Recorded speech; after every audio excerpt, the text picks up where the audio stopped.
Support for the show, FYF Sports, is brought to you by Manscaped, who's the best in men's below-the-waist grooming. Manscaped offers precision engineered tools for your family jewels. Manscaped is trusted by over 2 million men worldwide.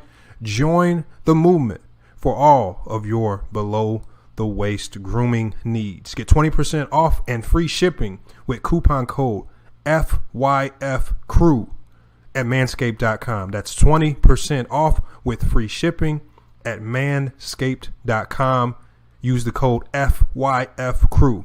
Your balls will thank you.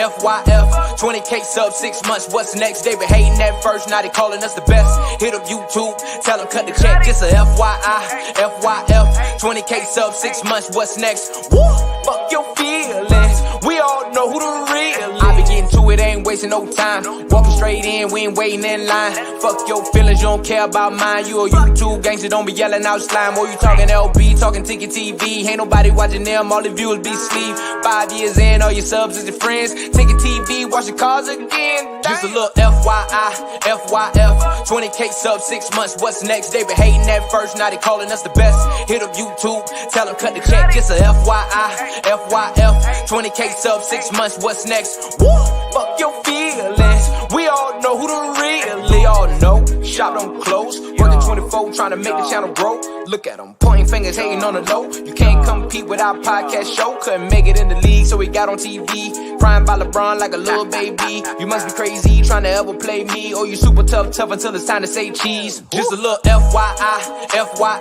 20K sub 6 months, what's next? They been hating at first, now they calling us the best. Hit up YouTube, tell them cut the check. Just a FYF, 20K sub 6 months, what's next? Woo, fuck your feelings, we all know who the real is.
FYI Sports, man, Lamont, we back.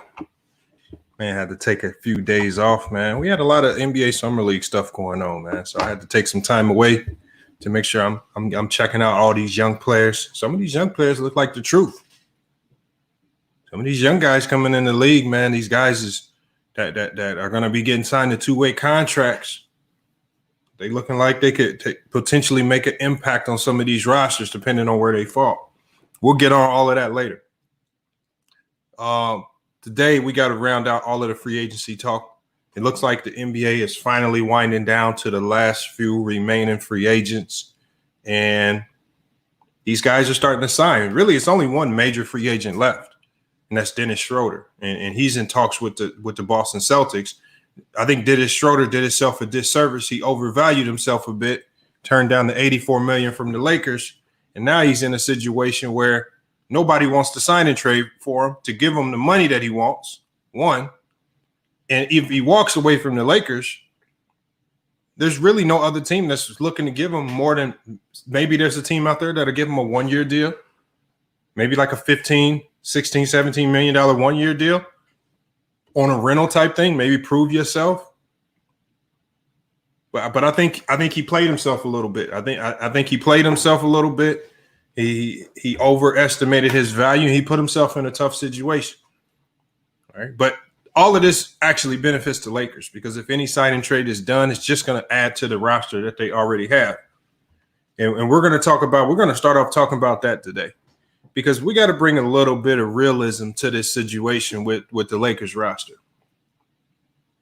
All right. Really, the only negative that you can say about the moves that the Lakers made in the offseason is that they traded away two pretty solid defenders in Caldwell Pope and Alex Caruso.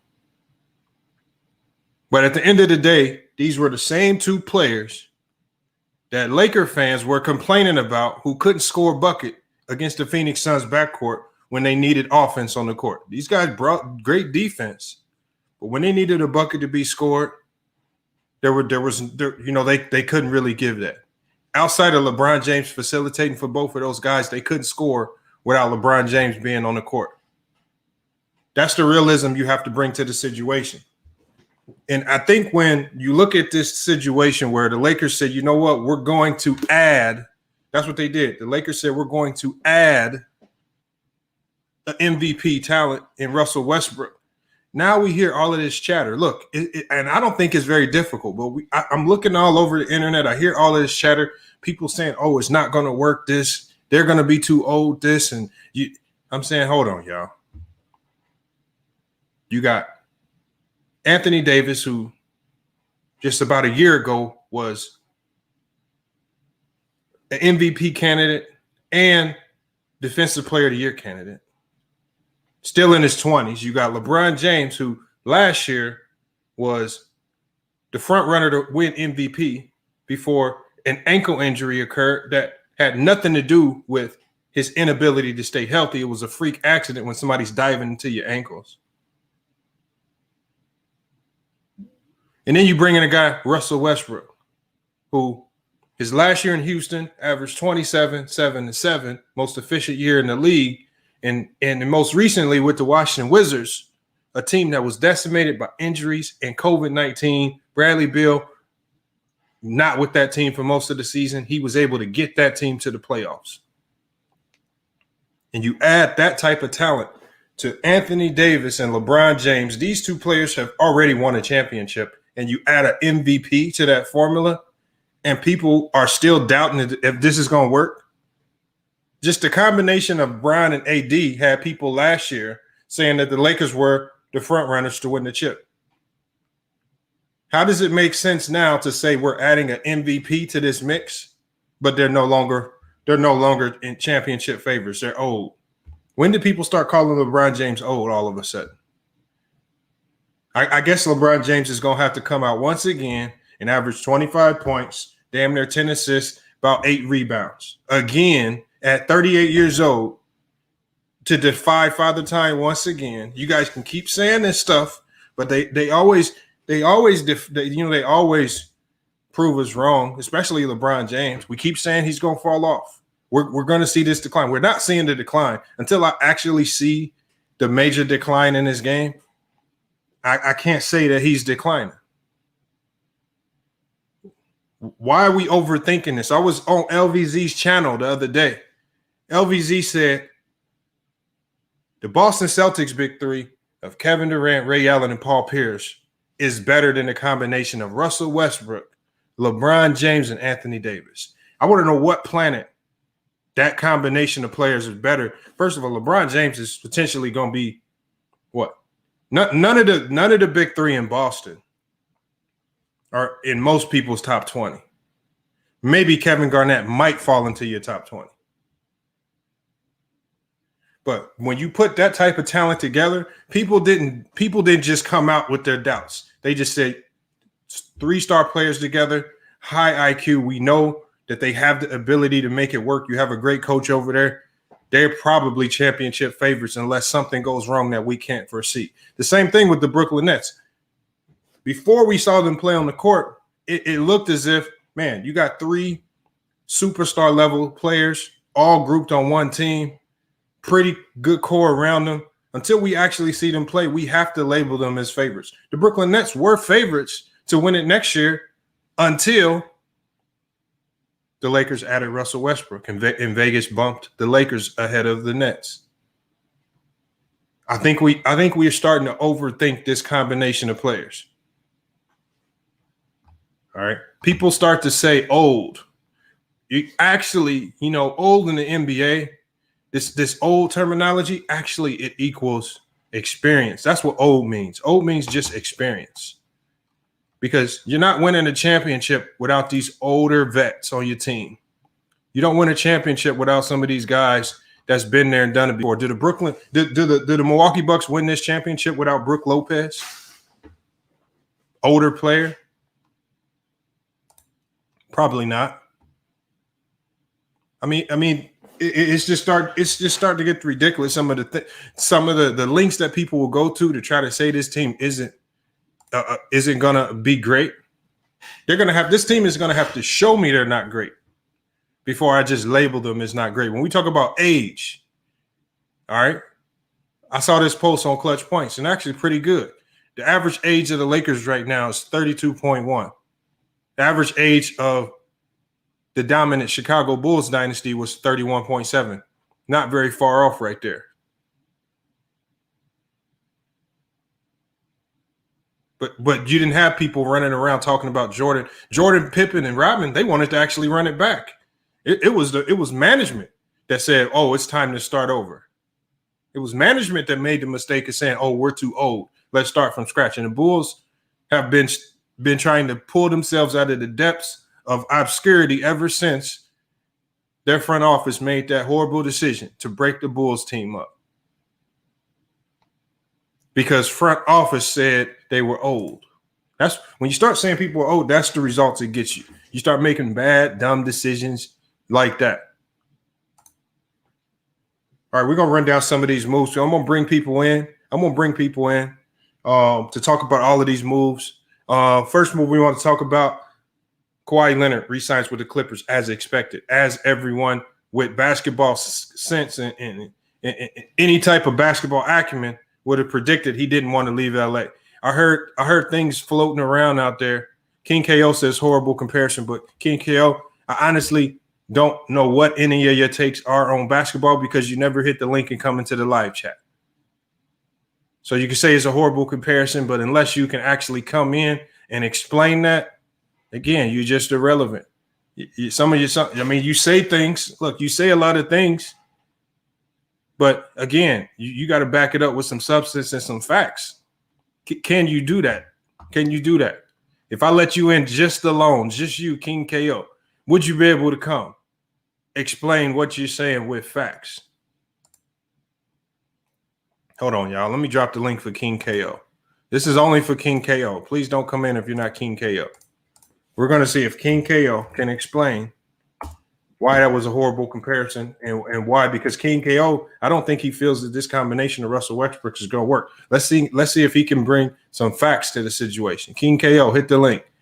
All right. I know you're not going to hit the link. I'm just dropping the link just to prove a point. Yeah, no need to hit the link. Yeah, I know there's no need to hit the link. If your Google ain't loading fast enough, you probably don't want to hit that link, King KO. All right. Hold on, Taj. I'm gonna bump you out, Taj. We ain't letting nobody in yet. I'm gonna run through these lists of free agents. Free agents real quick. Don't worry about Felicia. I don't worry about King KO. This is a debate channel. King KO. That's what's so funny about it. It's called FYF Debates. It's a debate channel. You know, if you say something silly in the chat, I'm going to offer the debate to you where you could come in and speak on it. It's just weird. I mean, my name, it says it in the name. When you walk over here and you start putting stuff in the comments, you have to expect to be challenged to a debate by anybody. I don't get y'all, man. Like come on, man. Like it's very easy to know what you're walking into when you come over to this channel, y'all. FYF Sports Debates. It's very clear in the name. Come on. All right, we got Kawhi Leonard signing with the Clippers. What happened to Kawhi Leonard signing with the Knicks, y'all? I told y'all, man. I keep telling y'all. So if you stop, you got to stop reading the back pages of clutchpoints.com. Because they come up with the most nonsensical basketball things just to get people to get clicks and views. Come on. Kawhi Leonard signs with the Clippers as everybody with common sense expected. Salute William Turner. We got Kemba Walker to the Knicks. How do you guys feel about that? I don't know how to feel about that Kemba Walker to the Knicks move. Unless Kemba Walker, unless there was a way he could come in and show me that he was fully healthy and that there was something that some assurance that he could give me that he could last the entire season. I don't know if I'm cool with that Kemba Walker to the Knicks move. I mean, obviously they had questions at the point guard spot, but I mean, I don't like it. I honestly don't. I can't say I like that move. Now, does he bring a new dynamic to that team if he's healthy? Yes, he does. But with the way Tom Thibodeau played, there's still a guard-heavy team over there. Still a lot of guards. I don't know if I like that move. Conley re-signing with the Jazz. Obviously, I mean, Conley has some options out there. I think he just wanted to stay where he was comfortable, and it works for the Utah Jazz. I mean, I think he found a system that suits him. Dinwiddie gets to the Wizards. Finally, that deal got worked out. A lot of people thought it would be a full-out sign-and trade, possibly sending Kuzma over to the Nets. That did not work out. Some people reported that as well. I had my doubts about that as well because of the Nets cap situation. All right. Carmelo Anthony, 1-year deal with the Lakers. How do y'all feel about that? I think remember, I think the Lakers are answering one of the biggest problems that they had. They didn't have those like quick hit players. Those guys who could just come in off the bench while LeBron James or Anthony to anybody, or when they're just going through a drought. That guy who can come in and just manufacture points just to keep you afloat until you figure it out. I think Carmelo can do that in spurts. He's still washed, but he can do that in spurts. John Collins agrees to the deal, $125 million with the Hawks. Man, that's a lot of money to give John Collins, y'all. John Collins played out of his mind. He played out of his mind when it was contract year. Will John Collins come back with that same energy and effort? Because before it was contract year, John Collins was looking really suspect. Tim Hardaway Jr. resigns with the Mavs. Danny Green back to the Sixers. I like that move with the Sixers. Two teams I want to talk about, and we could elaborate on these two teams more once I drop the link. Warriors and the Sixers. I think these two teams are two teams that still have moves to make. Now, could Ben Simmons has now come out talking about he wants to get to the Warriors. He's now basically said that's where he wants to be. And I think Ben Simmons had to do that because what it does is it lessens his trade value. So with other teams knowing that Ben Simmons wants to be in Golden State, the likelihood of them actually offering a major trade package to get him goes down the drain. And what it also does is it makes the Sixers lower their asking price from the Warriors to send them over there. Because now you have a disgruntled piece, and you have to get that cleared up before the season starts. The sooner you do it, the better. I think the Warriors were smart turning down that initial trade move. On top of the fact that now the Sixers have now signed Andre Drummond. There's no need for James Wiseman now.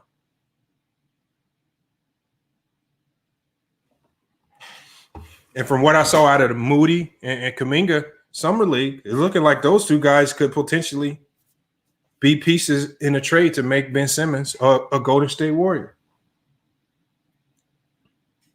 Dwight Howard back to the Lakers. That really wasn't a surprise to me right there. I felt like he never should have left in the first place. All right, but good fit. He knows his role. He knows his offense. He knows how to play with LeBron and AD. And whenever you know your role, it's always a good thing. It's always a good thing. Westbrook plus LeBron equal playoff choke artist. King KO, you can say that. You can say that, but King KO, the thing is, if you call Westbrook and LeBron playoff choke artists, all right, who's your favorite player? Because I'm sure your favorite player has lost more in the playoffs and failed more in the playoffs than they've succeeded. Even Michael Jordan, probably your GOAT, whoever your GOAT is, unless your name is Bill Russell, you probably had more failures in moments where you underperformed as opposed to successes. That's what I'm saying. Like, so that's why I don't like this term when you start running around saying players choked. Okay, yeah, there are certain moments, but then when you just start saying they're a choke artist, LeBron James statistically is one of the most clutch players in NBA history over Michael Jordan, over Kobe Bryant. We don't have to run through these stats, King KO, because we've already – Russell Westbrook, I've already showed you guys the stats for like the last 4 years, has led the league in most clutch categories. So, King KO, unless you want to come in here and redefine what clutch is and try to give us, in the last 5 seconds of the game, his percentages, I mean, what are y'all talking about? I mean, are you going to come in here with some – you're going to find in the last 22 seconds of the game, Russell Westbrook is – come on, man. Everybody has failures in the playoffs. We just watched KD airball a shot that could have sent his team to the next round. Is KD a choke artist?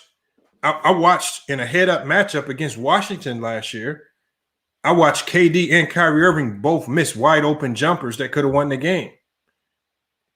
Are they choke artists? I watched Russell Westbrook on that same team hit a game winner, clutch steal and a clutch bucket. But you pick and choose where you want to throw the choke terminology around that. But like I said, King KO, man, all you have to do is come into the chat. I dropped the link for you. So like I said, man, I honestly don't believe you have the intellect to stand. Remember, maybe you can do a Mookie. We saw how quick Mookie bounced up out of here. And we really didn't even give him no smoke. Thought about this, King KO. If you come in here, I won't make a spoof video on you. I promise you, I won't make a spoof video on you until next week. All right, well, we'll see.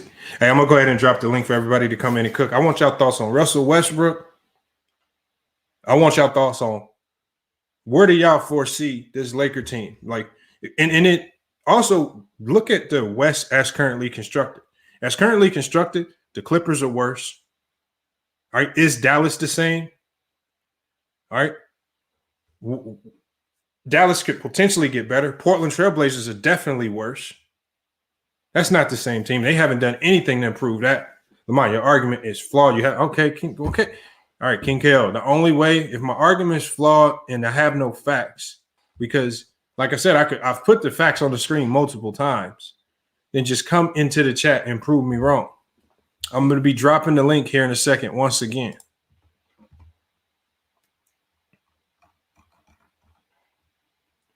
All right, man. I want y'all to come in. We got to cook on all these topics, man. I want y'all thoughts. Do y'all believe that the Celtics big three is better than the Lakers big three right now? LeBron, James, Westbrook, and Anthony Davis. I don't think it's close. LeBron James, who's arguably going to go down as top 1 through 5 in most people's list. Russell Westbrook, who at least I have, and I've seen him on other people's lists as a top 10 point guard all time. Anthony Davis, one of the more unique talents that we've seen in this league. When he's healthy, he's a top 5 player in this league. I don't think you can compare that Celtics big three. I think that Celtics big three, you had a collection of really good players, but you also had really good coaching, and you had some really good vets that you put on that team. When you got guys like PJ Brown and Eddie House, older guys on that team, Kendrick Perkins, older players who can help carry you. All right. That's what helped that team become elite. Westbrook's a bum. I know Westbrook is a bum, y'all. I didn't know they just hand out MVPs to bums. They like I also say, y'all say this stuff. But Lord Gamer, I know where you coming from with it. I don't think we know you're not very credible. All right, I'm gonna drop the link again. Hold on 1 second.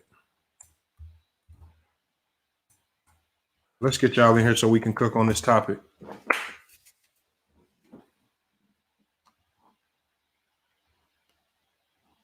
Oh, link is in the chat.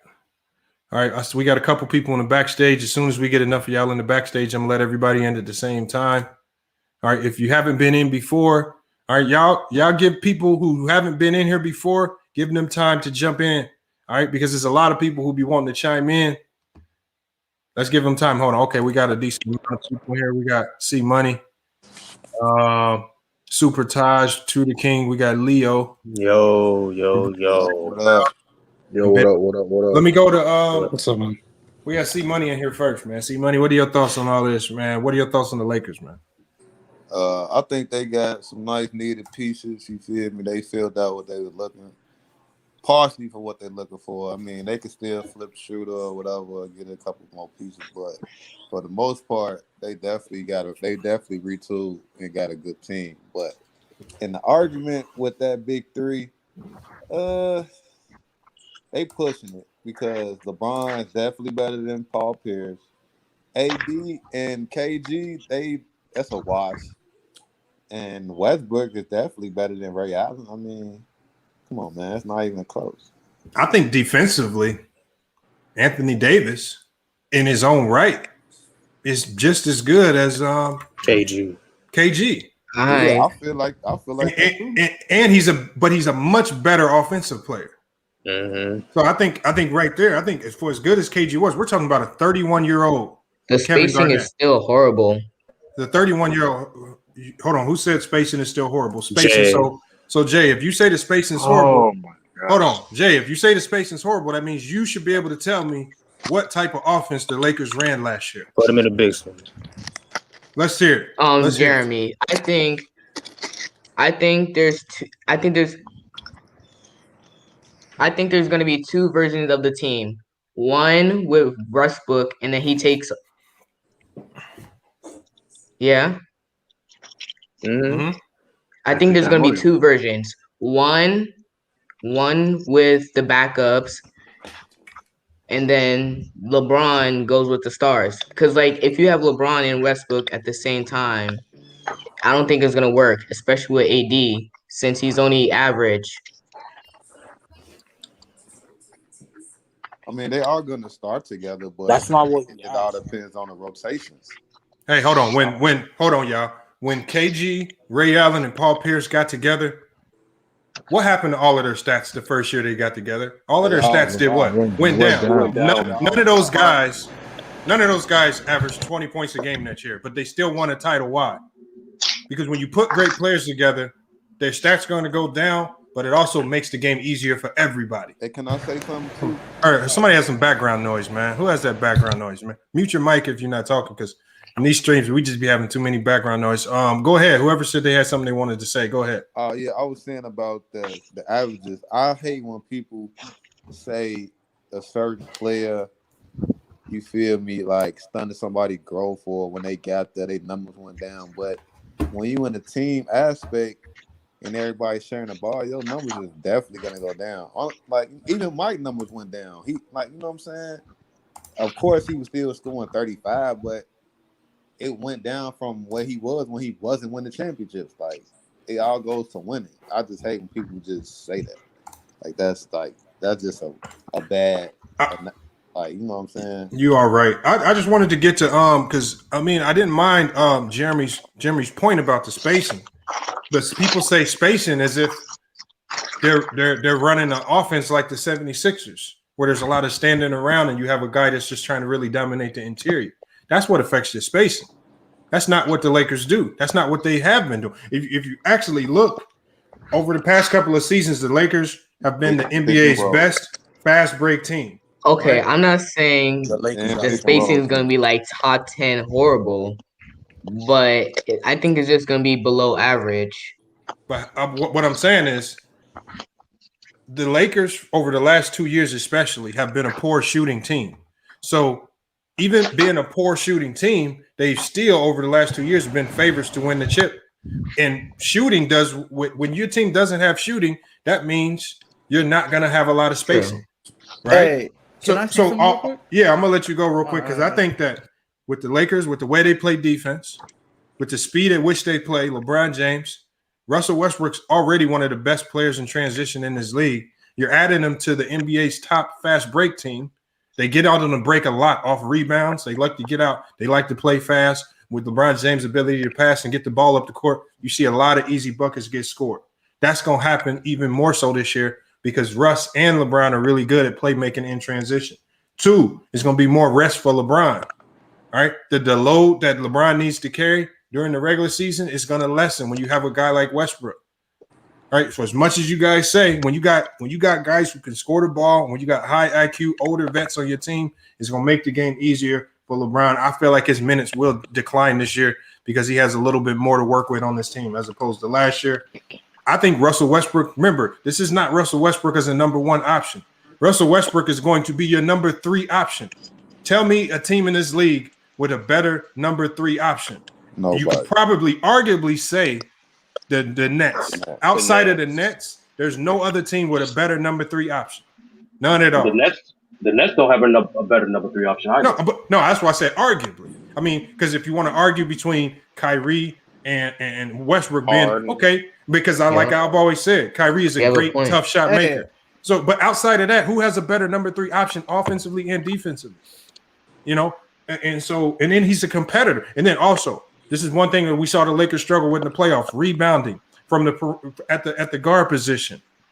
Russell Westbrook, a guy who's averaged double figures in rebounds last year, he's going to help rebound the ball. So for all those people that say he steals rebounds, well, if he averages 8 to 9 rebounds a game this year, you won't be able to say that because if he's doing that with LeBron and Anthony Davis on the court, that just simply means he's a great rebounder. So you're going to have to give him his props. Lastly, I would have to say LeBron is finally going to have a consistent playmaker. The only thing he had close to a secondary playmaker was Rondo, and Rondo that year was really unhealthy for most of the year and only was able to help them in the playoffs. He's going to have Westbrook, who's a much better player for the whole season. Those are the reasons why I think this team is better. Like I said, I'm not going to harp on some of the things that I don't see. You only can take the benefits. When you're talking about an MVP type of player, it's time to talk about what he can bring to this team as opposed to making up imaginary stuff as to why it won't work. Because LeBron's made it work with a lot of players, a lot of worse players than Russell Westbrook. Can I say something real quick? Go ahead, man. All right. I think the Lakers are so good in transition. It's because if you notice, you can tell if AD tried, he could get 15 plus rebounds. I don't care what anybody says. But if you notice, LeBron, when they go in a fast break, it's always LeBron looking for AD in transition. And that's why we're so good in transition. And also, I got a question for you. You remember in the playing game when Dennis Schröder wasn't playing good and they brought in Alex Caruso and benched Dennis Schröder? Do you think LeBron can convince Russell Westbrook to do that? No, because first of all, there's no need to bring Russell Westbrook off the bench because not off the bench. In the playing game, like when like fourth quarter when the game was close, right? So you saying bench Russell Westbrook when the game is close? No, like do you think if Russell Westbrook is struggling, do you think LeBron can just make him sit on the bench and here's the great thing. Here's the great thing. In the clutch, Russell Westbrook has some of the most efficient numbers that we've seen over the last 4 years. So there's not going to be a need to bench him in the clutch or in tight games because that's when he's usually at his best. It's a myth when people say that he's not clutch. He's actually has some of the best clutch numbers over the last 4 years, better than a lot of y'all favorite players. People just don't like to admit it, or what they like to do is they like to take 1 or 2 plays and judge his entire season off 1 or 2 plays. Wait, hold on. Is that regular season stats or postseason stats? Both. And you got to think. And you got to think in the postseason. I'm gonna let you go, Bees. In the postseason, I cannot judge Russell Westbrook when he goes into the postseason with 5 guys that you can't even remember. If you look at some of those teams that he had in OKC when KD left, that weren't even supposed to be in the playoffs, but he got them there and they were competitive. Okay, you can say that he choked, right, but teams were shifting their entire defense towards him. I want to know, when was the last time he choked? It had this massive choke job in the playoffs.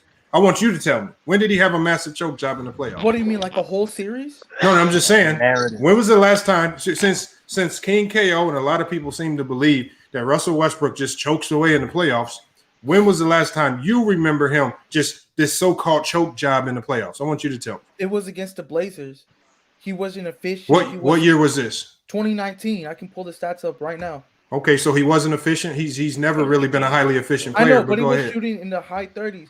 And then, like, the thing that that did it for me too was in Game 6 before Damian Lillard hit that game-winning 3 over Paul George, who missed the layup. That's one play. I know, but I'm just saying that just like one play. Hold on. I can. Hold on. So I can. So you're saying if I go pull up a compilation of KD's worst moments in the clutch, is he not clutch just because I can find 10 moments or even a series where he didn't play well? Hold on. I didn't say that he missed a shot. It's just the shot that he took. That's the problem that I had. Yeah, but if he doesn't take the shot, then what? Then people are going to start treating him like LeBron, saying he's scared to take the shot. So he's damned if he does, damned if he don't. Because when LeBron makes the right play, y'all say, "Oh, he's not clutch. He doesn't have the." I'm just saying in general, we hear he don't have the heart. He don't have a Kobe. I don't think he don't have that in him. Sleep over that. No, I'm talking about the narrative that gets pushed. He's damned if he does, damned if he don't. Because if he doesn't take the shot, then people are going to say, as a superstar, you need to be taking the shot. And they're going to say you need to do like Jordan and Kobe. But if he makes the right play, or if he tries to make a different play, then it doesn't matter what he does. It's going to be criticism. I think it's more so about if you like him or not. Because the fact still remains, his numbers in the clutch overall over the last 4 years have him as one of the top 3 clutch players in the league. You cannot take that away from him. In the clutch last year, can you name 5? He had about 25 different clutch moments. Can you name at least 3 clutch moments that he had last year?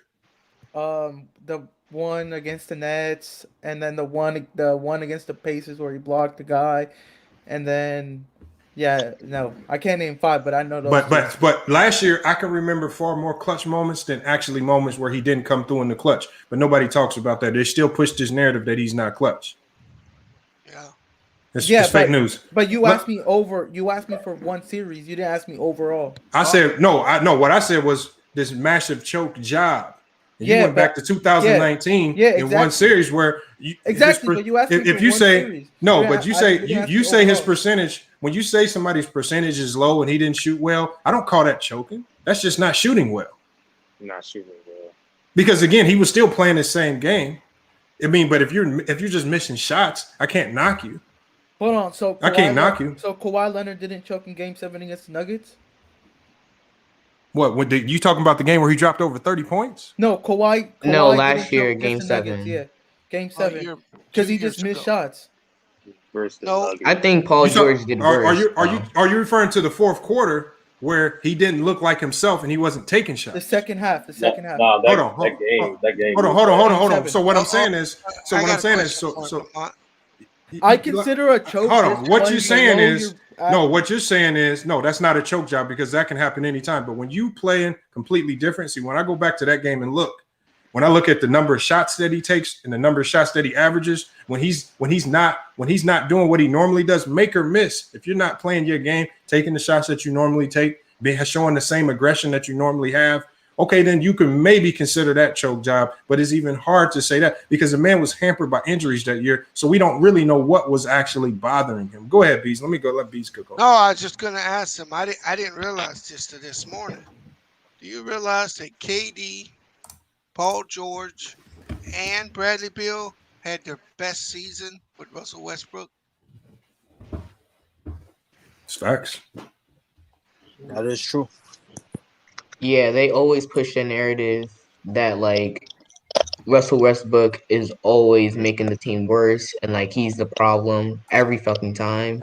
But I think that he makes it better, but like in the half court situation, he's not usable unless he's like moving around, and then in defense he just sits and doesn't pay attention. So I think you just made that all up because in defensively he's actually pretty solid. He does have moments where he lacks effort. Yeah, I think defensively he does have he's solid.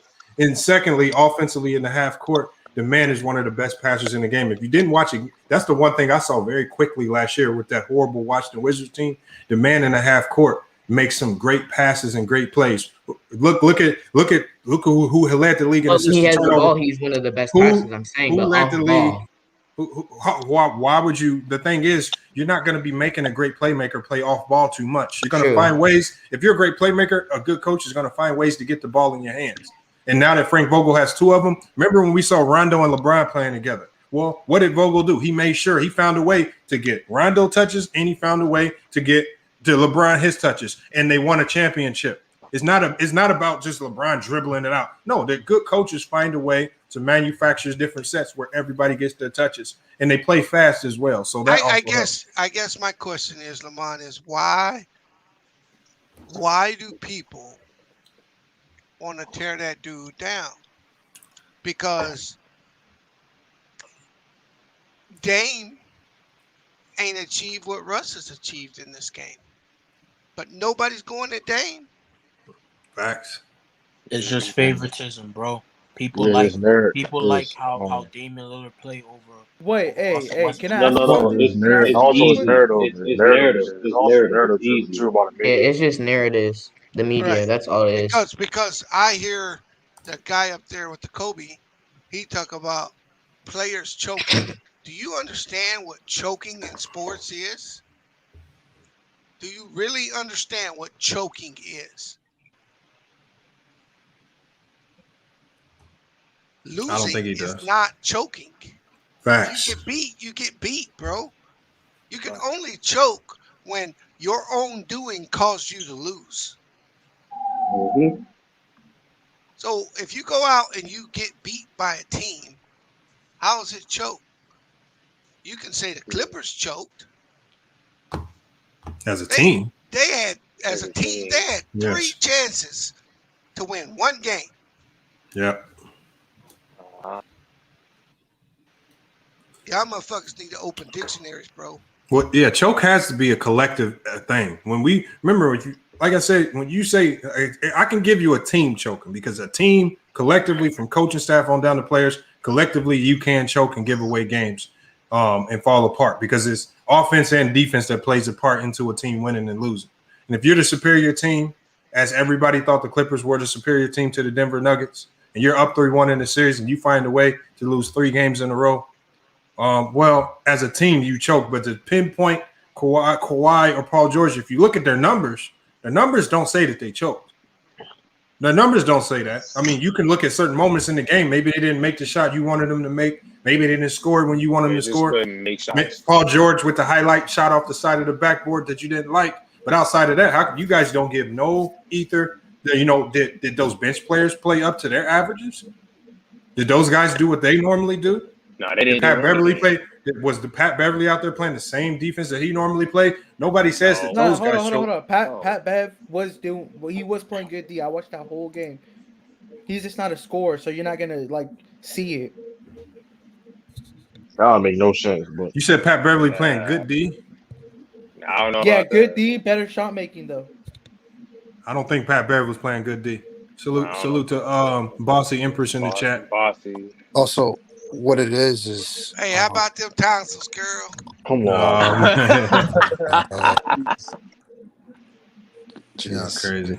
I just don't like the term choking because it's one of those terms that you loosely apply and you only apply it to certain players that you don't like. Because I don't hear people talking about Damian Lillard and those guys ever choking when they massively fail. Nor do people even say, I hear more people saying CJ choked and Dame didn't just to coddle Dame and to protect him. Yeah, and that's the thing, because I'll give you an example, who's one, Colin Cowherd or Chris Broussard. These are guys who usually would shit on Russell Westbrook, say he's not a winning player, that he's trying to stat pad. So I feel like if it was anyone but Russell Westbrook as the third piece, they would be like, this team is great. But because it's Russell Westbrook and they don't want to look like they're wrong if he wins, I feel like that's where the main hatred is coming from, like the main doubt is coming from. It's because of him. Like I literally heard this is someone on a Lakers like podcast, supposedly Laker fan, like an actual thing, not like YouTube. I think it's called Silver Screen Row or whatever. He was mad and saying, "Oh, our last year's team was more talented," and he had this weird, narrative about Russell Westbrook. He just couldn't let it go. Like he cared more about losing Alex Caruso than Russell Westbrook being on the team. So I think that's what it is.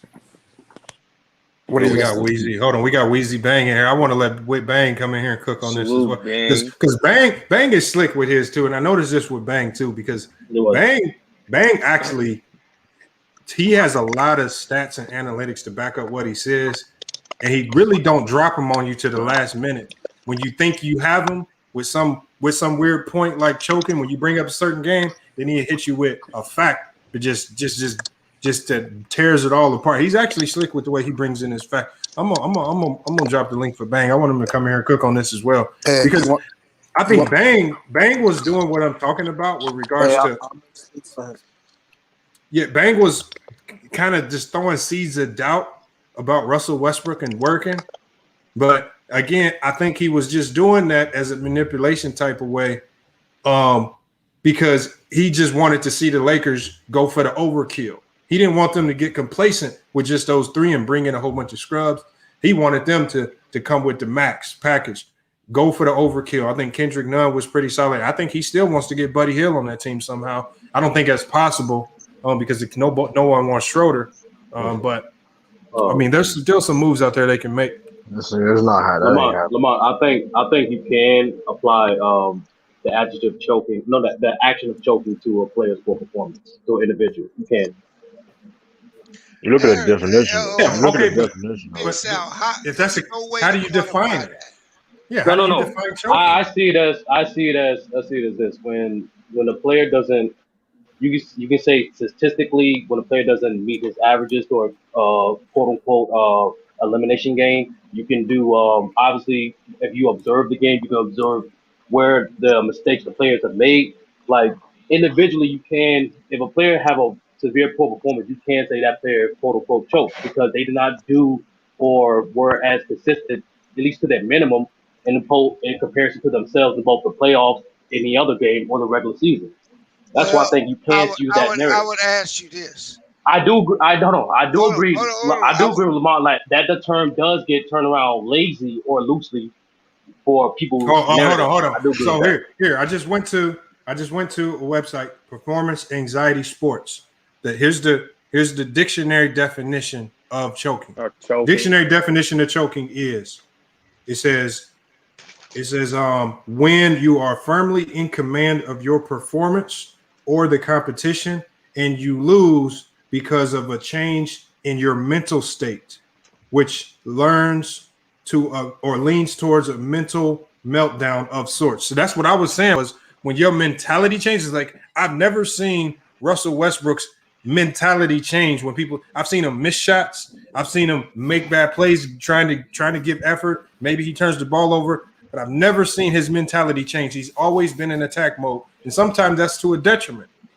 All right, but his mentality, the way he plays, never changes. I think choking is about your mentality. Now, if you want to go to say in that Denver series, in that Game 7, where Kawhi Leonard, towards the end of that game, his mental state changed because it didn't look like he was attacking the same or taking the same shot, or even with Ben Simmons to a certain degree because he passed up that open dunk and his mental state was starting to get affected.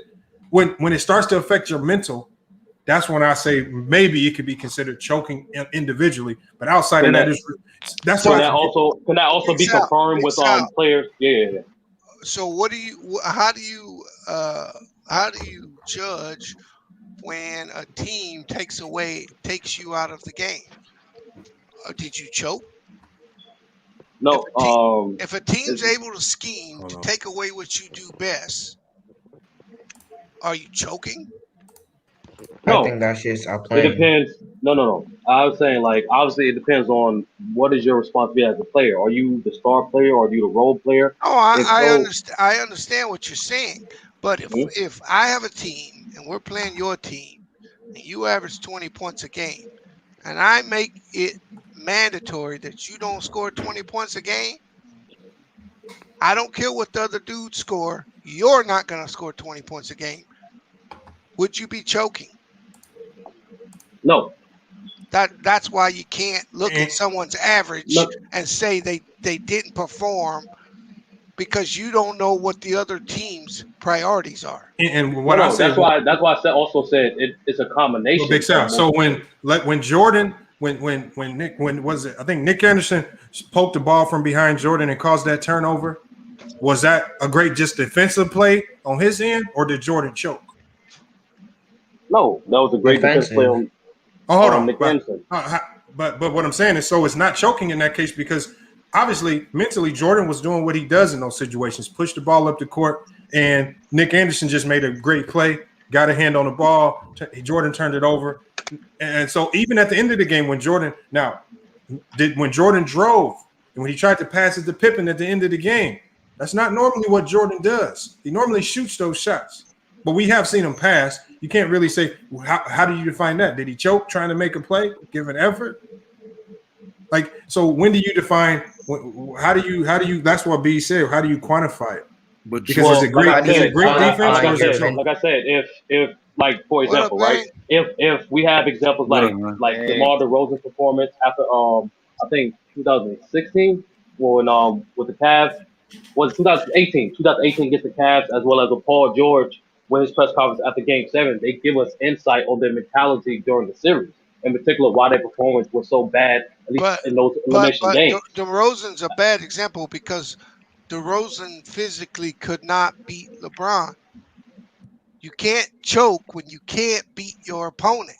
No. I'm not saying I'm not bees. I'm not saying any singular thing is you can say, okay, that is the reason why the players choke. All I'm saying is there is collective evidence why that at least you're underperformance and you give insight on your mentality, like some of these players have done, then you can say that. You can apply that adjective. But when do you separate another team just having a great defensive performance and then a player not performing and choking like you say?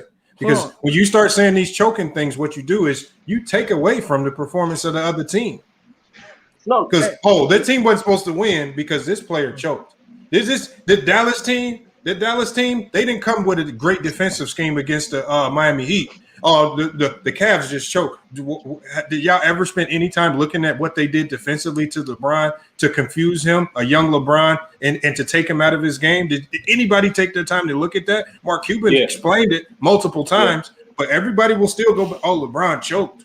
But y'all don't go look at the complexity of what they did. They threw a curveball out there. It could have backfired on them, cost them the series, but it actually worked, and they won a chip out of it. But so y'all take away from what Dirk actually did just to say LeBron choked. No, I don't do that at all. I still say he choked, bro. No, I'm saying the reason I say he choked is because it's not because of what they did. Mm-hmm. It's because he's so don't want to step on Wade's toes. Let me get Bosh involved. Let me be a happy camper type guy. And you can't play like that. Well, you can when you ain't the man. I think they forced him into playing like that. And a lot of people don't give that credit. I get what you're saying, Bees, but you have to look at it like this. Everybody in the world knew, even Wade, even Bosh, even the coaches on the other side in Dallas knew. Without LeBron playing the way LeBron played, that Dallas had a real good chance of winning that series. Hey, bro, I would push back on that, bro. I think so. Because you can't tell Dwayne Wade at that time. Dwayne Wade would tell you, I thought I was better than LeBron. He thought he was better than LeBron. I don't think so because he said it out of his own mouth. But that's crazy. It was only after losing that series did he realize he can't take the team when LeBron could take the team. That's why he turned it over to him. But that's crazy though. That's crazy on Wade. On Wade, I ain't never heard him say it. But that's crazy. That's crazy. Hey, I understand it. You got credit with me. I'm just saying. I just think that. I think that when LeBron came to the team was, hey, I've been in battles with you, but I think I'm better than you. Wait, he said that?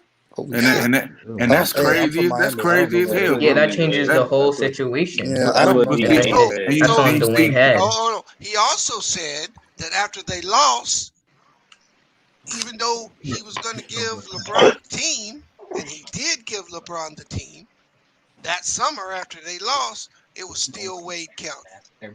Hey, that's what he said. And look, it was still Wade County, but when LeBron came there, Joe, it was the King's Court. And they didn't win until he put his step down on that shit, man. And you know what I'm talking about. They lost because of him.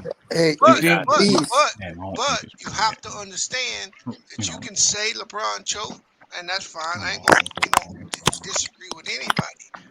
I can say that LeBron got pushed into a role that he wasn't familiar with playing.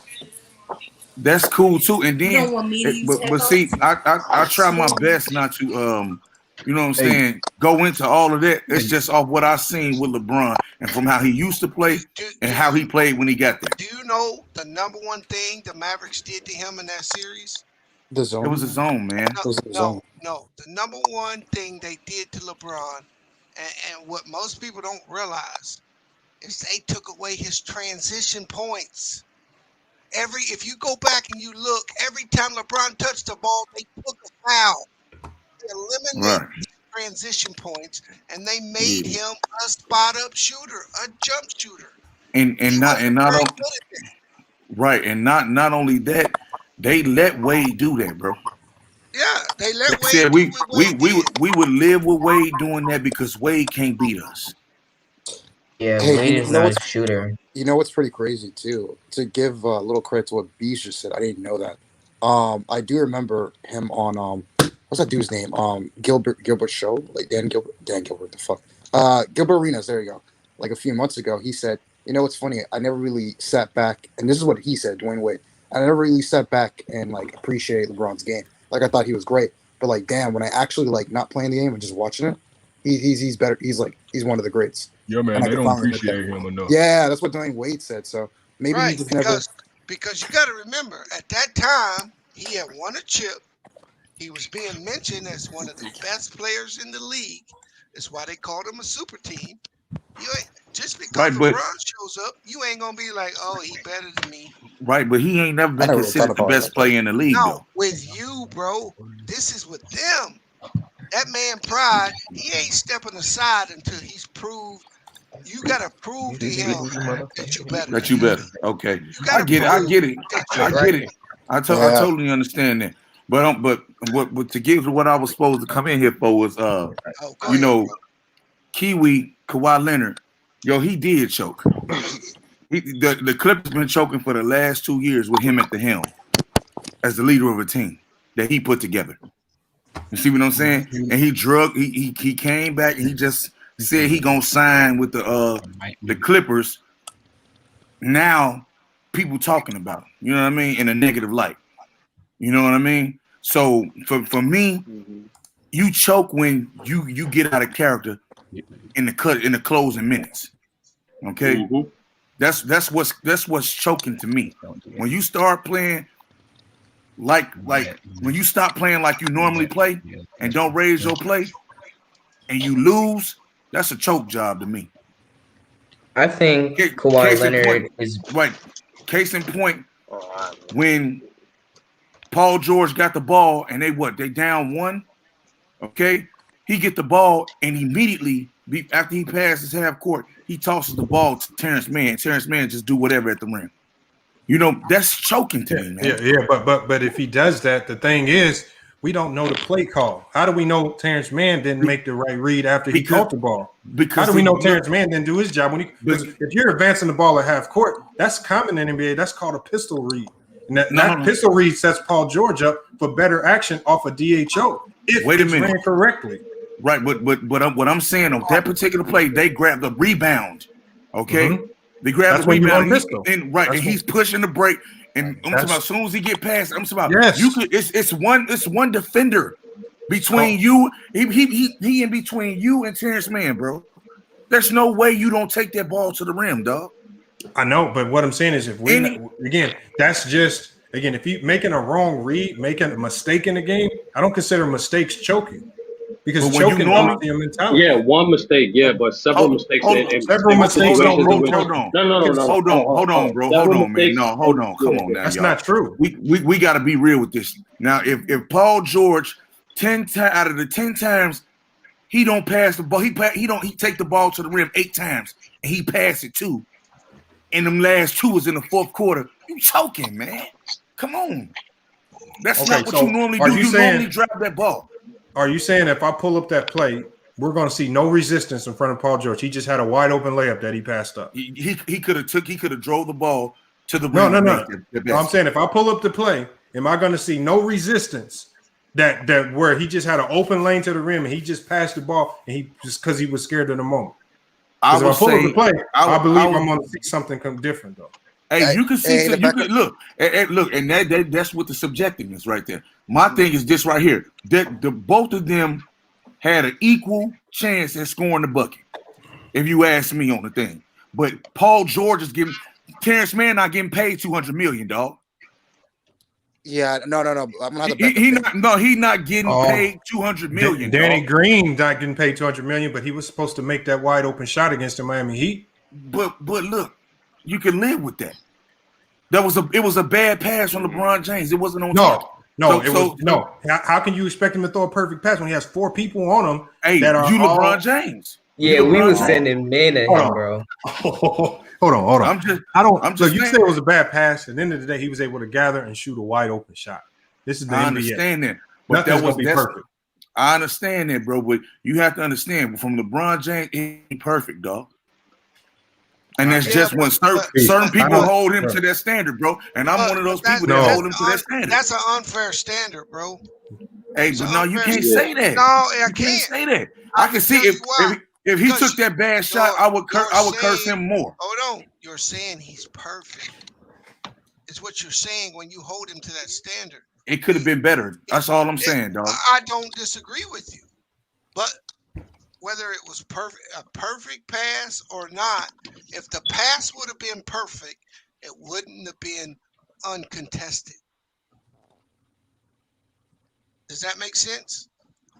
I'm not following you right there. So if LeBron doesn't go as deep as he goes, didn't hold the ball as long, he maybe makes a perfect pass to Danny Green, but they get a contested shot.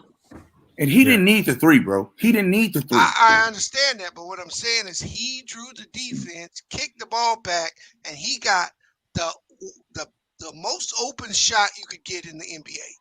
Yeah. He just didn't knock it down. I still, when I look back at it, I was pissed off at Danny Green. But then when I looked at him, like, Bron, you could have made that pass a little bit better, dog. Not if you want an uncontested shot. That's what I'll say. Because you can't even get the ball there with 4 dudes on you. But see, it's not that you just have 4 dudes on you. They're all also actively have hands in the passing lanes too. So he's now having to manufacture a pass to get through multiple defenders to get to the open guy. So I think with the situations that he was in, I think it was actually a really good pass to even get the ball there without getting it stolen. Come on now, man. So wait. Let's see. Come on, man. I think it's a collective. Like I said, it's a collective. Like several mistakes in comparison to the player's past performance in the immediate, like even in the immediate pass. Like I said, if your field goal percentage is half. And you're not as a great player, you're not adapting to putting yourself, or you're not putting yourself in situations to get more easier buckets. That's your fault. So it's funny, Lamont, if you wanted to, could pull up that clip where Gilbert Arenas and another player was analyzing. No, Gilbert Arenas broke it down. And he broke it down. Yeah. The only way LeBron doesn't get in that situation, he can't drive. Because the Miami Heat, especially that season, they proved to be one of the best teams at packing the lane. They did it against Giannis. They were able to pack the lane to such a degree. Driving on that team was tough, but LeBron knew he was gonna. He couldn't take the 3. That would have been a low quality shot in that situation. So he had to drive. And Gilbert Arenas talked about Morris in the corner. Morris in the corner could have been wide open. Because strong side helped off on LeBron. If strong side helps, That's what you're never supposed to do in the NBA. Strong side helped, but he couldn't pass it to Morris because Morris is standing there with his hands on his knees. So he couldn't pass it to Morris. So if we look at that series right there, nobody in life other than Gilbert Arenas actually said Morris is actually one of the people responsible for LeBron getting in this situation because he's over there with his hands on his knees and he's a 40% three-point shooter in that finals. So LeBron was forced to have to throw it to Danny Green because their highest percentage three-point shooter had his hands on his knees, not ready to catch and shoot. Yeah. Okay. Answer me this, then, Lamont. I want you or Bees to answer this question.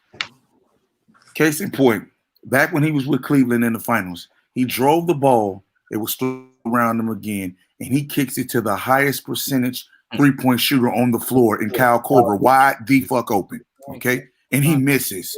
I can just show now that's not LeBron's fault. Okay, that's a perfect pass right on a dime, supposed to get stroked and go down. There was an uncut play by Kyle Korver, but clutched by LeBron. In the NBA, in the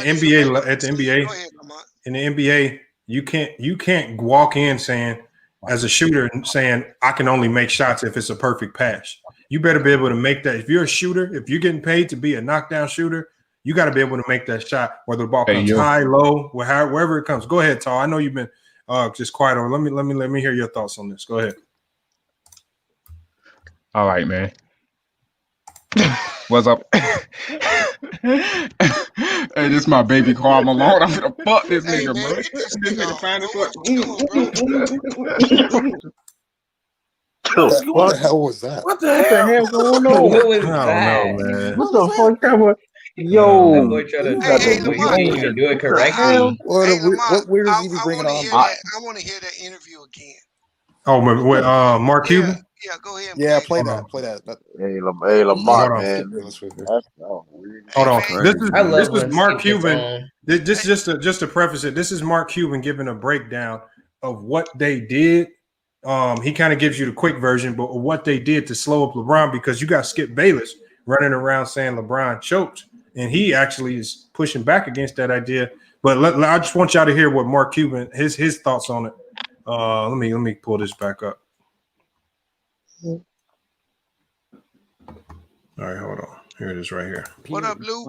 In crunch time of the fourth quarter, and I can just show you the numbers of what he didn't do in every fourth quarter. So we get no credit for not putting him in a position to succeed, right? We played the Heat. He put himself in. All he did was stand out on the perimeter. Now, how do you think we defended that? Why do you think he was standing out there?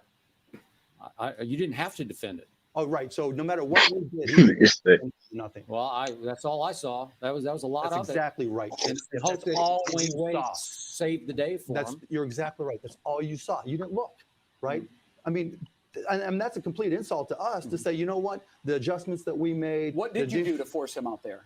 We had like 6, 7 different types of matchups in our zone, right? And we played man-to-man, and we had a variety of different switches, right? So we knew that 90% of his shots were going to come from the left-hand side, right? We knew that if you gave him room from the left, he was going to drive. Now, we didn't have the athletes that Oklahoma City did, so we had to plan differently. Sure. So we need to make sure that we pushed him out away, and then we gave him different looks every time he had the ball, because just making him forcing him to make a decision, right? To think about what he had to do, taking the time to read. Are we in a zone? What type of zone we're in? How are we matching up? What type of rotations are we in? Making him think made them pass the ball around the perimeter, which gave us a chance to adjust, right? Now, they're smarter. They're a better team this year. They deserve to win this year. But, you know, that's the way we played it. And so it wasn't just LeBron. LeBron actually played it right more often than not. He made the right pass to the right guy who didn't make the right play. And that's exactly what we wanted. We wanted to get the ball out of their hands and into the hands of somebody else. We wanted him to play Michael Jordan and make somebody play Steve Kerr. Now, last night, Billard. They had several Steve Kerrs. They had everybody stepping up, and we deserved every bit. You know, so, but Okay, you're talking generalities, and just No, to I'm say, not. yeah, you are. Okay, you spewed out some generality about I'll the show you. players don't care. Okay, let me tell you that for a fact, and Stephen A. can validate this, LeBron James listened to what I said for about, 8 years? Because that's all I heard. He said I was his. I'm gonna pause it right there. Hey Lamont, notice how they can't even notice how they never break things down like that. Hey, you see, but what Mark never Cuban breaks. did was Mark Cuban broke down why LeBron James was even in the situation that he was in. Because when you hoop, you're always going to defer to your habits. Like with me, I'm a shooter, but one of my favorite shots is as a left-handed shooter. I love if I'm driving right and I'm able to pull up off my right hand and go into my shot. That's a high percentage shot for me. A lot of teams, as a left-hander, I was one of the few left-handers that they were actually forced left because my shooting percentage coming off my left hand dramatically decreased. So again, when you scout people out and you're able to throw in, like he said, he even said it. He said LeBron James made the right read most of the time. He said it was the other players that was making the wrong reads. See, and then so how do we determine if it's a choke job? Because from our eyes said he was being passive. But Mark Cuban, a guy that's around the game, he knows the game plan, said that LeBron was actually making the right reads and it was the other guys making the wrong reads. I watched him. Well, no, see, you a superstar. You got to take over. Hell with the team shit. No, see, I don't even think that was the problem. I just think he just friendly, man. Hold on. Man. Mark Cuban broke it down. It can't get no better than that, though. I feel you, man. But see, that's he want to get credit to his team too, bro. You know what I'm saying? Well, they deserve they won in a 7-game series. That's look, hard and that's what I'm. So then he just takes like pull-up jump shots. Hold on, let Bang finish, and I'm gonna go to you. Go ahead. I understand what everybody's saying and even what he's saying, but that's just in my opinion, bro. He was going out of his way sometime to get the ball to Wade and Bosh. I watched it. You know what I'm saying? Right, but that's what you do. Okay, so if he doesn't pass it to Wade or Bosh, then he does shoot. Remember what he said? He said they were trying to turn LeBron into Michael Jordan. That's what you hear what he said? He said we were trying to turn him into Michael Jordan. Where they force him to shoot. Forcing him to shoot the ball. Right? That's what they were. So if LeBron starts to shoot and do all this stuff that y'all said, that actually plays into Dallas's game plan. Yeah, LeBron, and most of the time he would have missed. He admitted LeBron was making the right reads. It was the other guys making the wrong reads. And that's why he got in the gym, bro. Yeah, I was gonna say that's why he got in the gym. That's why he increased his game. But if he started to miss, then he would still be saying that he choked. He had to increase his game. He had to make himself a threat from shooting that J because he wasn't a threat. That's why they wanted him to shoot it. And just to add to what the same thing they did with the Spurs. The Spurs did the same thing. The Spurs laid the groundwork for it. They did the same thing. And notice after all those games in series, he got a better post game. He got a better mid range. Now he has a better 3-point shot. And now, sorry, go ahead. Well, Mark Cuban did not say it was Wade and Bosh messing up.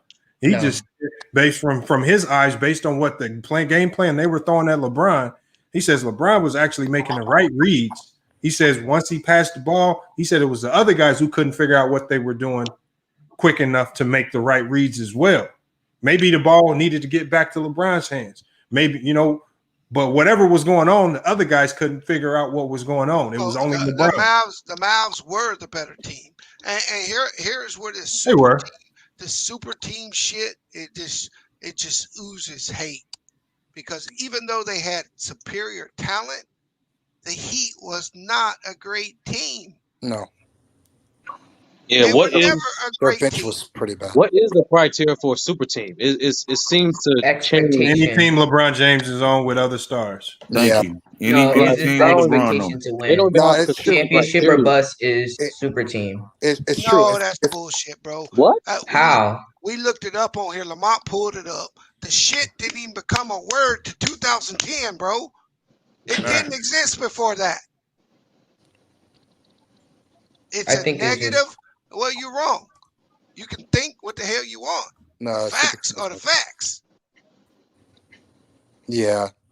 Lamont literally put so if the team is a championship or bust team, then it's not a super team? No, they wasn't considered a super team.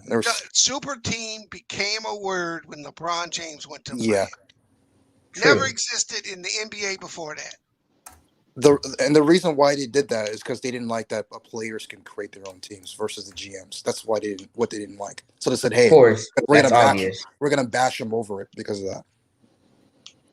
No, that's just because they can keep you house niggas in line. Well, yeah, that's what I was hinting at. I didn't want to go like that, but yeah, it's true.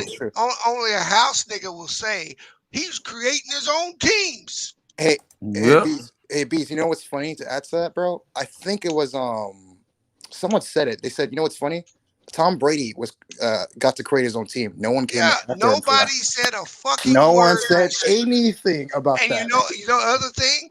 Every football team, every fan wants their team to get all the best players. Yeah. As long as LeBron James ain't on that team. Baseball team's been doing that. Hold on, we saw it in college. We see in college some of the greatest, most talented teams ever constructed with the way they can recruit and bring. John Calipari gets celebrated for creating super teams year after year after year. Kareem at UCLA, that motherfucker's only lost one game while his whole time there. But nobody labeled them a super team. And they were getting all the best players in the country. The only super team, it was just a negative connotation to take away from what LeBron James actually does. But I think that like people who watch the game, like home people, they view college than NBA. So like if you used to bring like super teams to college, it wouldn't matter because they'll still be going to the NBA. But if you was to bring like 4 superstars, then it gets crazy. What you so say? It doesn't. Bro, I don't know what you. I don't know what. Bees, let me ask you a question, Bees. What's up, SFM? Oh God, it's the Jackson. What's up, my brother? So super team, right? So something Mark Cuban ain't want to bring up about all that he had the right reads that they smoked Kobe, that they swept Kobe that year. Don't forget they swept the Lakers hurt team. Don't forget we was the defending champs that year. That we was defending champs that year. Don't forget. Yeah, you were. But anyway, we can't leave out with all the reads that was going on that LeBron did lead in turnovers. We can't leave out. No. Hold on. It sounds like you on the diatribe, not a question, bro. Listen. Yeah, what's the question, SFM? What's the question, bro? I'm just asking. My question is, what was Mark Cuban? Was everything he's saying just the problem? Was he just saying part of the problem? No. What he's saying is they built a game plan focused on the best player of that series, which the only way they win that series is if they built their game plan around stopping LeBron James. Yeah. That's how they don't win that series trying to guard people straight up. So what I'll say to SFM is I don't resolve LeBron of any I still think it was a reason for losing because they lost. Right? That's not what I'm saying. All I'm saying is it's just to say a motherfucker choke is the easy route. It's the easy way to say, hey, Dallas was actually better than them. Yeah, Bron didn't play up to the standard you was accustomed to, and that's on him. But Dallas was better than what we thought. No, the Heat was better. The Heat was better. No, they weren't. The Heat bench. If the Heat would have won, the Heat would have went down with probably the greatest bench of all time. No. I don't know why. That bench averaged 18 points per game, 49% shooting. Hey, this why Dallas? Hey, I got an echo, man. Who has that? Right under you. Both y'all got an echo. Somebody got a bad echo. Oh, you talking about Fredo? I think so. I don't know. I think Fredo. I think Cuzzo Fredo, man. What you got on this, man? You came in here silent, man. If y'all come in here silent, I'm gonna have to boot y'all out, man. Y'all got to jump right in this conversation, man. Start chiming in. I'm trying to get that we can't leave out his bench. I ain't giving the man an excuse. You coming here with an argument that's giving the man an excuse. I ain't saying he don't have responsibility, brother. That's not what I'm saying. Somebody got to echo. Mr. Winter says, man, hold on. That's me. Let me do this right here. That's my fault. Man, Mr. Winter says, flip the narrative to save the king. Hold on. What narrative did we flip? No king. Here we go, man. But, hold on. Just because we don't denigrate LeBron, now all of a sudden he's the king. We calling him the king because Mr. Winters, that means you're gonna have to come in and try to explain that to a certain degree. Don't bring that dude in here. We can have Leave two, that Kobe. motherfucker out I'm, there. I'm surprised you two, got. Kobe. I'm surprised you got searching for his manhood in this motherfucker. This nigga here ridiculous. The baby be happy. Man, real. hate LeBron. Hey, now I got a question. You could tell he's a LeBron hater I got just a by the way question he for you, said. SFM. I'm finna say my name SFT, searching for the truth. Okay, See, that's Oh, searching for that manhood. That's what you're doing, nigga. If you searching for the truth, Hey, it's hold over up. Since you searching for the truth, Nah, search for I the think truth. I heard you on a stream earlier yesterday talking about somebody was a snake. You recall that? LeBron? No, we're not LeBron. talking about bro. Let's search for the truth right now, bro. Get his ass, B. Who? All right. Ben Simmons? That's why B's I'm in the just Hall of I'm Fame. just gonna leave that right there, bro. What up, Spiff? Lou? What up, B? What's up? Hey, all I'm gonna say. What's up? Damn, B's just shut it down Hold again. on. Yeah. Fam, yeah, why you didn't answer the question? Yeah, what's up? Damn, cuz. What was the question? It wasn't no You heard what he let's said. let's You heard what he move on. said. Move on. This Oh, nigga said I'm gonna leave it at that. I'm like, nigga, what is you talking about, LeBron? Oh, that man B's doing drive-bys, man. Yeah, B, what you talking about, B? B's the whole drive-by the nigga, man. Hey, that ball's sitting on the shelf if you want to take it off. But if you don't, we'll leave it right there. Nah, man, B. Free smoke, free smoke. Don't start it. You gotta finish what you say, man. Hold on. Real Sports Talk 313 says. Yo, Patty Mills Niggas coming here trolling, Lamont. No, he might be serious though. I mean, he said he might be serious. Patty Mills Man, the Nets ain't winning shit. The Nets winning the air ball from their great camp. Fuck out of here. Because you already know. You already know when Kyrie look down. It's another motherfucker that can take that shot and airball that motherfucker. It's gonna be the. So you're saying they have fake depth? I know they do. I think it is.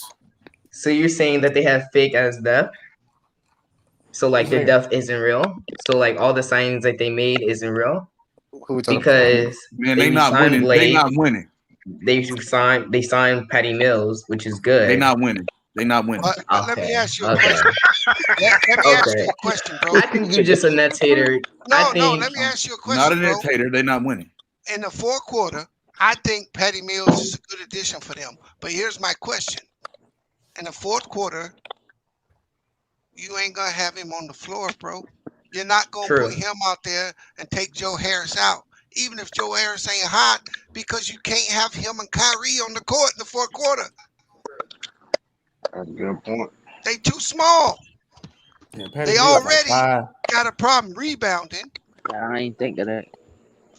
Yeah, people are just gonna body them. So yeah, so that's a problem. he's gonna add a lot to their team when they set Kyrie or they don't come around. But when the game gets tight, that nigga gonna be on the bench, bro.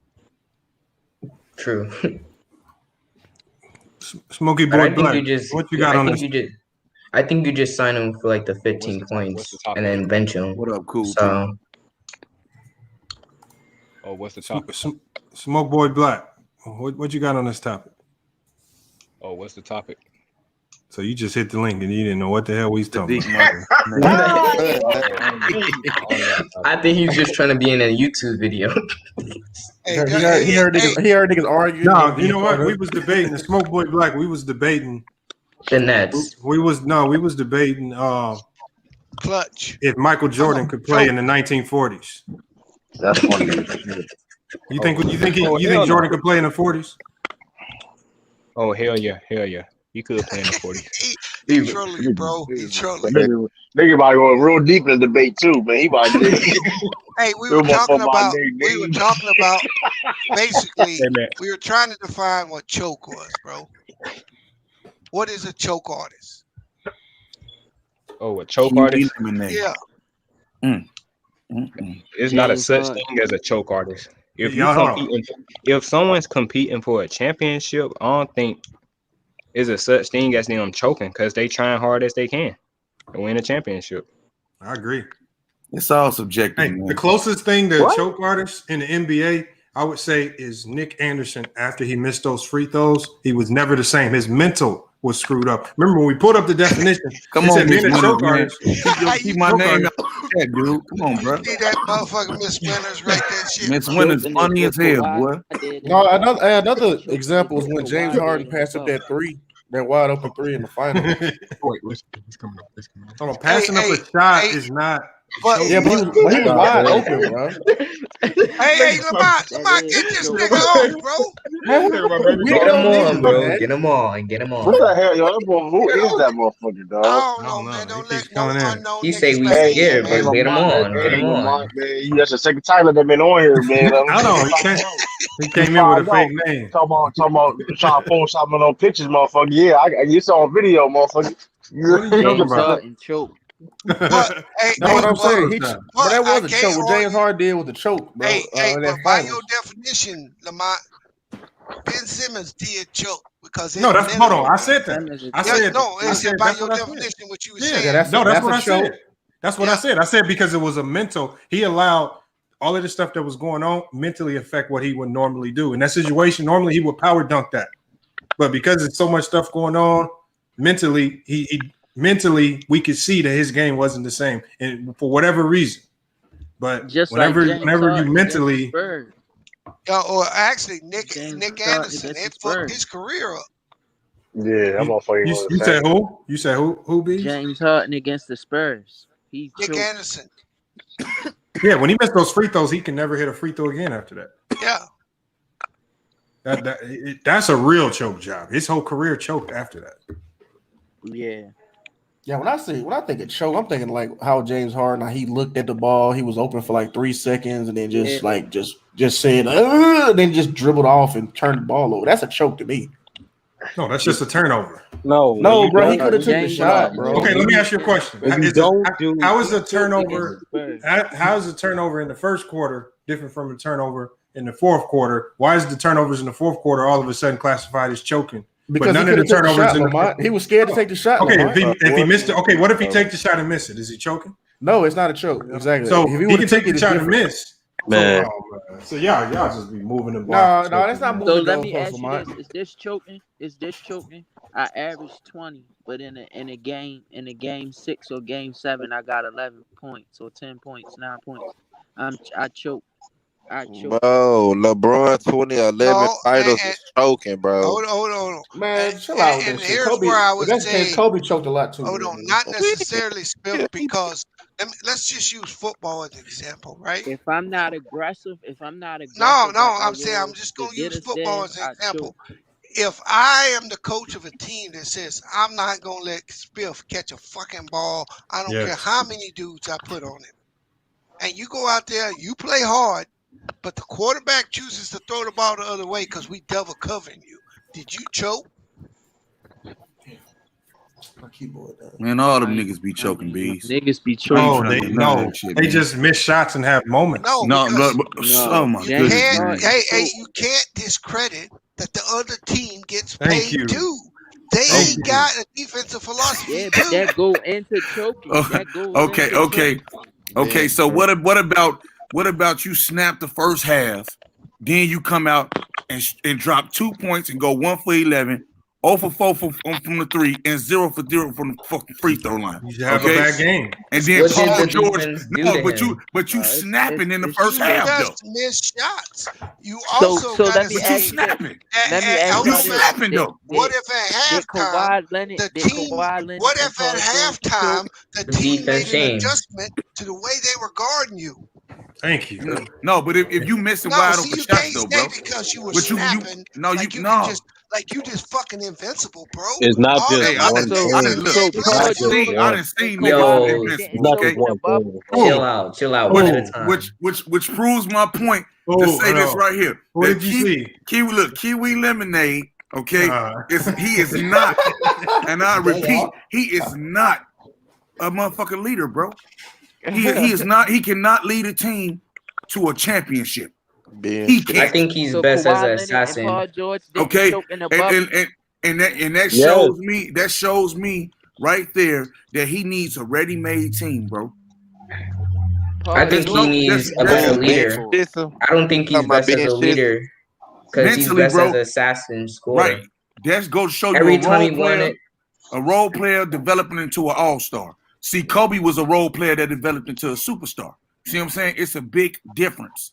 Okay? Hold on, nigga. Kiwi Lemon, hey, shut the fuck up. I'm not talking to you. Okay? Yo, like I said, youngest all-star at 19 started, nigga. Dude, when he came into the league, he was a bench player. He couldn't beat out Eddie Jones. Nigga, he was He couldn't beat out Eddie Jones, nigga. He couldn't beat out Eddie Jones. So shut the fuck up. Yelling at each other. Come on, y'all go one at a time, y'all. One at a time. Loser ass nigga trying to talk when I'm talking. You get no respect, nigga. 4-23. Okay, at the end of the day, like I said. Oh, hey, Lamont, he gonna have his Johnson out pretty soon. Yeah, Lamont, bro, make these Ball. niggas make these No, niggas that's blue ball. That's blue ball. Hey, what up, Barry? What I was gonna say, bro? What up? What's going on? What's going on? What's going on? These niggas be tripping on here, man. Lamont, they be tweaking, bro. Man, you ain't lying. Hey, I'll be back, y'all. All right, bees. Right, Yo, man. bro, your mic's All right, fucking up. B. Yeah, it might be. You what up? RB. Crappy kicks today, bro. Hey, listen, man. We ain't doing that. It meant Lamont. You gonna say that shit, Pop? Hold on. You blue ball, you gotta fix your mic. I'm gonna let you back in. Your mic, something ain't right with your sound. And then Lamont, to answer your question from earlier, the Celtics have no chance against these Lakers, bro. No. What I was just in my comparing was opinion, the top three, because I was talking to LVZ. LVZ said that the Celtics big three with KG, Paul Pierce, and Ray Allen was better than AD, Russ, and LeBron. And I said, I don't know what planet of basketball you get that. Kobe beat that big There's three. no way. Big There's four. no way. There's no way, bro. No way in hell that is even close. You just say that to push the narrative that you don't like Russell Westbrook. Look at the matchups. But that look at the matchups. Hold on. Westbrook cooking fucking. I'm a Celtics fan. I can't agree with that, man. Listen. I said LeBron alone is equal to two of those guys. He equal to three of them niggas. They just need to roll. Come on, you don't got. Listen, come on, you don't got to say all that, man. I'm telling you the truth. Stop on them niggas. Look, no, wait a minute. I'm telling you the truth, bro. The truth is the truth. You're not, bro. Think about this, bro. Okay, LeBron will smack all of them. What did they do? They went and they got all three of them for LeBron, nigga. With them role players, Rajon Rondo, Posey, and all of them. If you take them off that team, I think the Cavs can beat them. And that's just what, like Rondo. Take Rondo, Kendrick Perkins, and Posey off that team. I think the Cavs can beat them. You talking about the Celtics? I'm not mad. I'm not mad at that. Bro, they built that team to beat Kobe, bro. They built that team. That's a lie. That's a lie. Dwight Howard beat motherfucking LeBron, bro, and Kobe beat this nigga in 2009. Dude, first of all, why you talking like you got the same year? Come on now, bro. Like he got COVID. Because the nigga really going to sleep on this shit, bro. The nigga lost to Dwight Howard 2009, nigga, and Kobe beat that nigga. Got that Delta choke artist. Hold on. Kobe beat him by himself. This nigga Kobe beat him on a bruised knee and a broken finger, nigga. On food poisoning, nigga. Yeah. 30 bro. That was in 2010. That was in He was on food poisoning, nigga. Fuck you talking about, nigga. He was on food poisoning, nigga. Vanessa Bryant even said in the Hall of Fame. Who is this nigga, man? James 2.0? No, that's searching for a manhood. He's searching for a manhood. LeBron was searching. LeBron still searching for his fifth, man. Yeah, searching for his manhood. He don't know no goddamn basketball, man. Listen, stop these excuses, man. We not making no excuses. Man, blow your nose, man. Blow your nose.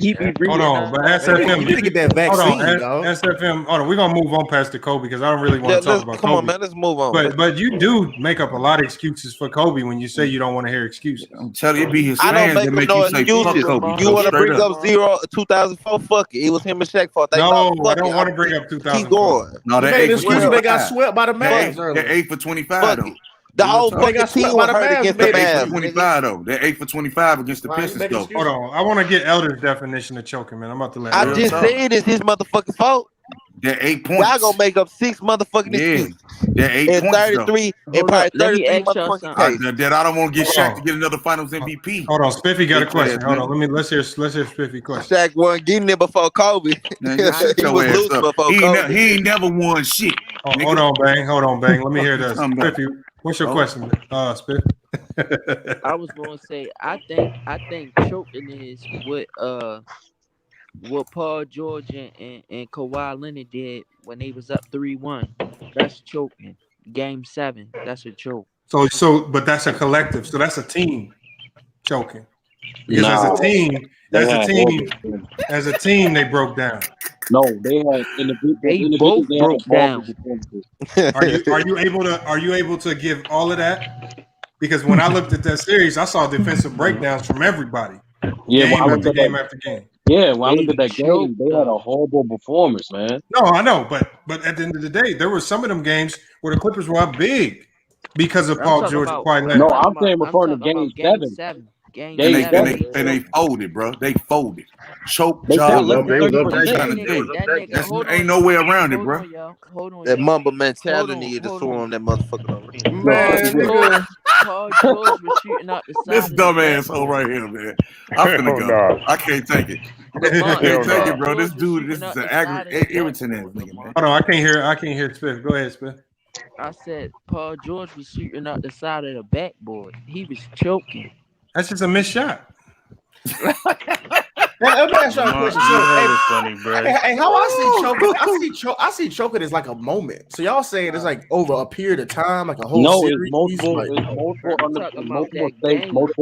underperformances, bro. Like, just made that up, big time. I ain't know. But Lamont, look, this one, and see, that's what I'm talking about, Lamont. If you come out and you snapping all the way up to the fourth quarter, you be like, oh my God, and just start shooting dumb shit, you choking, bro. You out of your element. You act like you out of your element. You was just killing earlier. Okay, hold on. So you basically saying Magic Johnson choked in the 90s final when he was cooking, and then they had to put Pippen on him to slow him up. So it wasn't because of Pippen's defense. It was because Magic choked. It was because of the HIV. The HIV had him. Come on, Bang. Come on, Bang. I'm just telling the truth. Yo, you are fired. Come on, Bang. I'm just telling you the truth. Hey, what's that? No, I'm just telling you the truth, bitch. See, that's what's wrong with y'all. Y'all got to be able to accept the truth. Hold on, let me let Elder hit that link, Elder. Real talk. What's happening? Did he announce that during that time? That was we know what was going on with Magic, bro. He was beating Jordan ass, and then the HIV kicked in with Scotty. Hold on. I can't stop it, bro. Michael, hold on. Michael. Hold on, y'all. I said you try and make it seem like niggas don't be choking. It's just exactly. No, I'm saying choking is more mental than it is physical. Yeah, because y'all say that's what I'm saying. Hold on. Choking is mental because, like I say. Yeah, the pressure bust pipe. They alluded to that, and they. But when you making and missing a shot is something you can't control. It's not just offense. Because Paul George. So let me ask you this: Paul George was fucked up in the exactly. He missed a shot.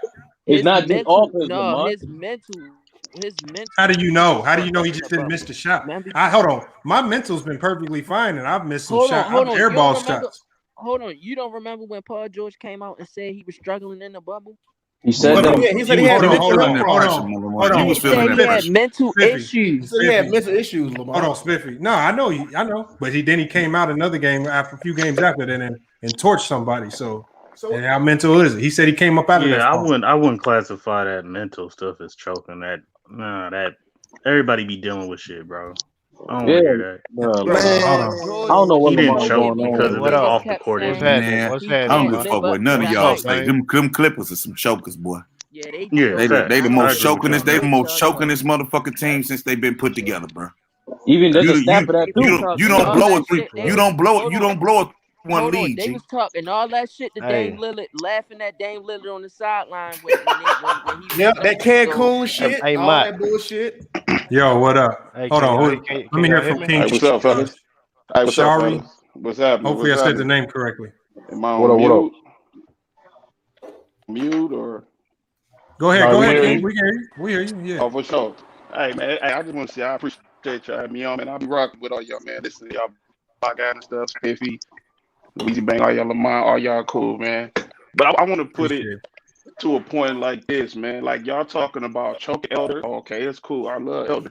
Hey, I want to put it to a point like this. Choking is relative, man, because you got to look at it like this. If a team is planning for you and stopping you, and they take you out your game, okay, you can consider that choking because if you dominate, you're supposed to overcome that. You overcome that most of the time, so you can look at it from that aspect.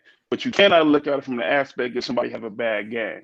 That ain't no such that ain't no such thing because look at it in your own life. If y'all play sports or y'all talking sports, so some of y'all play sports, whether it's little league, elementary, on up to high school, college, if you play pro somewhere, whatever. Think about your own situation. If you was dominant in the situation that you was in and you didn't make the play, did you choke? Because if you choke then, Hell yeah. then that's what I'm saying. That's what I'm saying. Then that's your consideration about choking. But I want to say one thing before I get off that subject. I hear all y'all talking about the GOAT debate and things like that. We need to stop looking at it as one person is better than the other because it's different eras and different situations. LeBron, everybody talk about LeBron. I'm a Lakers fan, die hard. I was born in Los Angeles, born and raised. Grew up in the project. I grew up Showtime. So my team has been the best team in all y'all lives. Think about that. 10 championships in all y'all lifetimes right now. So that's why everybody got hate for the Lakers. And that's why Laker fans are spoiled. You need to understand this. Look at your GOAT as if they've achieved something on that level that nobody else has done. LeBron has done things that other people have done. So my GOAT is Magic. Magic has done something that will never be done. He won his high school championship, MVP. Listen to what I'm saying. It's my GOAT, my opinion. Can I speak? Okay. He won his high school championship MVP next year. Won his college championship MVP next year. Won the NBA championship finals MVP. That ain't never gonna be done. That ain't never gonna be done. He did that You shit. saying Kareem didn't do that? Kareem and Bill did that shit too. What are you talking about? He was No, a not rookie. they first He year. was a Not they first rookie year. and won finals MVP. He was a rookie that will never be done again. Bill Russell. Some people would say that he just fell in the right place at the right time. Hold on, let me hear. I agree with dude with that. Some people would say that, but I don't. That's what I'm just saying. I agree with you on that, bro. But every player has done something that somebody hasn't done. It's not just Magic. That's my point. Okay. So your GOAT is the person that you liked what they've done and what they've achieved, and you appreciate what they did. Everybody else's GOAT, they appreciate what that player did. I don't want to make it too much of a GOAT debate. But I'd like I'm sorry. I just wanted to say that. I just want to say that. My bad. No, you're right. No, you was right about. I just wanted to hear what Elder had to say about what choking is, because we attach this term choking to players like Russell Westbrook, when I don't consider him a choke artist. He's made some. He hasn't made the greatest plays in the world, but I don't define that as choking, man. I don't. Russell's not considered that. All right, let me hear what Elder got to say about that. You on mute, Elder? Choking is when you have a situation and a scenario that's totally in your control and you don't produce. That's when somebody choke. Teams can choke, individuals can choke. I was saying to one brother that's a Laker fan, he was incorrect. Magic didn't do that in a 3-year span. He did it in a 4-year span because he didn't win the NCAA championship till his sophomore year, not his freshman year. So, but it's still an incredible accomplishment that I don't think anyone else has done in that time frame. And winning as a rookie, leading his team, stepping in for Kareem when he got hurt, no one's ever done that as a 20-year-old rookie. So Magic is my favorite player of all time. I don't have Magic as the GOAT for the simple fact Magic didn't play long enough. I need longevity, and it ain't my fault he was out there hoeing around and got AIDS. You see what I'm saying? So, but he's my favorite player of all time. But Westbrook, again, I made some statements a while ago about what I thought would help Russell Westbrook and the type of player that he needs to be with to help him. And we're going to see if it pan out, because LeBron was the guy I said could help him. I used to think a brother like Chris Paul could do it. I don't feel that way anymore. Chris Paul's still a good guy, but I don't feel like he could help Westbrook. But other than that, I mean, Westbrook, I just want to see this year. With all that we got, I want to see what takes place this year. I really do. I want to see how it goes down, how this league going to be. Some teams got much better, in my opinion. Some teams stayed the same. I don't ever believe in just running it back because I don't think you win when you run it back. You got to make adjustments because teams are going to adjust to you. They are. They're going to adjust to what you've done, especially if you won. I definitely don't agree running back if you lost. Why the hell would you run it back with the same team and you couldn't win it with that team? That makes absolutely zero sense to me. So the stuff that some of these teams have done by just re-signing their players is cool because those are the best players they could get, but they're not going to win nothing. You couldn't win with them players last year. Who's your three teams that got better? Who's your three teams that got better in the offseason? Say it again? Who's your three teams that got better in the offseason? Unfortunately, Brooklyn got better. Of course, the Lakers got better. The Bulls. The Bulls, I'm going to tell you right now, the Bulls got more talent. I don't 100% necessarily know if the Bulls got better yet, though. I gotta see. We was a 10th seed, bro. Hold on. The Bulls won 10th seed last year. They didn't make the play-in tournament. We didn't make the playoffs. We was like 10, 11 seed, bro. No, you were 11 Hold on. We were hovering. We didn't make the playoffs. We didn't make the play-in. We way better than what we was last year. Yeah, the top 10th, 5. The 10th, y'all not top 5. I don't think that at all. I really don't. I don't think the Bulls are going to be top 5 in the East. Not with the way those Eastern teams have loaded up. I know they're not going to be top 5 unless it's just a ton of injuries again for some reason, which I don't anticipate this year. But the jury out if the Bulls actually got better. They got a lot more talent, but I don't know if they got better yet. I don't know that yet. More talent doesn't always equal better team. Yeah, and that's why I said this thing with the Bulls. I think there's only 2 ways this can go. It can either go really well, top 3 seed, or it can go all bad and they don't make the playoffs. I don't think there's in between. Here's a team that got better, but I actually think they're going to be in worse shape. No, the Hornets going to be okay. They're going to be fine. I think because they was in a play-in tournament. I think they'll do the same this year. The Hornets. I think Knicks got better, but I don't think they definitely not going to be the 4th seed. I think the Knicks are going to struggle to get into the play-in. Well, what I've seen in the East right now, I think they're going to struggle to get in the play-in. So that means they're going to be somewhere between 7 and 10. So that team got better, but they're not going to place there because a lot of other teams got better. Teams that struggle with injury, teams that did that. A lot of other teams got better. I think there's teams that people are sleeping on in both conferences. They're not giving them their just due. They stay healthy. People sleeping on Golden State. I think they are. I think they're sleeping on Golden State. I got Golden State. I got them as a winner in the offseason so far because they're still going to be making moves. I think they did a little bit of addition by subtraction. I think you're going overboard with the winner of the offseason. No. I'm not saying the winner. What I said was they are one of the teams. When I go by and I'm judging each team if they're a winner or loser so far in the offseason, I had Golden State so far based on the moves they made as one of my winners. If Clay is healthy, they winning because they need him back. These other moves that they make, they ancillary moves. I don't see the rookies, even though they got some decent ones. They're just not going to get the time to be a major contributor. What they need is a major 3 to be healthy. And then they need the guys that played already, like Wiseman. What's his name? The other guy that I don't like from Canada, Wiggins. They need guys like that that's been in their system to go to another level this year. Because that's what I was saying. I honestly believe Wiseman will be most improved player of the year. I don't think we'll see the same Wiseman. I think he's going to come in. Have potential to do that too. I think he does. So that's why that's why I said people sleeping on them because if these guys, develop because they're more comfortable in the system, the Toscano guy and the other guy, the Poole, all these guys, if they get a little bit better because they're more comfortable, Golden State going to be something to deal with. They're going to be something to deal with. Hey, Elder, quick question. What is your Laker starting lineup? Me personally, I said Dwight. What his name?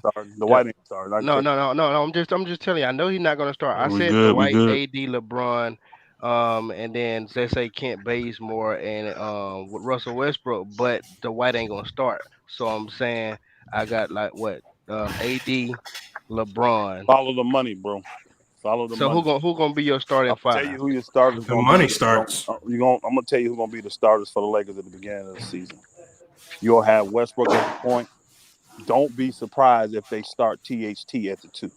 I said that too. Don't be surprised. THT may start at the 2. They're gonna have LeBron at the 3, of course, AD at the 4, and Marc Gasol gonna start at the 5. I believe that too. And they need Gasol to start at the 5 with those 2 other guys because now that's your shooting. He stretches the floor. You can't start guys that can't shoot with 2 guys can't shoot. Now, what the Lakers are saying is THT has taken that leap, and he is a better shooter now. He's a threat shooting the ball from the outside. Now, that's what they're saying. That's why I believe they paid him the money, and they're going to start him. Think about it. THT's been with them for 3 years now? This is his 3rd year. He's making $11 million, $10 million, something like that. What other guard on that bench is making that kind of money? Would you consider THT a two-way player, offense and defense? Yeah, they like his defense because he got them real long arms. They say he's developing defensively. So again, you athletic. You got guys that get to the basket. You got a lot going on with that starting lineup. The problem Y'all still think Melo was washed? No, he ain't washed. The problem people are gonna say with that lineup is they can't shoot well enough. Well, now you're gonna have to go out and prove it. And if THT is hitting that jump shot, he gonna keep his starting spot. But think about it. He's been with your program 3 years. You just pay him a bunch of money. It don't make sense. You bringing in guys that don't even know the Lakers system, making minimum, and you gonna start them over a guy you paying $10 million. It don't make sense. No, the reason why I mentioned Kent Bazemore because he's the only really, besides the other main stars, that's really a two-way player that can give you offense and a little defense. I agree with that. Now, that's why he's a candidate. He's a candidate if THT not doing what he's supposed to do. Right. They gonna slide Bazemore probably in there if he's producing. The good thing about all those guys are gonna look decent defensive. I'm telling you right now, Vogel's system is just good. Thank you. That's his what I said. defensive team system. They're gonna be looking okay. Now you have other guys. He blew by him, but the part of that is team defense. We don't care that he blows by. He finna go in there and meet that giant and AD or meet that giant and Dwight Howard or something like that. So at the end of the day, that's what I believe the starting lineup gonna be on day 1, unless the Lakers do something else on one of these other 3. Because I know what the Lakers are looking to do. They're looking to get a true 2 guard, another wing, a true 2 guard, or another wing. If they can finagle that out of these 3, or this with Schroeder, we got 3 things, and then you got the Schroeder thing. So if they can finagle that out of that, well, that person could jump. Do you think there's a way? Do you think because if you look where Josh Hart is now, Josh Hart. Thank you. Oh my God, I was just hold on. Let me see because we know that New Orleans is a team. They need a point guard. Bad. They don't have one. And you have Josh Hart over there who's a restricted free agent. Do you see the potential for a potential deal to get done that could send Josh Hart to the Lakers and send Schroeder? Restricted free agent? I mean, he's restricted though. That's the problem. He is restricted, and from what I heard, and he was a first-round pick, so I don't know what his qualifying offer was, but from what I'm hearing, I'm not big on Schroeder at all. They don't want Schroeder at the point. They're gonna take that one guy. He was a 2 guard, but they're gonna experiment with him at the point. You talking about Kyrie Lewis? No, it's another dude. I think he was from Florida State or Alexander Walker. Now let me ask you. Okay. Hey, they're gonna experiment. Hold on, they're gonna experiment with him at the point. So I mean, we could take Josh Hart back. He still ain't gonna start for the Lakers though, even if we get him back. I'm telling you, what they did with THT and let Caruso go, they showed where their loyalty was. And people forget they paid money to get that draft pick. When THT was a 2nd-round pick, the Lakers had to pay $1 million+ just to get that pick. So they got a lot invested in THT, and they expect him to develop. And part of what they saying he's doing this year is he's going to be able to shoot. But the thing about the Lakers that make them so great this year, they can throw all kind of lineups at you. So thank you. It don't really matter what the team is they're playing. They got enough personnel where they can throw different lineups at you. You want to go big, you in some trouble because they could go Carmelo at the 3, LeBron and AD. Man, that's bad, y'all. I'm telling you right now, that's tough to guard. And you can go defensive minded. You can go defensive minded with your guards to contain the team. Like if you got a team that's not big, you start those 3 cats, and then you put your 2 best perimeter defenders on their guards to make them have to work a little bit. On that other end, it's gonna be feasting in the paint. Because Carmelo got the mid range, he can post. LeBron gonna get to the basket when he want, and AD gonna be able to do whatever the hell he want to do. Right. Lakers Hey, got let options. me ask you this, Elder. Would you consider, I'm just thinking about the experience and all that. Would you consider bringing in, if they can get him? I don't even know if they can get him. Would you consider bringing in Paul Millsap? Me personally, no, because if that's the case, why didn't you just keep Markieff Morris? In my opinion, I don't see what Paul Millsap offers, and I don't see Paul Millsap playing for the veteran minimum either. Oh, okay, He be taking discounts, but he ain't been playing for veteran minimum. He been getting 10 million, 16. So and he undersized. Paul Millsap really only like 6'6", y'all. He like 6'6", maybe 6'7", maybe. And I've just never been a fan of Millsap's game. I don't think it works with the Lakers. He can stretch the floor a little bit, but I think I could have got the same production out of Markieff Morris. So I'd have kept him. If I'm thinking that, and he's 6'9", 6'10". So and he know my system. So and we old enough as it is, y'all. We already old enough. So if the old players coming, he gonna have to. I can't see them really want to go after another old guy. We have enough veterans right now. So you'll bring back Wesley Matthews if everything's fair. Yeah, because Wesley Matthews can really guard 1 through 3. He really can. He gonna get that effort. He ain't scared to take that shot. You see what I'm saying? So I know, and Matthews still out there. Ain't nobody picked him up. So I definitely would bring Wesley Matthews back in one of those spots. He would probably already have a spot if it was me, because I would show loyalty to him for coming in on the low, playing with us. You know what I'm saying? But they got a lot of guys that hit. Wesley Matthews is only 6'4", y'all, and they got a lot of guys. I mean, Nunn's that height, Monk's that height, Bazemore's that height. You see what I'm saying? THT is that height. They got a bunch of guys already that can do what Matthews do. He just maybe a little bit better defensively, maybe. Would you say we got a lot of guys that please kill this narrative? We need Buddy Hield. We don't need him.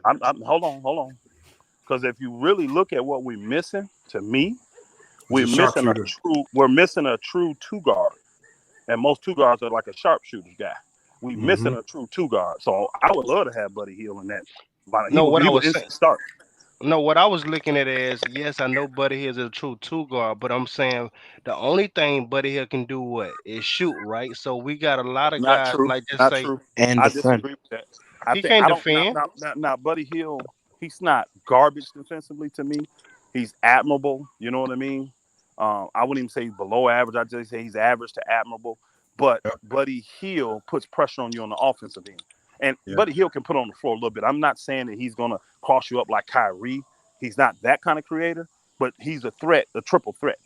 So he can put the ball on the floor. Yeah, Buddy Hield can put the ball on the floor. If you've ever watched him, he can put the ball on the floor, dribble, pull up, all this stuff. He ain't just stuck coming off screen shooting the damn ball. That ain't what he could do more than that. Buddy Hield would have been a great fit for us because, again, he's a better KCP.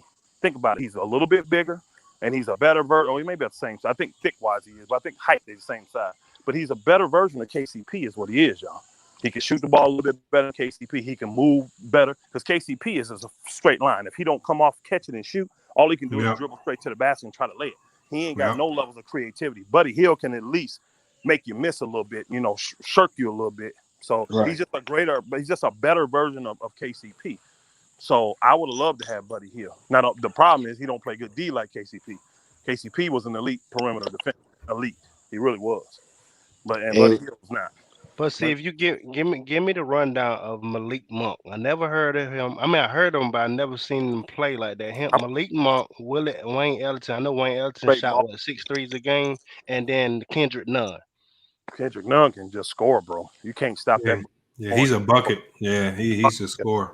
So he's better than Dion Waiters. No, I mean I know Dion Waiters out of the league, but he put me in the mind of Dion Waiters because Dion Waiters can score. He's much better than Dion Waiters. Yeah, he's much better. Okay. Better than Dion ever was. Quicker, just much better. Better angles, better. He's just much better. And he ain't Is he a shooter or he'll play or he'll point? Both. He can do both, bro. That booker can get it from wherever. If you proud of him, he took less money. He took less money to go to the Lakers. That's how good he is. That little ugly left hand shot on you and knock it down. I like Kendrick Nunn a lot. I like him a whole lot. What about Malik Monk? He's another one. He just get buckets, bro. And he could be a sniper. He's a little streaky at times. The thing I'm so impressed with Malik Monk, his defense made leaps and bounds this year. I mean, yes, I heard that too. Yeah, he went with from being like Charlotte. one of the worst 2-guard defenders in the NBA to well better than middle of the pack. You know what I mean? So he made leaps and bounds defensively. So if he can keep that going, it's going to be pretty good. And again, guys are offensively, if that man catches fire, Malik Monk can on any game drop 35, 40 on you if he gets hot. You got a lot of guys on that team now that can easily score 40. I mean, Melo can still do it. LeBron can do it. AD can do it. Kendrick Nunn can get you that. Monk can get you that. I'm telling you, got a lot of cats that can get 40 points on that team right now. And most so you teams, saying scoring? Y'all will finish by 5th. Hold on. So you saying scoring ain't gonna be no problem for them? On that, whoever said that, I love to take No, you. I guarantee you talk about money, Elder? If we finish 5th, is if AD and LeBron get hurt again. That's the only way. It's the only way. If they healthy, you can forget it. Because people forget before AD and LeBron got hurt last year, we were second in the West. We were second. Then they got hurt. Don't be dumb, okay? Like them. Don't be dumb. Y'all gonna finish 5th. So Elder, so it's one of those things is if LeBron goes sit or if he ain't even playing a game, it won't hurt him like it been hurt him in the past with a LeBron led team. Nah. And really what should happen, the way they got it set up now, because you got a great guy to give minutes to give LeBron and AD breaks. Because your 20, 25 minutes you give Melo, that's for LeBron and AD because he played both of their positions. So when LeBron go out first, watch be Melo coming off that bench first. He gonna slide right in LeBron's slot. And then when LeBron ready to come back in, they're gonna take AD out of the game like they always do. And then you're gonna see Melo slide to the 4th position. What? But see, the thing is with me with Frank Vogel, and you know he'll do it. Frank Vogel will take all his good starters out and rest them and don't leave no playmaker out there. He'll take Bron and AD out the floor, you know what I'm saying? And won't have nobody. And I'm like, you got to leave somebody out there. Hold on, bro. What the problem was is we didn't have no playmakers last year. He had to rest. This year, we got more playmakers. The problem last year, we didn't have a lot of playmakers. Really, the only 2 real playmakers we had last year was LeBron and THT. That's it. Right, you're right. Schroeder was supposed to be that, but he didn't deliver, y'all. He didn't deliver. Yeah, Schroeder ain't that guy. So even with that, you got 3 guys. You got 3. This year, Monk can make a play. Nunn can make a play. Melo can make a play. LeBron can make a play. I mean, bro, this team is set up well. I still think we need to do something with these 3 spots. I really do. If we could get a quality wing, which I don't think is out there available, if we could get a quality wing and trade or something, I think we really go to the next level. Hey, let me ask you this. Let me ask you this, yo. Would you prefer Buddy Hield over the Westbrook trade? Over the who? Over the Westbrook trade. Me personally, no. If I had to pick, I'd have done what the Lakers did. If I had to pick between those 2, because let me tell you why, though. Let me tell you why. I'm not saying that Buddy Hield is not a better on paper fit, but I can guarantee you this. The majority of them guys that took money on the low, they not coming to LA for Buddy Hield. They're not coming to LA. I didn't even think about that. They're not coming. They're not coming to LA. I don't think Kendrick Nunn comes to LA if Buddy Hield's there. I really don't.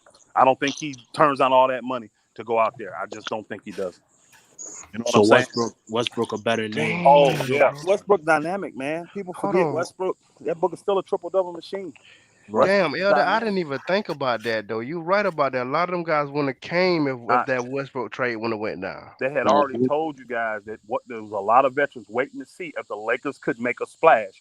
If they could, they would take the minimum. And as soon as the Lakers made the splash, all these guys took the minimum. Those reports weren't live. As soon as they made the splash, then the Lakers, then them guys came. But if they did the Buddy Hield deal, that ain't no splash. You might have got a couple of them. I don't think we'd have got all those guys. I really don't. We probably would have got Melo, maybe Wayne Ellington. But I don't think I don't think Nunn. I don't think Monk. I don't think them cats come. I really don't. I don't think those cats come. I don't think those cats come. I just don't. I don't think they come for Buddy Hield. And think about it. Buddy Hield plays their position too, y'all. That's another thing. Russ gonna play the point. Buddy Hield played those guys, so those guys had no motivation to come. How many points you think? Now go ahead. How many points you think Bron gonna average or need? It's irrelevant.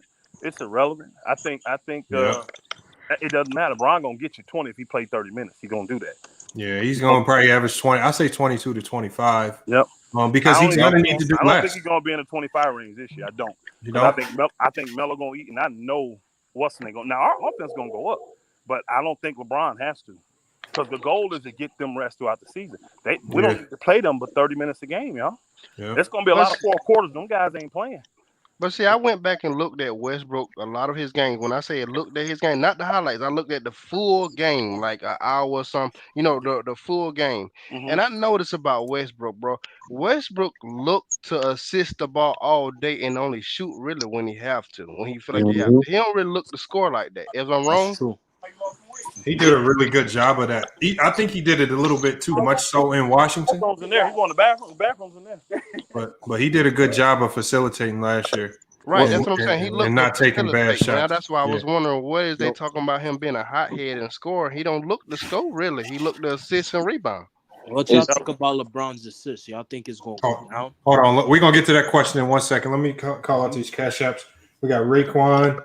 He says in the cash app, he says Lakers need Avery Bradley. I don't know. Maybe we'll talk about that here in a second. Hey, you know what? I would love to get him. Boy, I would love to get him. Because that's that guy that can play small guards. He can defend small guards. I just don't know if he's the same. That's the only problem I feel. He's been resting. He better be. He's been resting. It's already reported Avery Bradley looking to join his past teams, contenders like the Lakers, Celtics. I would love to put in one of those spots. I would love to have Avery Bradley. People forget that book was starting for us when the bubble happened. Do you think he'll start at the 2 if he come? No. Right, that's what I'm saying. We already guard heavy. No. But which one of those guards will be really good at guarding the small point guards that are quick? Okay, I feel you. That's why that's one of them 3 spots. If you got a guard, it ain't many of them, but if you get a guard like that, it's nice to be able to bring Avery off the bench to try to shut him down and slow him down a little bit. Hold on, we got Lashansky in the cash app. Bazemore the best one for that now. I'm sorry, go ahead. Hold on, he said we got Lashansky in the cash app. He says for the FYF Sports Community Basketball event, salute for that. And then we got Jamar in the cash app as well. Salute to Jamar, Lashansky, and Raekwon all hitting the cash app. Appreciate that, y'all. And if y'all got questions, the fastest way we can get to your question, because these comments be coming so fast, is just dropping in the cash app. And because I don't know. I appreciate that, Elder. I just don't like, I don't know why I don't like the Avery Bradley fit. I know he's a good defender and a good player. I just haven't seen him play in the last 2 years enough to know what he can bring. Did the age start to kick in? We know he's an older guard. Like what can he bring right now to this team? I think what happened, Lamont, think about where he did, though. He sat out all that time after the bubble, just didn't play. Then when he did come, he was injured. He tried to get healthy. When he did come back, he didn't get major run down there because he was behind 3 guards in Miami. He just didn't get major run.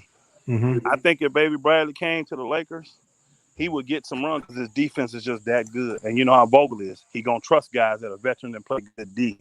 So if he's 80-90% of what he was, I'll take him. Because we don't have that player on the team right now. I mean, Bazemore you can put on him, Rush you can put on him, even Kendrick Nunn, you know what I'm saying? But them guys ain't dogs defensively. No defensive stoppers. No stoppers on the perimeter this at all. Guy is remember at that time when he rated the best perimeter defender in the league at that time? He was rated the best perimeter defender in the league at the time. And he was dropping threes. Remember at that point, that booker had started hitting threes. He won a couple games, but he beat the Clippers for us, remember? Beat the Clippers for us. So if he can get back to that form, and again, I think Avery's one of those players that play better with better players. You know what I hope happens? I don't think it's going to happen. But I wouldn't mind because I know what's the name is trying to get off of old boy. Let us get him. I'm good. Who are you talking about? Smart. I thought they just offered him. I saw something in the comments saying that Boston just offered him. And again, I hope the Lakers take it. Now, they may not want to just because of the salary cap thing.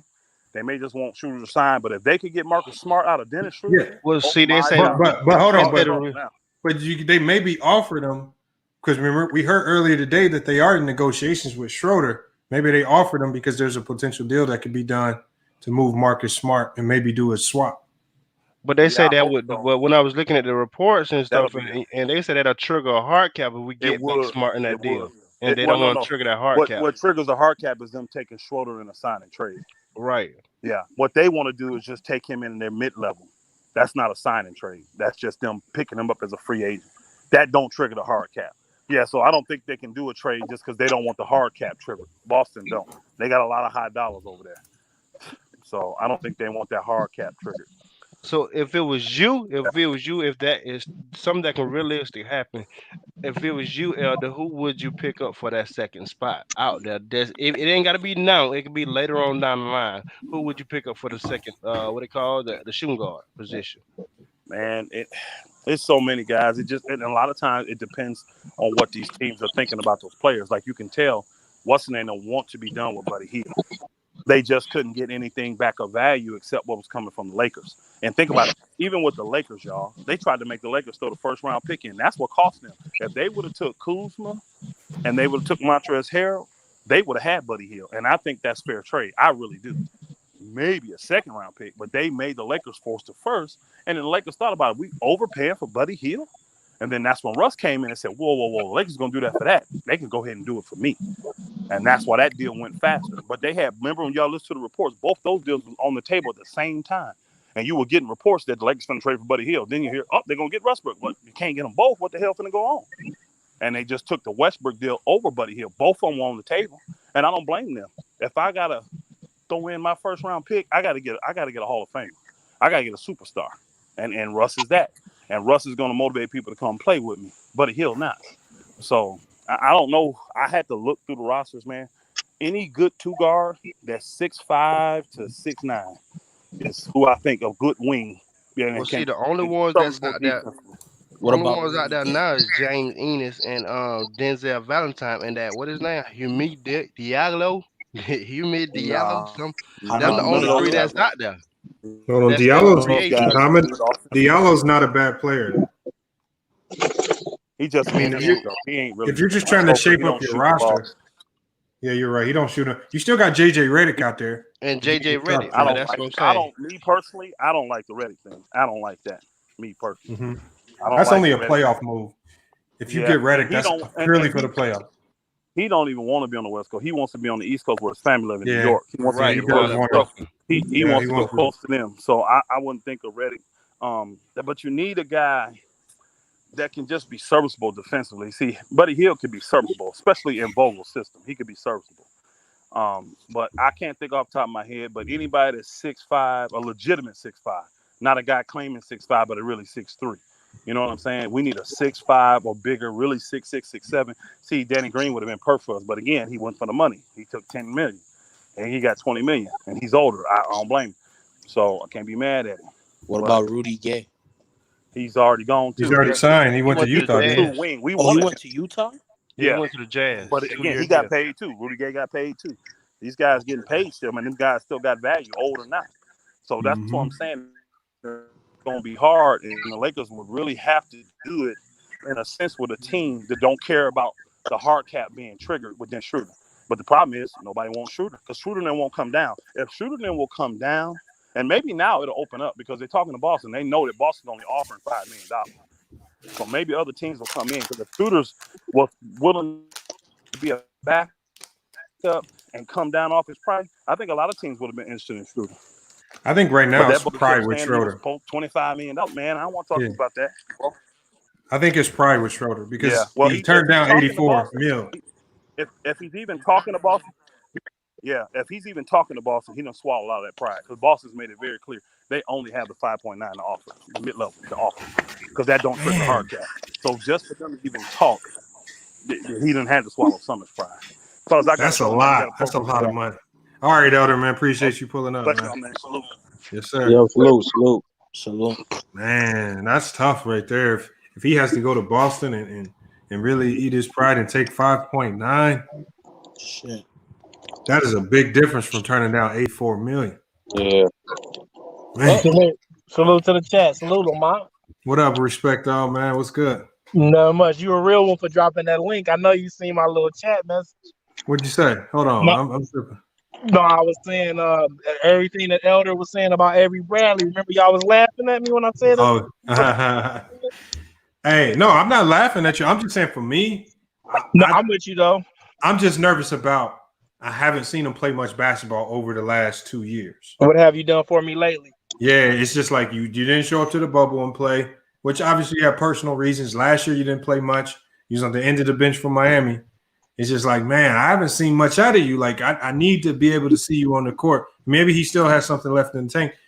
He's just one of those guys that have to prove it to me. I think the player that somebody mentioned earlier that could have an impact, and he's probably not going to get much credit, is Hamidou Diallo. Yes, he's actually a really good defensive player. He athletic too.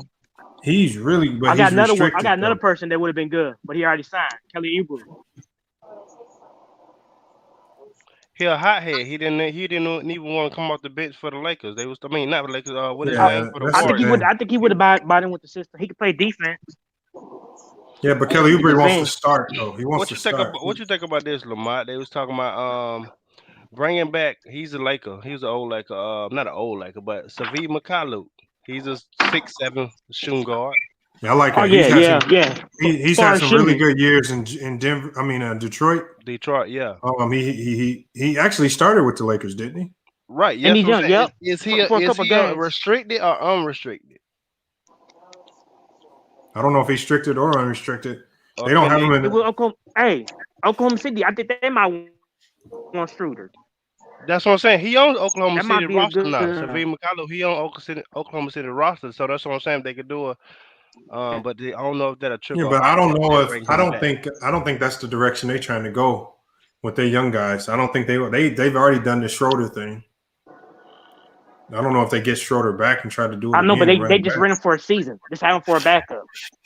Man, but oh no!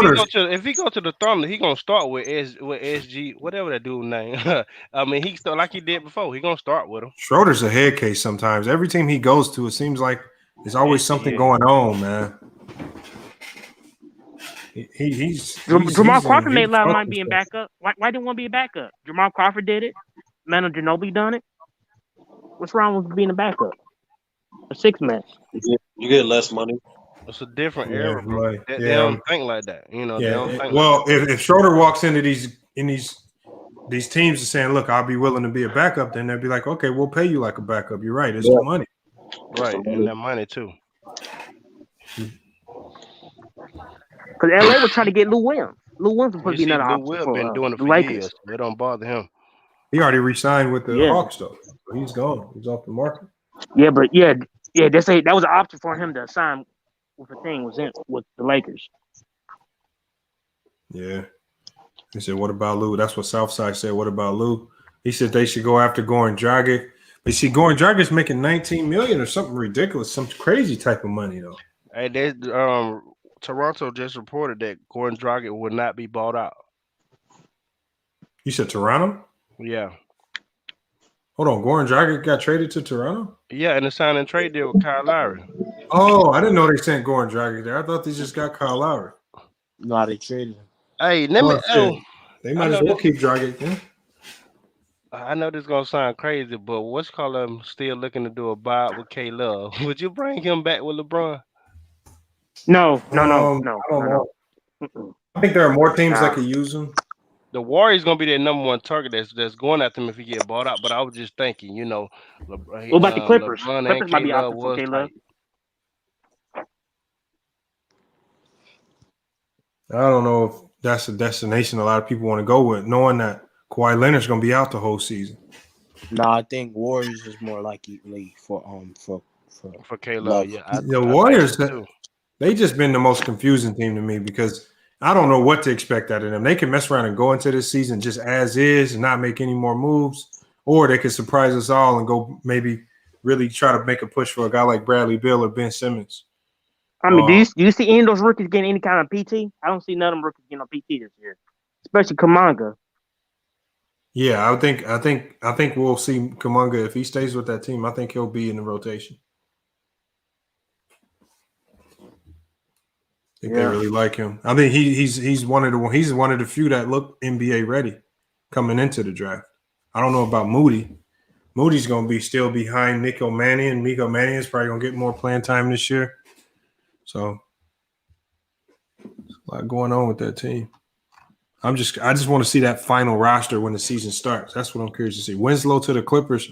I actually like that move, Winslow to the Clippers. Winslow's an That's the underrated Winslow. guy. One of the better defenders of his league. If he can get that shot right, he'd be Yeah, good. because he came in with the Heat, didn't he? I remember him. Yeah, he was pretty solid. Yeah, He then didn't he went start to with the the Heat, though. Hey, but Then you he- was then- right. then he went to Grizzlies, too. Oh, he did start with the Heat. Yeah, he did. He got Yeah, drafted. yeah, he started with the Heat. You was right though. Lamont. It did say the Celtics awaiting response for Smart. Said for him to be willing to extend him roughly 17 million over 14 years. 17 million over 4 years. It says Celtics await response from Smart agent. I mean, they only offer him that. I think you only offer that type of money for a reason, because I don't think he's worth 17 million a season. So what Maybe you saying? He is going. Well, it look like he is going to be put in a trade. I'm saying what you do is when you slightly Sounds like he's overpay him gonna like get that, you're using them as trade bait to make the money work. Okay. Because remember, the Heat really had no reason to accept Goran Dragic's player option unless they knew they was going to sign and trade him for Kyle Lowry, because Goran Dragic is not going to be worth that 19 million this year. But they have Where you think he's gonna go to? Where's he going get to that play? player option? Who? Goran Dragic. He's in Where's he Toronto gonna go already. to? They used him for a sign and trade. Already. Toronto. I don't like him.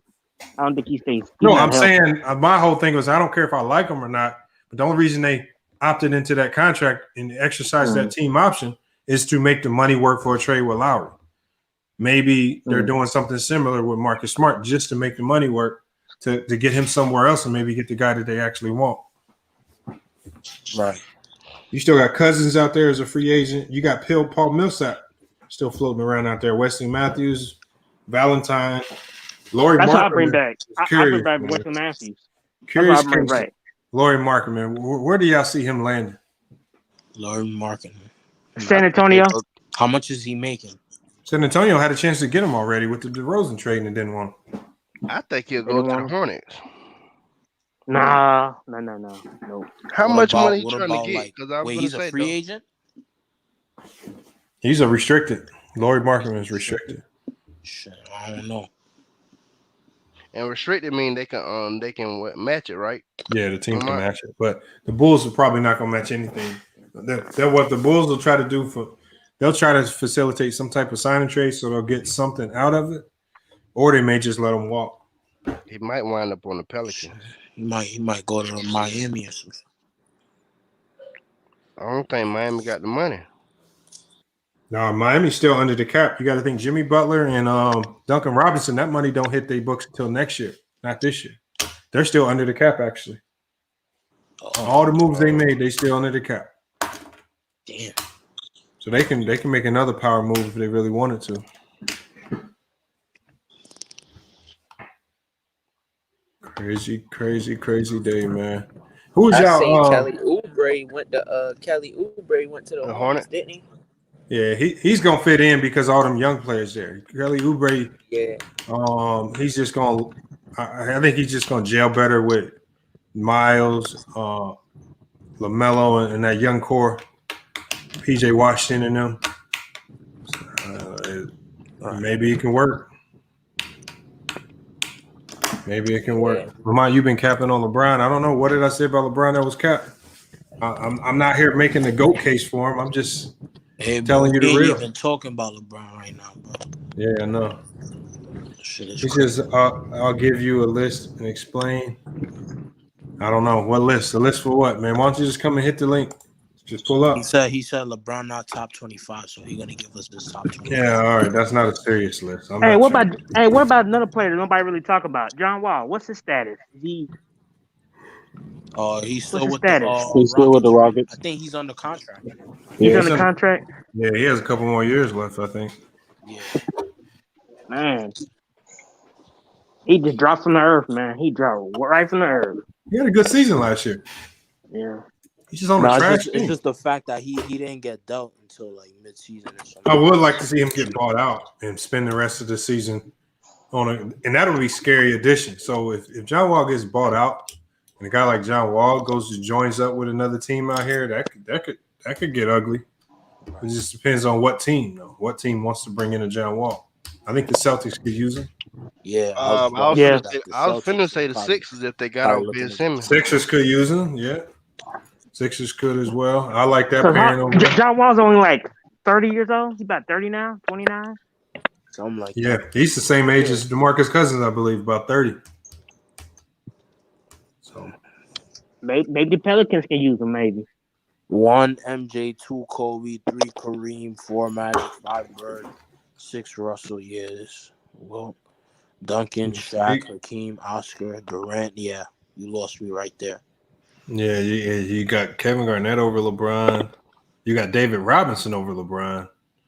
You got Jerry West over LeBron. He has. Hey, y'all gotta remember though, you can't fix stupid. You can't fix it. People try, but you can't. That nigga really said Kobe too, man. Hey, Spiffy, send us some of your new music, man. I know you got some, man. We can do a quick little music review. What you say? I said, you got to send us some of that new music that you. I know you got some new music ready to go. I got you. Well, we can play it right now. I know a lot of people been waiting to hear some of the new stuff. You got to be catching the summer league games. You been watching summer league until I get back in the house. I'm right. All right, I got you. All right. Hey, is there any summer league games on right now? Oh yeah, there's summer league games on right now. You gotta have NBA TV, but yeah, summer leagues are going right now. They showed on ESPNU. There's some players that's looking nice. I like and maybe the Lakers are saving some of their roster spots because they got some two-way guys like Josh Ayayi, who's looking pretty good, and Mac McClung is looking good. So they may save roster spots because they have some two-way guys. And then they got Austin Reeves too. Austin Reeves. Yeah, Austin Reeves as well. I can't act like I know a lot about him. I've heard a little bit about him. Oh yeah, he can shoot. He's solid. So they may leave some roster spots open for those two-way guys. And also, Miami, he got what's his name? Marcus Garrett. He's a pretty good defender. They got a pretty good player in him. He might be a two-way guy. And Stacey Jones says one more power forward. We good. What team are you referring to, Stacey Jones? One more power forward. Yeah, what team? Because I'm for whatever reason, I don't know why I got a funny feeling that the Lakers are looking at Lauri Markkanen for some reason. And the reason why I say that is because they're looking for more stretch bigs to keep that floor spaced out for LeBron and Russ. And the more stretch bigs you have out there, the better.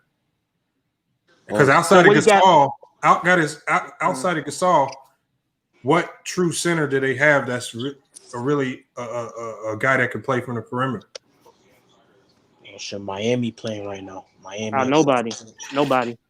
I actually like Lauri Markkanen on that roster. That gives him more size, a little bit more defense. So you would start him? Versatility. No, not necessarily about starting him. But I'm just saying it gives you versatility.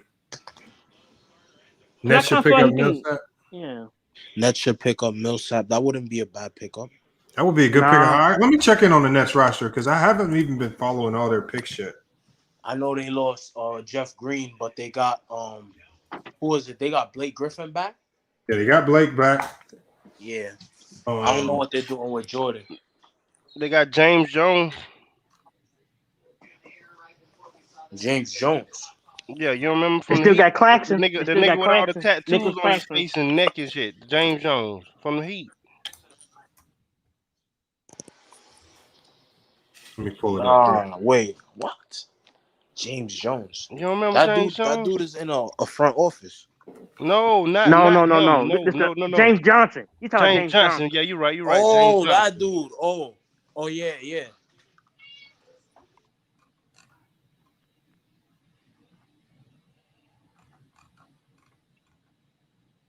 All right, so far they got Blake.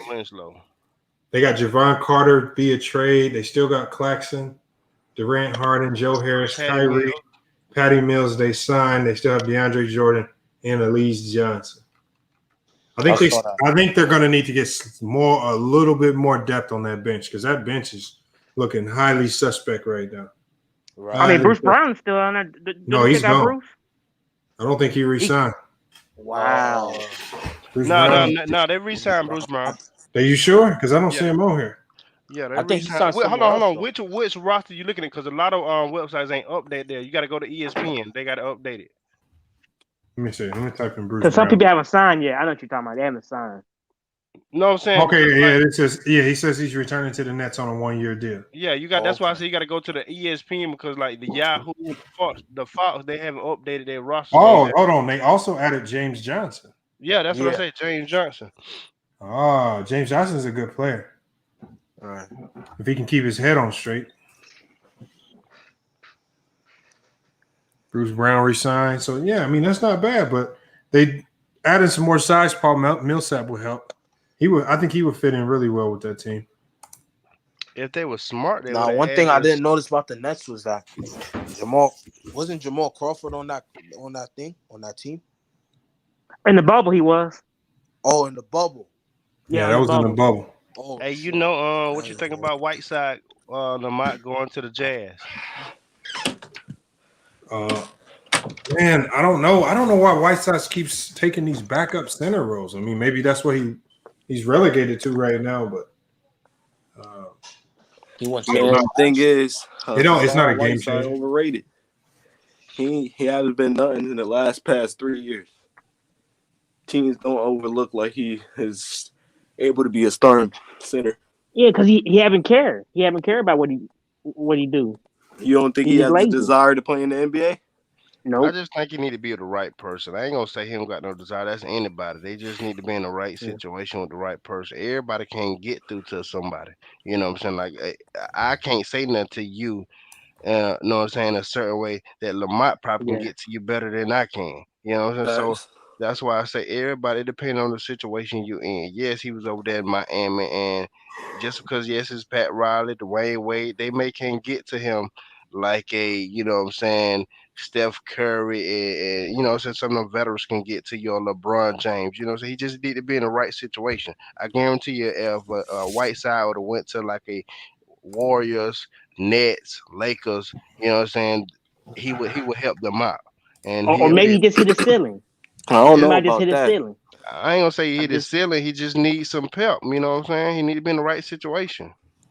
I think Hassan Whiteside lost his feeling of the game. Like he got all his money. He got that money from Miami that 1 year. He hasn't been the some same people. After that, he hasn't been the same since. He already paid. He don't got to start. He don't want to start. Like some players, you want to get better. You want to be the best player you could be. But Hassan Whiteside not proving that he don't want to be that. At the end of the day, he just don't want to be, in my opinion. But see, what team have gave him an opportunity to start? But teams don't want to do that because sometimes you got to earn your spot, though. Sometimes you got to earn your way. That too. But that's what I'm saying. Like he was playing on Sacramento. A lot of people know. You know what I'm saying? If it was us, we probably will understand, okay, it's my chance to prove myself. But a lot of people, hey, man, Sacramento trash. I ain't even finna try my hardest. You know what I'm saying? Some people, you just got to look at it. I guarantee, like I said, if he was on a contender team, he probably, you'll see a different Whiteside. Hey, but that mindset doesn't get you a better contract. You got to think about this. Imagine DeMarcus Cousins was on the Sacramento. They was trash. They wasn't even that good. He was averaging the same numbers. He was the best center in the league. It don't matter how trash the team is. If you putting up numbers, people gonna see that, and teams gonna see that, and they gonna want to pick you up. You feel me? You're if right. Hassan Whiteside was on a trash team and he was putting up numbers, you gonna get trades from him. You gonna get teams wanting to pick him up.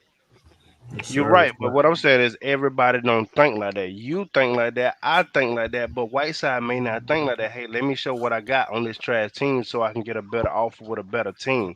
You know what I'm saying? He probably don't think like we think. You know what I'm saying? Everybody different. He think, hey, if I go to Charlotte Hornets, they trash. I ain't even try my hardest. If I go to a Lakers, I might try my hardest and do what I need to do. If I go to a Nets, I know I'm in contention for a championship, so I might do better. But if I'm on a trash team, I ain't finna give my all. Some people think like that. The thing is, good teams is not gonna even care if they ain't even gonna want to pick him up because he got no capability in seeing like if they want him or not. Let me go to what up, Corey? What you got on this? Corey, can you hear us?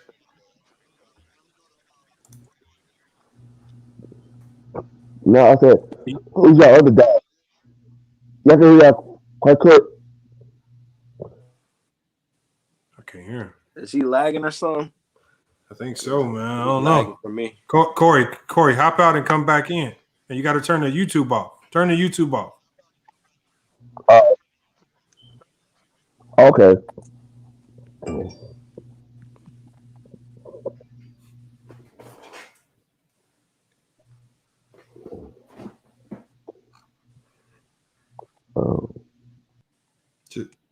Oh man, he kicked himself out. All right, just hit the link, come back in. Make sure you close your YouTube app when you come in. That way you can hear us and you're not on the delay. He says, "God make no sense." I wouldn't say that. Everybody's made some sense. Lamont, I got a question for you real quick. Yo, what up? Say LeBron ends up winning maybe 6 or 7 chips. Yep. You think GOAT debates are still going to be happening between Michael Jordan and LeBron? Or? Oh, yeah. The debates are going to happen because I asked this question. I was on another platform, and they were heavy Jordan fans.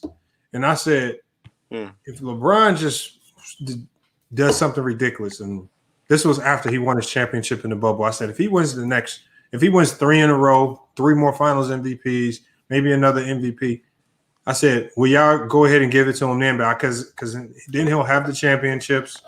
You know, he'll exceed Jordan and all of these other things.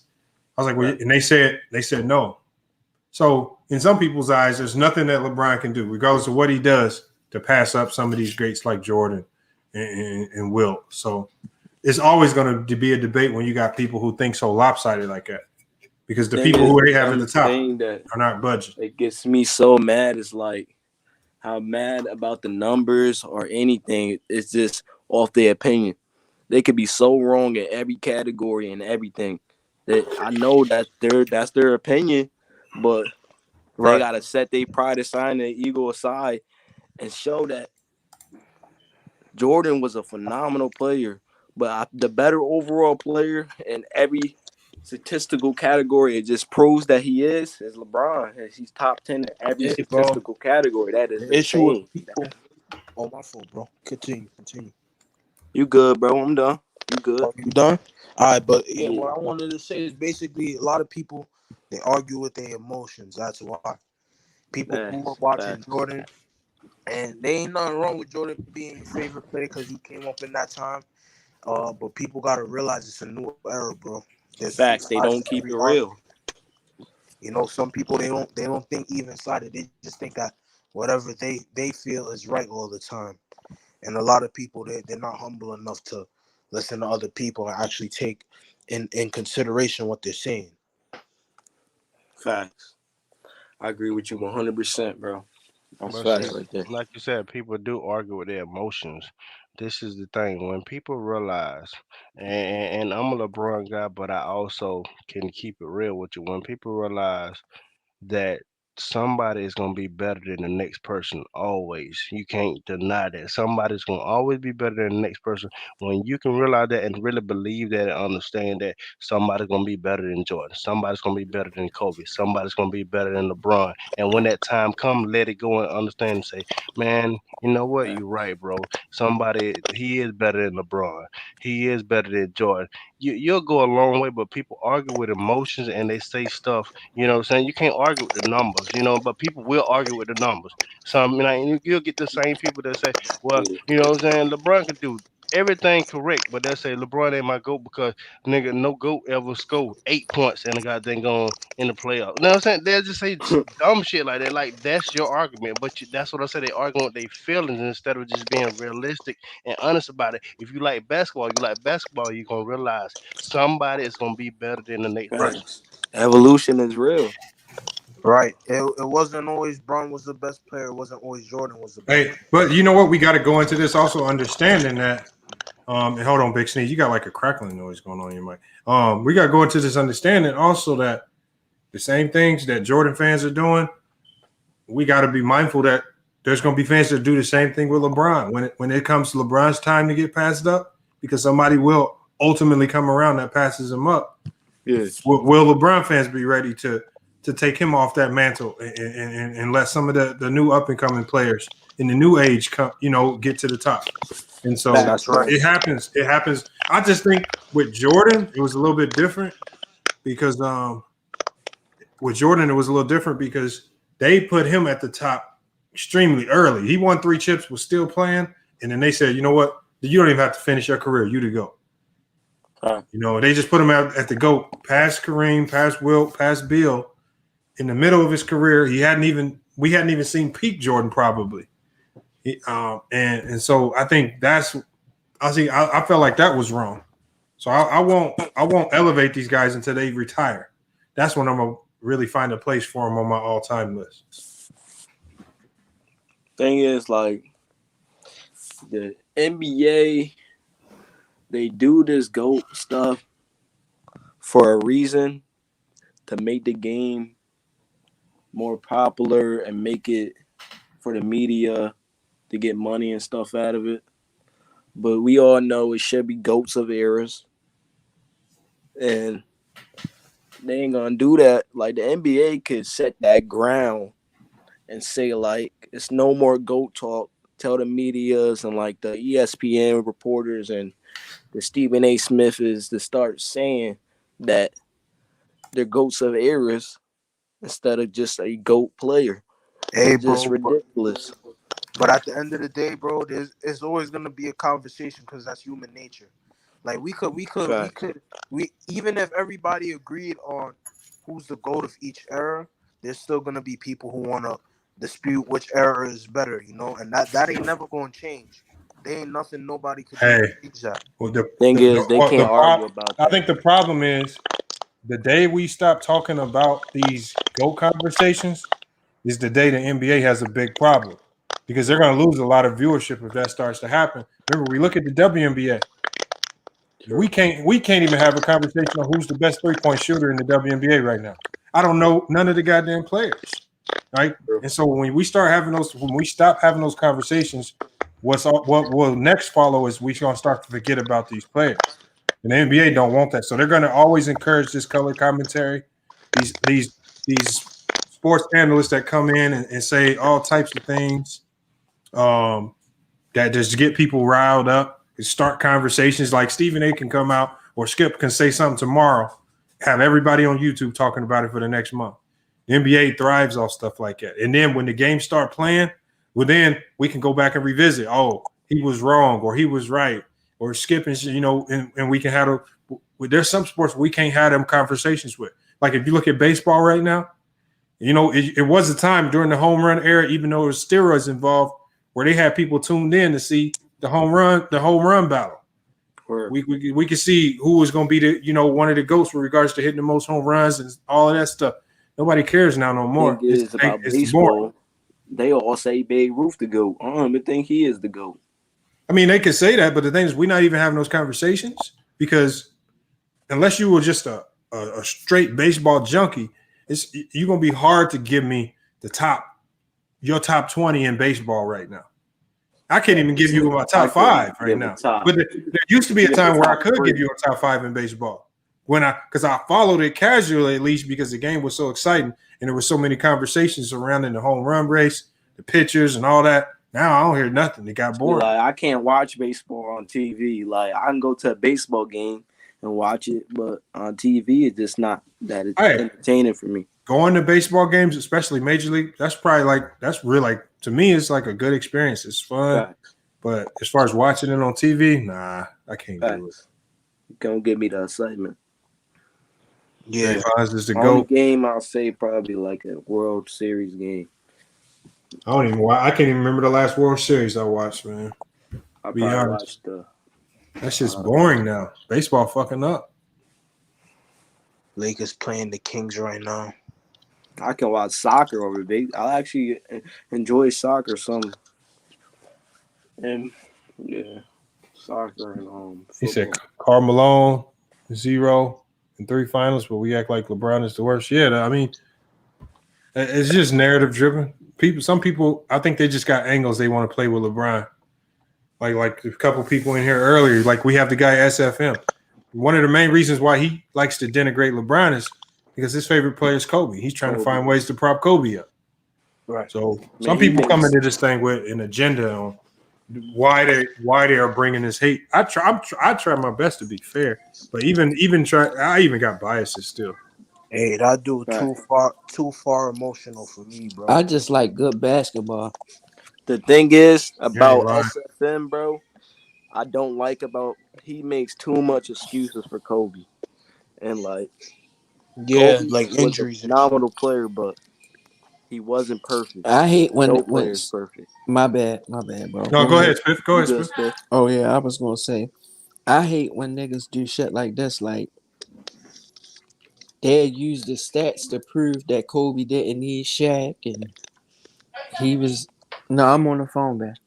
They use the stats like he ain't need Shaq, and he was putting up 30 while he played with Shaq. But then when you go to use the stats to LeBron, they get the same. But that's all you care about is the stats. And yeah, that's they argument. Always moving the goalposts, bro. I told SFM, I said Shaq being on the court made it easier for Kobe to get to them numbers. Mm-hmm. Facts. I said, shit, when you got Shaq to worry about down low, you got a whole nother issue to deal with. Option. Yeah, you got a whole. You think if Shaq wasn't on that team, Kobe would have only ended up with 2 chips in his career?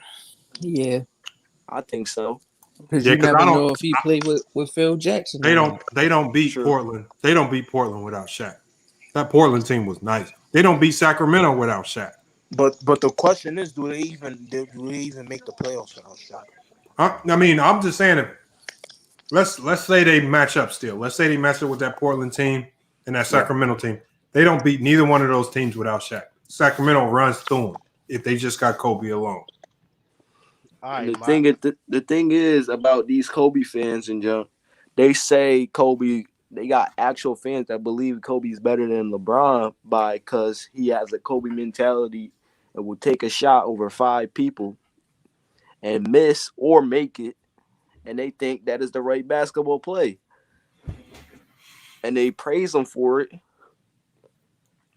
So it's like ridiculous. There goes the emotion again. It's just emotion. They get pumped up when they see a guy taking the shot, but they don't think that guy over there is making the smart play and the winning play, but they think, because this dude is flashy and he's making me watch it. You know what I'm saying? They'll side with that over the smart play. And another thing, you could talk. I was just gonna say, Aaron Frazier, to your comment, I say that all the time. So when people say 6-0, they actually doing Jordan a disservice because that's not what made Jordan. If you have Jordan as the GOAT, you got much better reasons to use than just the 6-0. Because the 6-0 can be usurped by Havlicek at 8-0 in the finals, and it can be usurped by Bill Russell, who has 11 titles.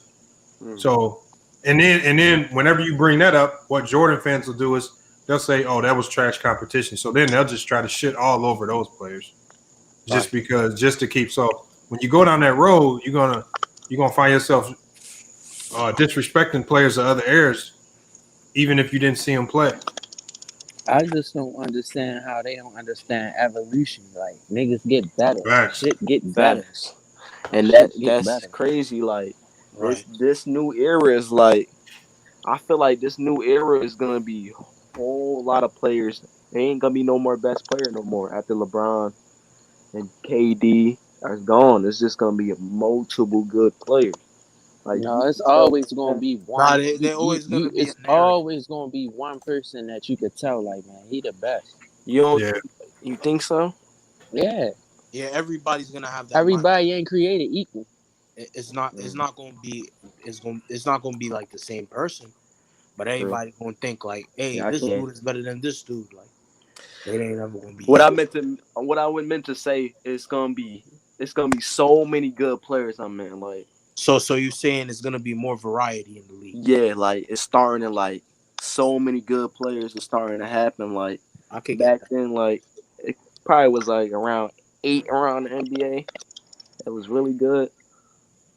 You got some young dogs like actually like nice, bro. These youngins is being nice. Like they coming up really. It's just crazy how evolution is because you got 5-star recruits.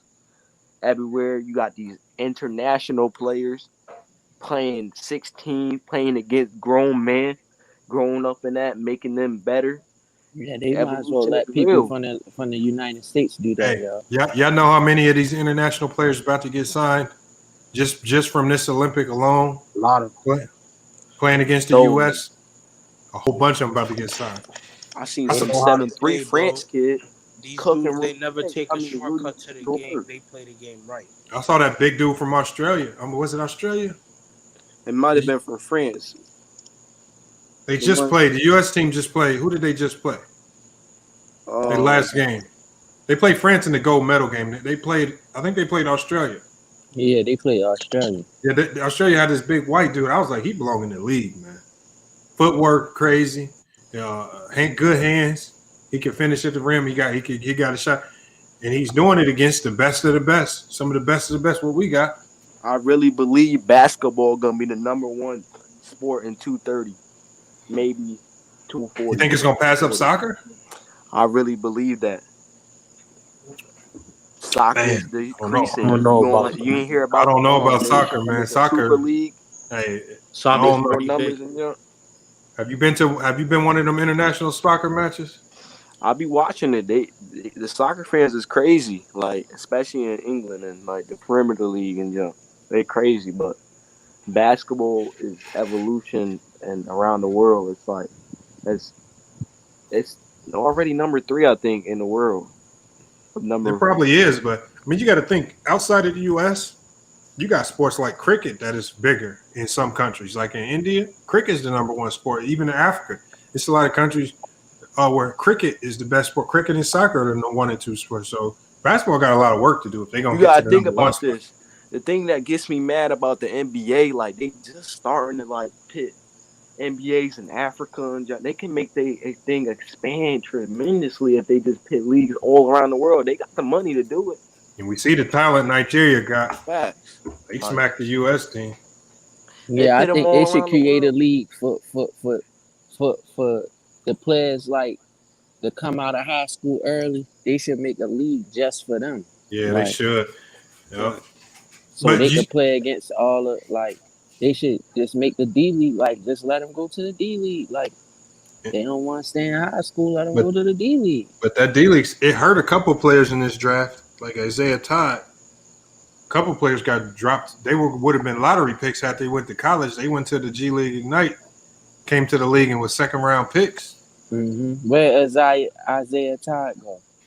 He went 2nd round or something crazy, something low as hell. You know, he from Baltimore, right? I really think they do that on purpose, though. Yeah, Isaiah Todd is from Baltimore. Damn, I didn't know that. He moved though.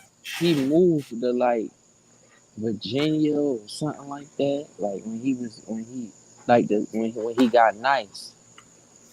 Basketball's so crazy now because if you get nice now, you can damn near gonna have to relocate to a whole nother state where they got special programs like La Lumiere and IMG Academy and all these special schools.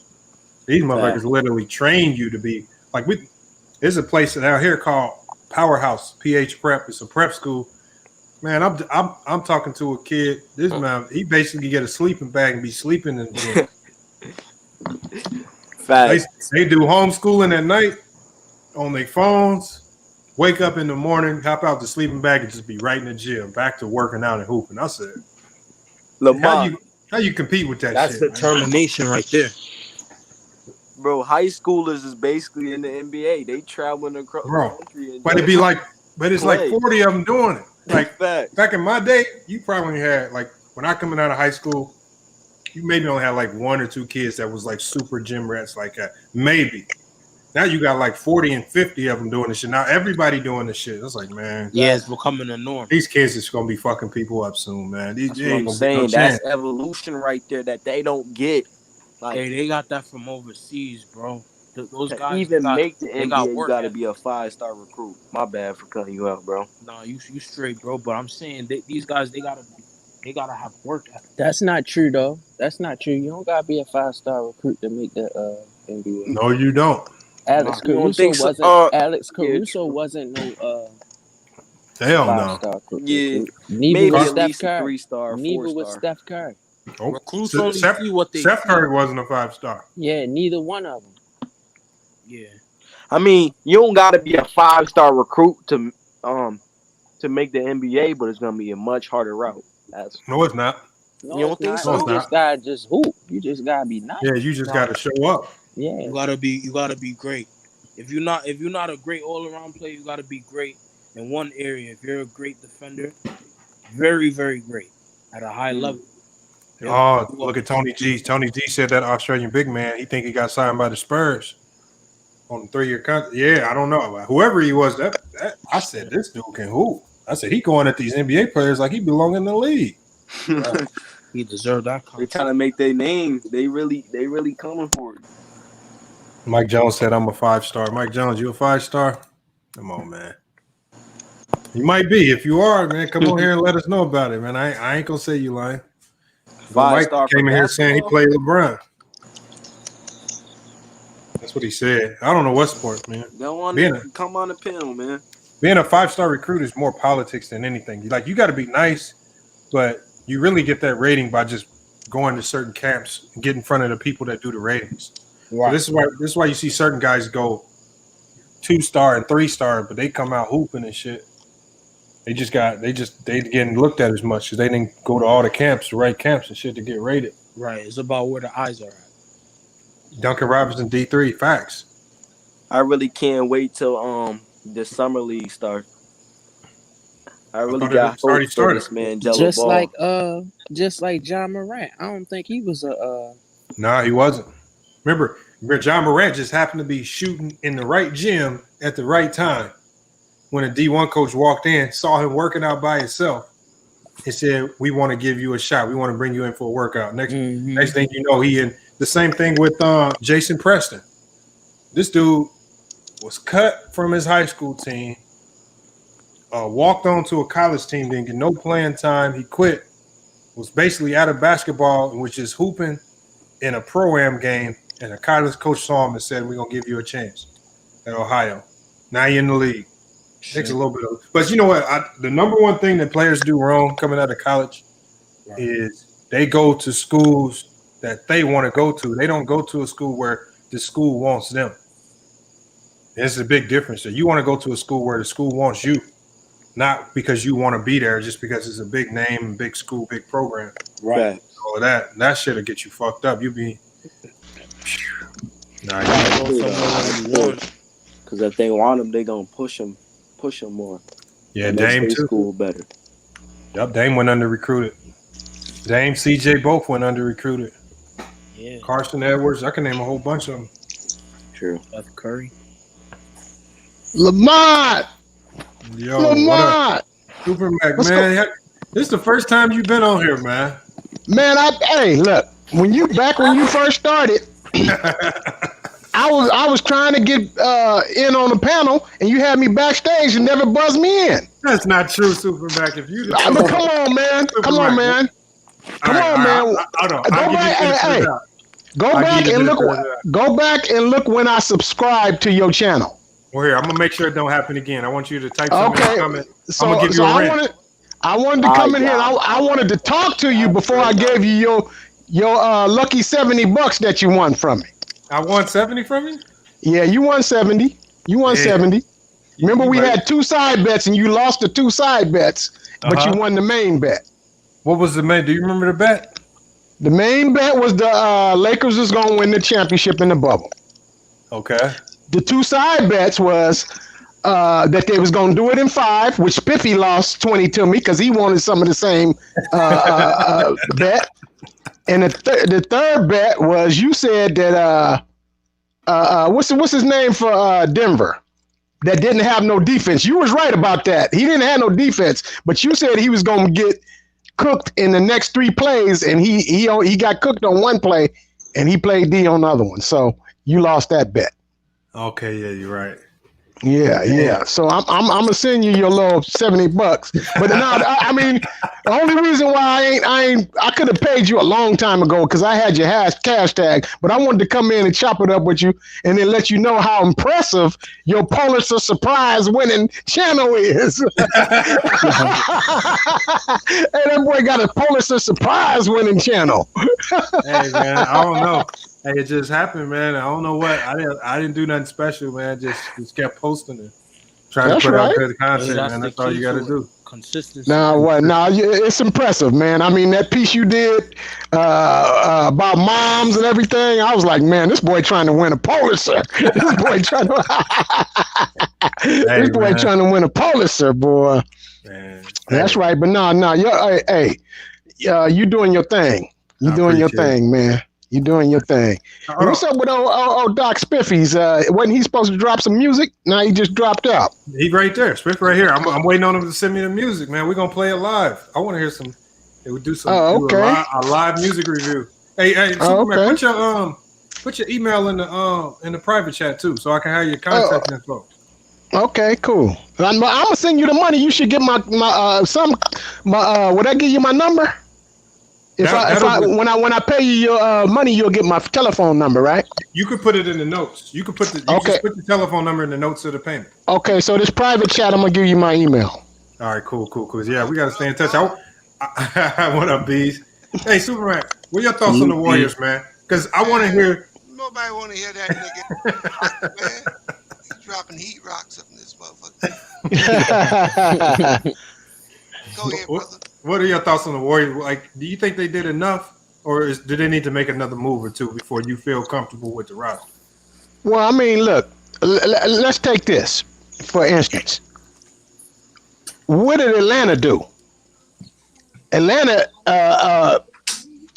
overachieved on everybody's accounts. Anybody think Atlanta was going to be that raucous? Mm-hmm. You know what they got? Shooters. You know what Steph Curry and Clay is? The two greatest shooters to ever do it, damn near.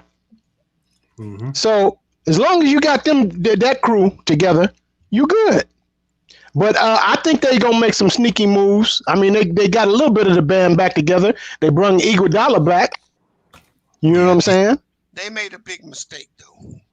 You think they made a mistake with bringing Iguodala back? No, I think they made a mistake when they didn't take that Philly offer. Simmons? That was a good offer. Hold on, what was the offer? What was the first offer? I thought it was too much. The first offer was for 7-14, Wiseman, and 2 more first-round picks. I thought it was Wiseman and Wiggins. Yeah, it was Wiseman, Wiggins, 7-14, and 2 more first-round picks. That's a fair offer. I don't know, man. See, you're looking at it as a totality. You got to break the shit down. Mm-hmm. First, they didn't want Wiggins. Wiggins was a salary dump from the Warriors.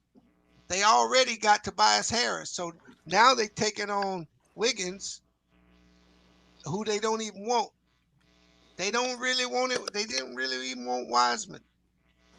The 3 things that was in that trade, I'm sorry, I said the wrong thing.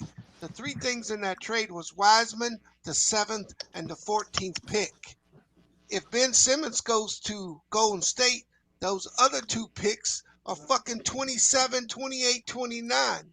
There's not a lot of value there. So really you was trading Ben Simmons for Wiseman and the 7th and 14th pick, and you were getting off Wiggins' salary. I think that was a dumb move by them not to pull that cord. But do you think by them waiting, now that Ben Simmons has come back out and said, I want to go to Golden State, he's actually devaluing himself to other teams? Yep. So they may only be able to deal with Golden State, so they may have to lighten up on the offer. No, they ain't going to send him there. You don't think so? Nope. This was a beginning of the year deal. They ain't sending him over there halfway through the season. Hey, I thought, to my understanding, that they wanted 4 first-round picks or something. They did.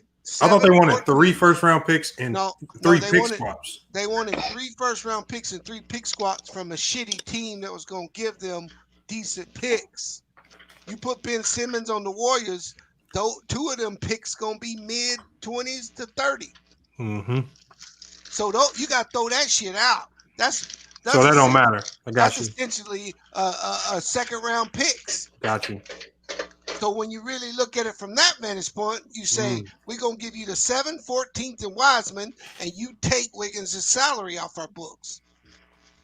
I mean, Wiggins is just a fucking salary dump. Right. Philly got to move him or move Tobias Harris. So Tobias Harris underperformed anyway. He Right, underperforms. But I think the Warriors should have took that deal. Is what I'm saying. Man. Yeah, Ben Simmons would be a damn good addition. I just think they were trying to pull the deal off without losing Wiseman. Because if they could have pulled it off and just given up, like say Eric, because I think they were maybe wanting to give up like Eric Pascal and Wiggins as opposed to Wiseman and Wiggins. If they could have pulled that off. But if you look at it from you give up the 7th, 14th, and Wiseman, that's a fair trade. Those other 2 picks are essentially second round picks because you put Simmons on that team, they are legit title contender.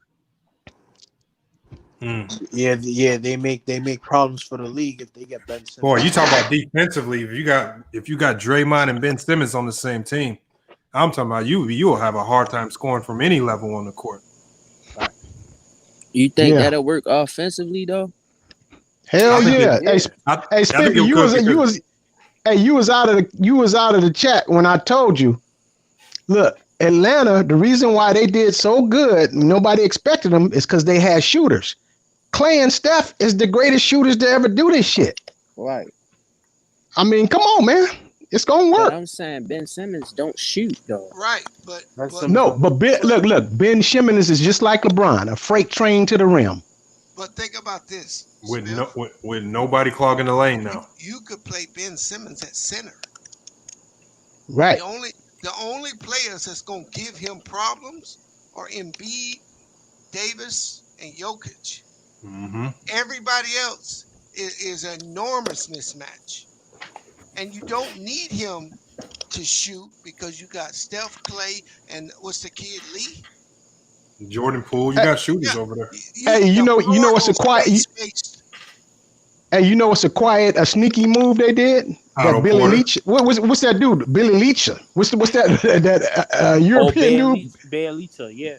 Yeah. Oh, Bielitsa. Yeah. Yeah. Bielitsa. Yeah. Hold on. I thought Otto Porter was a sneaky good move too, though.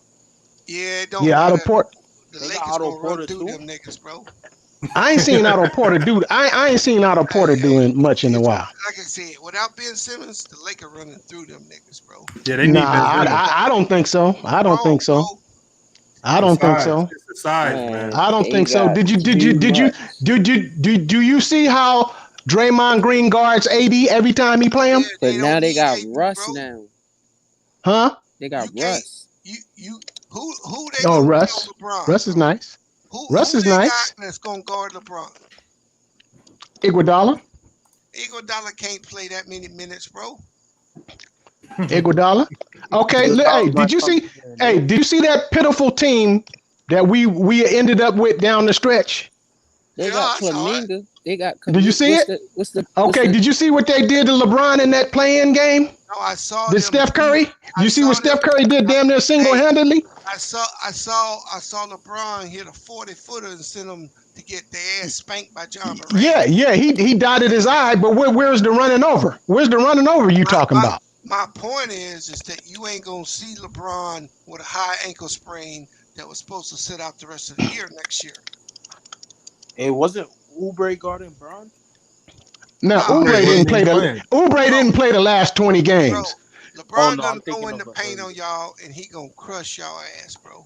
We'll see. I mean, always remember. Always remember. Steph Curry is 3-1 against LeBron. No, he is. But here's the thing: he always done had a better team than Russ. This will be the first time Russ see him and KD on equal footing, nigga. Don't think he ain't coming for their neck. And look, every time Russ played KD, every time he played KD, he played like he be clutch and all of that, like energetic. Oh yeah, against KD. Did you see he was dropping like damn near 50 when they played when he was on the Wizards. Yeah, he hit the like the three right before the Hey, and he outplayed that nigga down the stretch when they went 1-on-1. Two games. Right, 2 games. So see, you remember this nigga? Remember all that Steph shimmying on him, them talking shit. All of they that. stole the All red, of that. all that shit. Yeah. He whooped on Steph like a step There's hit. a bill that need to be paid this year, nigga. He coming for Okay, niggas we next gonna this see. year. We gonna see because and I'm gonna tell you. You done already put Clay at an all-star level. I don't know if Clay gonna get there this year. Oh no, Clay will be back. If Durant could come back and do it, Clay could come back and do it. Nah, bro. Everybody ain't But KD 7 foot tall. He's KD 7 took foot 2 years tall. off too, nigga. Yeah, Was it 2 years Yeah. from the Achilles? No, it wasn't 2 years from the Achilles. Year. It was a No, whole year. It wasn't 2 years from the like a Achilles. year and a half or some shit like that. No. Remember the He got hurt in the playoffs. Oh he yeah, got hurt. That season stopped. Yeah, Yeah. the season was over. You're right. Then he missed the next year. He had the whole summer off, right? He could have played in the bubble last year and didn't. Set out another 8 months. Mm-hmm. So he had like 20 months off, bro. No, that's true. The off season was short though. No, remember they got the off season was short, but they got the 4-month break. Yeah. Yeah. They got 4 extra months. They got the They were saying he could have played in the bubble. Him and Kyrie both, but they just didn't. Well, word was Kyrie talked him out of it. I believe it. Because they didn't want to lose. Yeah, they was low seeded, weren't they? But I mean, that's now. Well, Kyrie gonna be traded at the break, bro. You think so? Yeah. For who though? Brooklyn ain't got no choice, bro. They offer KD. They say he gonna sign that 4-year deal when he come back, right? Mm-hmm. Right. 4-year, 198. Now they got to decide between Harden or Kyrie. I'm choosing Harden. So you saying they can't get both of them the max, the super max? No, they can't. Not if they want a team. No, they said they was all taking like less than what they were supposed to. Because if the Nets allow Harden and Kyrie to get to the end of the year with an option, they dumb as hell. You got to lock one of them up now. Right. Yeah, no, I see what you're saying. I would you had 3 motherfuckers with max contracts with an option. I'm locking up Harden. Right. One of them is just going to walk if you don't trade him. So KD just got his $50 million. Harden didn't turn down that $50 million, not thinking he wasn't gonna get it back. Mm-hmm. Oh, he turned down the offer from the Nets? Damn. Yeah, well, if Kyrie can get through the head trips, I don't know how it's going to end up. But if you think about it, though, what Bees is saying is right, because Kyrie did look like the odd man out. It almost started to look as if they didn't need him. He was just kind of a luxury. And they could have, if moving him, you could feel other places. You know, they're going to need to address that center position soon. They're going to need to address. They got Patty Mills, which I think Patty Mills is probably one of the biggest signings. That's a big signing for them with Patty Mills, the way he's playing right now. But they need to get some more depth on the bench. If they obviously, I think Redick's going to be a lock for them because he just wants to be in Brooklyn. So he'll sign. He'll take anything just to come. But he's only a playoff player. You can't use him in the regular season. So. Mm-hmm. Hey, but you know what was a big loss was Green. Yeah. Mm-hmm. That was a major loss. Green was balling for them the whole season, except for the playoffs when he got that plantar what's that, plantar fasciitis or some shit with the foot. Oh yeah, the heel shit. Yeah. That shit is painful when it keep coming back. Right. Who can they get though out of the remaining players? You're talking about Paul Millsap's out there. Maybe they can make a bid to get him, but I don't know if they have enough money. Wes Matthews out there. DeMarcus Cousins is out there. Oh yeah, DeMarcus. KD might bring him over. KD might bring him over. I don't know how impactful that'll be, but I mean, the Boogie put in work. He put in work. He ain't the same Boogie, but he put in work. Yeah, He's still a bully down low. You got some good minutes from him out the Clippers. Yeah, when they started him that one game. He actually had a really good game. Yeah, you got some good work out of him. Right. They say Luka's about to sign his supermax. Luka that deal. That motherfucker's over. He's over there doing the same shit, man. This man. He raw, but they gonna have to get him a when good it's team. all said and done, right? I'm talking about from my two eyes. He might be the best white boy I ever seen. I'm talking about. Shit, scratch the white boy. He might be if he continue on his trajectory of getting better year by year, he fuck around. And by the end of his career, if he gets some titles and everything go the right way, he could be in the GOAT conversation. That's just that's just not being like biased or nothing. The way he's playing, like nobody year 2, year 3 we've seen be this good this fast, other than maybe Jordan had a good start. I think Shaq had a good start to his career like this. Magic. I mean, yeah, Kareem did too. Kareem's second year. Hey, Spiff, you heard what Larry Bird said about it, didn't you? No, what did he say? What do you say? He said, "Don't compare me to that white boy." Larry Bird, an honorary brother. Huh? He an honorary brother. He said, "Don't compare me to that white boy." Honorary brother. Bad though. That white boy bad, man. It was bad. He raucous. I mean, he definitely. Hey, but look, your boy Trae Young, man, he having a hell of a start. Yeah, he having a hell of a start too. Yeah, they both. I mean, he came out of nowhere. Hey, he stepped up. This playoff showed me that he's the real deal. Man, I been knew he was the real deal though.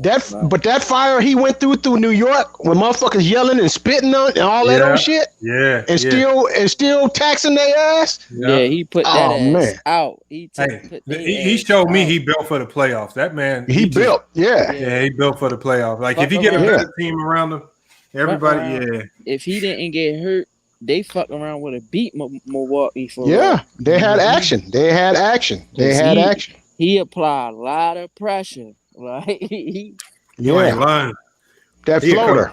That floater was no lead would say Philly showed him that, because every time Philly would get a lead, that motherfucker would come through and just start dropping bombs on their ass. Man. We got Corey, we got One Cool P. Appreciate y'all pulling up. Hey, I just want to say something on that. I just want to say something on that Luka topic right quick. Yeah, go ahead, One Cool P. He should be that good as long as he's been playing. He's been playing professional basketball for how many years? Oh, you talking about since he was 13? Luka, since he was 15, like 15, something like that. Yeah. Good point. Because he just like LeVar Ball sent his son over there to play with them grown men. He been playing with grown men. That's why for the longest. Let us do come back over here and play like he does, and that's fine, because guess what? It's gonna get him paid, and he's gonna always be man of a team. Yep. Yeah. He the real deal. He the real deal. But we always want to say he gonna be better than this person, that person, this person. Let's let it happen. Yeah. You know what I'm saying? We gotta watch him. Right now, he on that trajectory, but man, he got a lot of work to do. Yeah. If he gonna catch up to LeBron, Steph Curry, KD, and Kawhi, and now even Giannis, and AD, all these. Let's let him catch up. I believe that's another reason that the league went in there and changed some of these foul call rules, because too many of them are scoring points faster. Harden ended up having damn near just about as much points and fouls than he do in just regular shooting, and that gets to be a damn shame. But you know what also that do for you? They keep you saying, "Hey, I'm worth this kind of money because look at my point average." It also helps these people to get up there and be breaking long-term records that took people 10, 12, 15, 18 years to break. And you fools coming here with this way of getting foul calls and catching up to folks a lot sooner. And I think that's why the owners agreed to it too, as well as NBA Players Association. I think it helped everybody. Yeah, because Oh yeah, I that hate that that. Yeah, I that be swipe hating that. move or something. Yeah, I be hating All them crazy, unnecessary. That's not real basketball calls. Holding the arm, holding the arm under. like James Harden. Harden. Jumping into people. Yeah, You James know, Harden. causing a James foul. Harden. You know, Yeah. but you initiated the contact, but the defender gets the foul call. So you know, Right. they doing away doing away with all that. And I think James like I Harden said, I messed think with that owners, owners, whatever they want to call themselves, the owners, I think we're happy to do it because now these players can't come there and say, hey, look at my average. I'm worth this much money because this is the point. So it's gonna help everybody in the long run for them to change that. And then all these guys that's got these long time stats and records, but it took them all these years to get it. And then you start hearing the media spreading the narrative saying, hey, look, he did this in this much time. He did it faster than this one. Right. And compare it. But you got to look at it. They did it through bumping and grinding the right way. These fools doing it through initiating foul calls. Right. Yeah, I don't like that because right now you're just trying to – because the ref's job is already hard enough and the game is going so fast. Right. Sometimes when they get to doing this extra stuff, it's just like the ref now has literally a split second to make the call. Do I let it go? Now you take that out the game. Now when they see that craziness, they don't even got to think about it. It's play on. Right. And so we're going to see – I like it, though. I like it. Hey, but you know what's funny about that now that we were talking about that? Oh, Cinnamon Roll. You know my name for him is Cinnamon Roll now. Who's that? Oh, Cinnamon Harden for buying a grown man a bunch of cinnamon rolls. No, honey buns. Yeah. So cinnamon rolls don't get them calls in the playoffs though. Yeah, he see what I'm saying? Because the game ain't the same. Yeah. Yeah, he don't get them calls in the playoffs. That's why he wanted to. That's why I call him the greatest regular season performer I've seen. Because in the playoffs, he don't show up. He don't show up. Hey, Superman, what you think choking is? What do you consider choking? Well, you know what I consider choking. I'm gonna tell you who I just saw choke through the playoffs, and this is what I say about. This is when I say about certain players when it comes to the big time when the lights is bright. Mm-hmm. Joe Harris choked. Right. Hold on, Joe Harris ain't getting paid to show up when it's bright. No. Come on, man. Everybody knew he was the best 3-point shooter. Hey, man, when the pressure was on, when the bright lights, that was what I call a choke job. No, but here's the problem. Here's the problem. He instantly overnight became, because of the injuries, he became the number 2 in the playoffs. He's not a number 2. Hey, come on. Lamont. He is known as the 3-point champion, one of the best 3-point percentage shooters in the world. When the playoffs came, he couldn't hit the side of a barn. Right. Hey, Superman. I push back on that. That's facts on that because that dude there was horrible during the playoffs. I don't think he choked, bro. I think it was the James Harden injury. I don't think he was getting the same shots. He was open. The ball was coming. You're right. He didn't make shots. But I think Harden unlocked that dude, bro.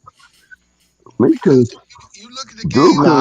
Look, you can't blame it on Harden. Harden didn't play good his damn self. No, that's what I'm saying. James Harden wasn't James Harden. James Harden unlocked that dude. You could put him in gun range. What? No, what'd you say, Corey? Your mic sound muffled. You could put that dude in. Hey, I got another choke job. On the mic or something, now, bro. if you say I got another choke job. I agree with that. Oh, who you got? Nah. I got another choke job. Even though he played good, he stepped up a little bit more. Well, I used to call him side piece when he hit that side backboard. Yeah, I elevated him to George Paul now. I told y'all. He was on the free throw. I seen him do this in Indiana. Right. On the free throw, you got a chance to win a game in a series, a pivotal game, and you missed 2 free throws. That's a choke job. Right. Now, hold on. Now, those 2 free throws. Right. That's choking. I can't make no That's excuse. choking. That's I can't. A Super Mac, when he shot that bitch out the side of the backboard, he was choking, wasn't he? Oh man, that's side piece. I remember I already called him a side piece. He was a side piece already. that just proved my point. Lamar, I don't think that's why he missed them free throws. I don't think it was confidence. Remember the game where that nigga missed a free throw and he turned and told Patrick Bell that this game ain't over? Yeah. I think Paul George's problem was he was playing too many minutes. He ain't have no legs. Come on, hey, but you know what? I would believe that story. I would believe that story if he didn't do that. Just hit the threes. Look, Spiffy, look. I would believe that story if I didn't see him do the same thing in Indiana against LeBron James, had a chance to ice the game, and missed 2 free throws. I don't know. It's something about him, man. He can't just finish it in the clutch like he's supposed to. All right, nigga, let me take the gloves off then. Stop handling you with kid gloves. Did Steph Curry choke with the round the back pass in Game 7? Yeah. Yeah, I'll say, yeah, he had a terrible game. Yeah, he had a terrible game. That was a terrible game. That was a terrible game. That was a terrible game. That was a terrible game. Yeah, that's just a bad pass. Yeah, that's a bad pass. But I mean, he wasn't himself, but he still, I'll say that he choked Game 7. I will say he choked Game 7. He did. I will say he choked Game 7 because he had multiple chances to knock down one of them shots. Right. Multiple chances, and it took Kyrie to knock down one. Hey, but both of them. Hey, if you think about it though, both them teams didn't score for about 4 minutes? Yeah.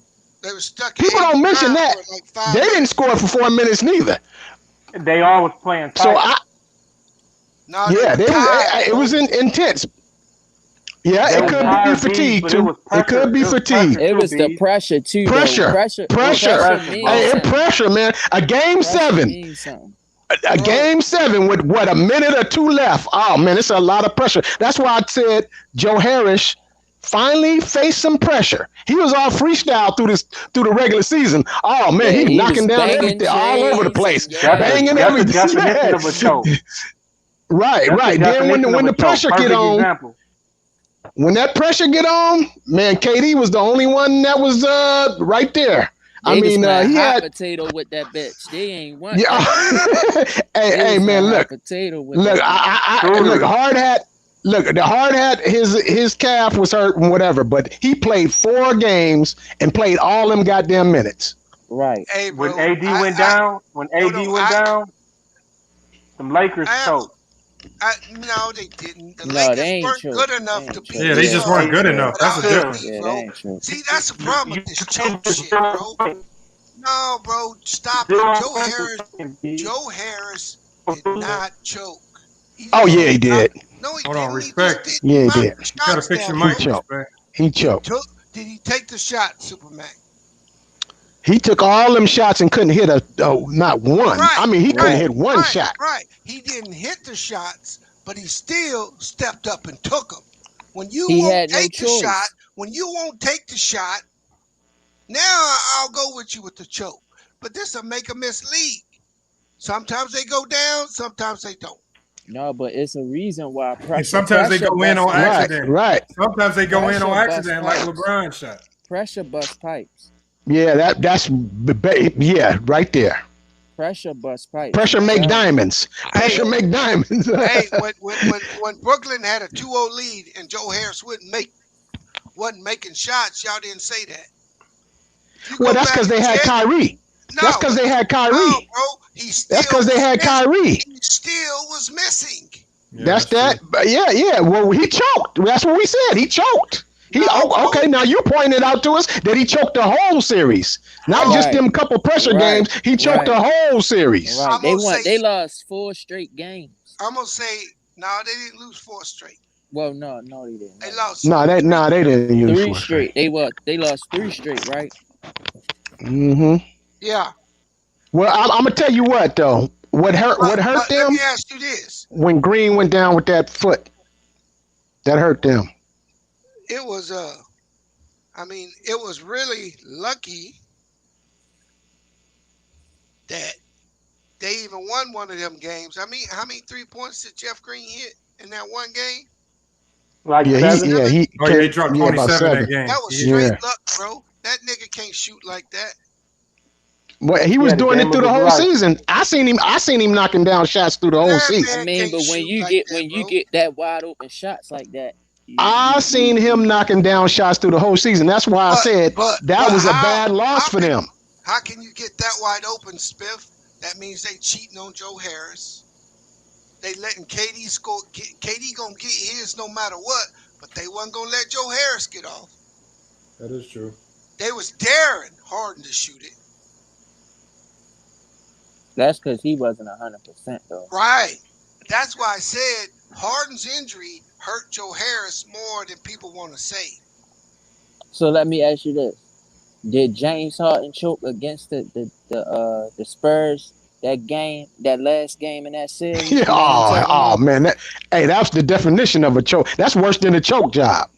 That was worse than the choke job. I almost thought he got paid off.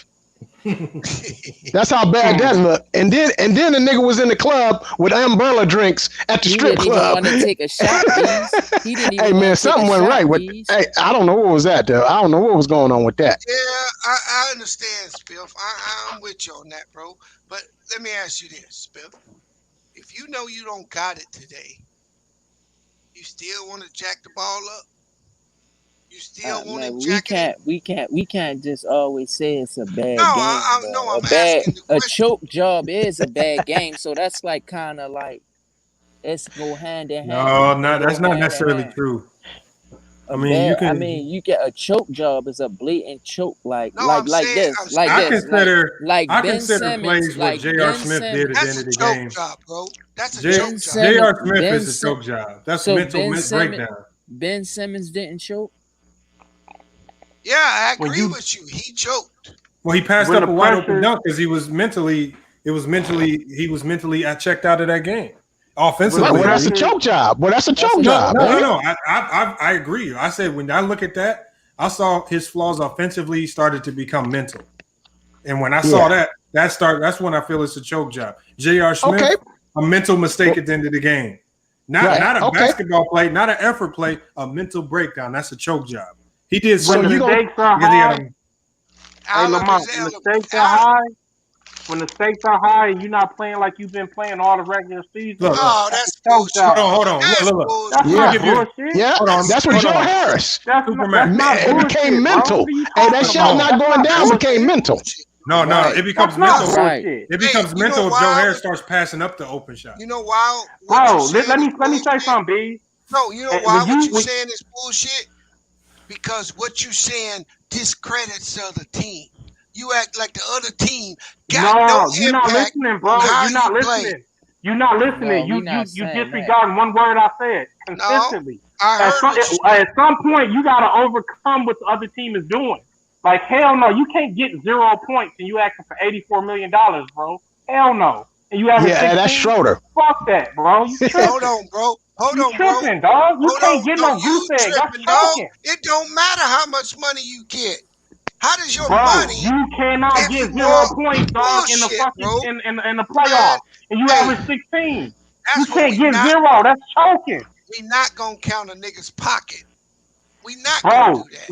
I'm counting how many points he put on the stat sheet. So, Beans, are you saying niggas don't choke? You talking about Schroeder? 5 points, my nigga. 5 points. 5 points. That was terrible. No, he had a goose egg one game. I'm talking about Schroeder. It ain't about his pocket. Hold on, let me ask you. He had 5 points. He had 5 points, I think, in that game. He had a goose egg one game, bro. He had Hold on, bro. Hold on. Let me explain something about Schroeder. Schroeder had 19 that last game. Played horrible. That last game, but he had a goose egg one game, Lamar. But let me say this. Once AD went down, what did the Suns do? They packed the fucking paint. On LeBron. How does Dennis Schröder score? He's not a great shooter. Right. The Suns packed the paint. Right. That's one reason why they got ran off the floor. They didn't have no shooters. Right. So you gotta get more than the goose egg. You gotta find a way to get some on there. I understand the strategy that you saying. I understand that. You saying to me that a nigga choke because a team could out-strategize him. That's dumb as fuck, bro. No, that's not dumb. What I'm saying is he choked because he got to impose his will. You got to get something. If you can get something, you can get a loose ball and get that bitch in the open court and get a layup. Hold on. Everything ain't a half-court set. That imposing your will shit. 0 points. Hold on. 0 points. I don't give a fuck what you say. You're not getting no goose egg and you average 16. Fuck with the other team. Respect. That imposing your will shit. When you not the 1 or 2 player on the team, that shit'll get you right on the bench. Fast as hell. Man, hell no. LeBron was begging for help out there. Role players ain't make an open jumper. Role players don't impose their will. Role players play their role. They don't go out there and impose their will. Man, Schroeder wasn't no goddamn role player. He was a starter. Everybody's a role player. When the playoffs come, you gotta be willing to take the shot, bro. You gotta knock that shit down. Step up when AD went hey, you heard what Magic Johnson said after that playoff series. Hey, Magic Johnson said, "Hey, he is not a Laker." Hey, Magic Johnson kicked that nigga out. That nigga kicked that nigga out the city. He is not a Laker. What's up, Mookie? Mookie, you all right? Hey, Kawhi Sports, nigga, that's your new name, Kawhi Sports. Wait, shut your bitch ass up. Kawhi Sports, nigga, that's your new name, Kawhi Sports. Shut your whole ass up. Kawhi Sports. Hey, look, real talk. Hey, look. Why y'all niggas ain't talking about how the Clippers should be favored in the West though? Man, shut your dumb ass. Why y'all ain't talking about this? I told you Kawhi Sports was gonna come in there with that shit. Let him cook. Why do you say the Clippers are favored in the West? Here's why the Clippers are the favorites in the West, bro. Jump out the top. Listen, bro. The Clippers brought back the players that sent them to the goddamn Western Conference Finals. Reggie Jackson, you heard me? He's a key important player to the Clippers and what they do. He was averaging 18 points, shooting over 48% from the field. They brought back Nick Batum, a good 3-and-D guy that does everything well for the Clippers in that postseason they run. And they also brought back Kawhi Leonard, the best player. Listen. The best player in the world, and he was having a historic playoff run before he got injured. Let's not forget that shit, man. The real Uncle Drew, nigga. Huh? The real Uncle Drew. That nigga broke down like a motherfucking Volkswagen, nigga. Oh, you know what it is. Yeah, that nigga, hey, make him use that bad leg. I got him number 4 presently. I got him. You can maybe switch him and KD around, maybe. Hey, hold on. I came in this bitch to check that nigga temperature. You hear me? That nigga Lamont temperature. Hey, say, you a trolling ass nigga, bro. You a fucking Mookie, where you going, yo? Mookie, where my you fucking going, phone dead, man. Hey, Mookie, change your name to Kawhi Sports, nigga. You gonna get hella hits. Hey, Ron. Shit. Hey, Supermac, you didn't hear about what happened to Mookie? Hey, Super Cal. What happened to him? Curry dropped in the video, nigga. Stupid it's in this video, man. You gotta check the video. Yeah, he got one. It's called Kawhi Sports. That's no bitch ass up. Hey, hold on. Hey, look, hold on, Mookie. Why are you checking my temperature? Because of what Fred did to you, man. What? Fred said you don't testify against him, man. Man, just let the charges go, man. Oh, shit. Don't tell me we got another LB. I don't want to go to jail, man. All I'm saying is, man.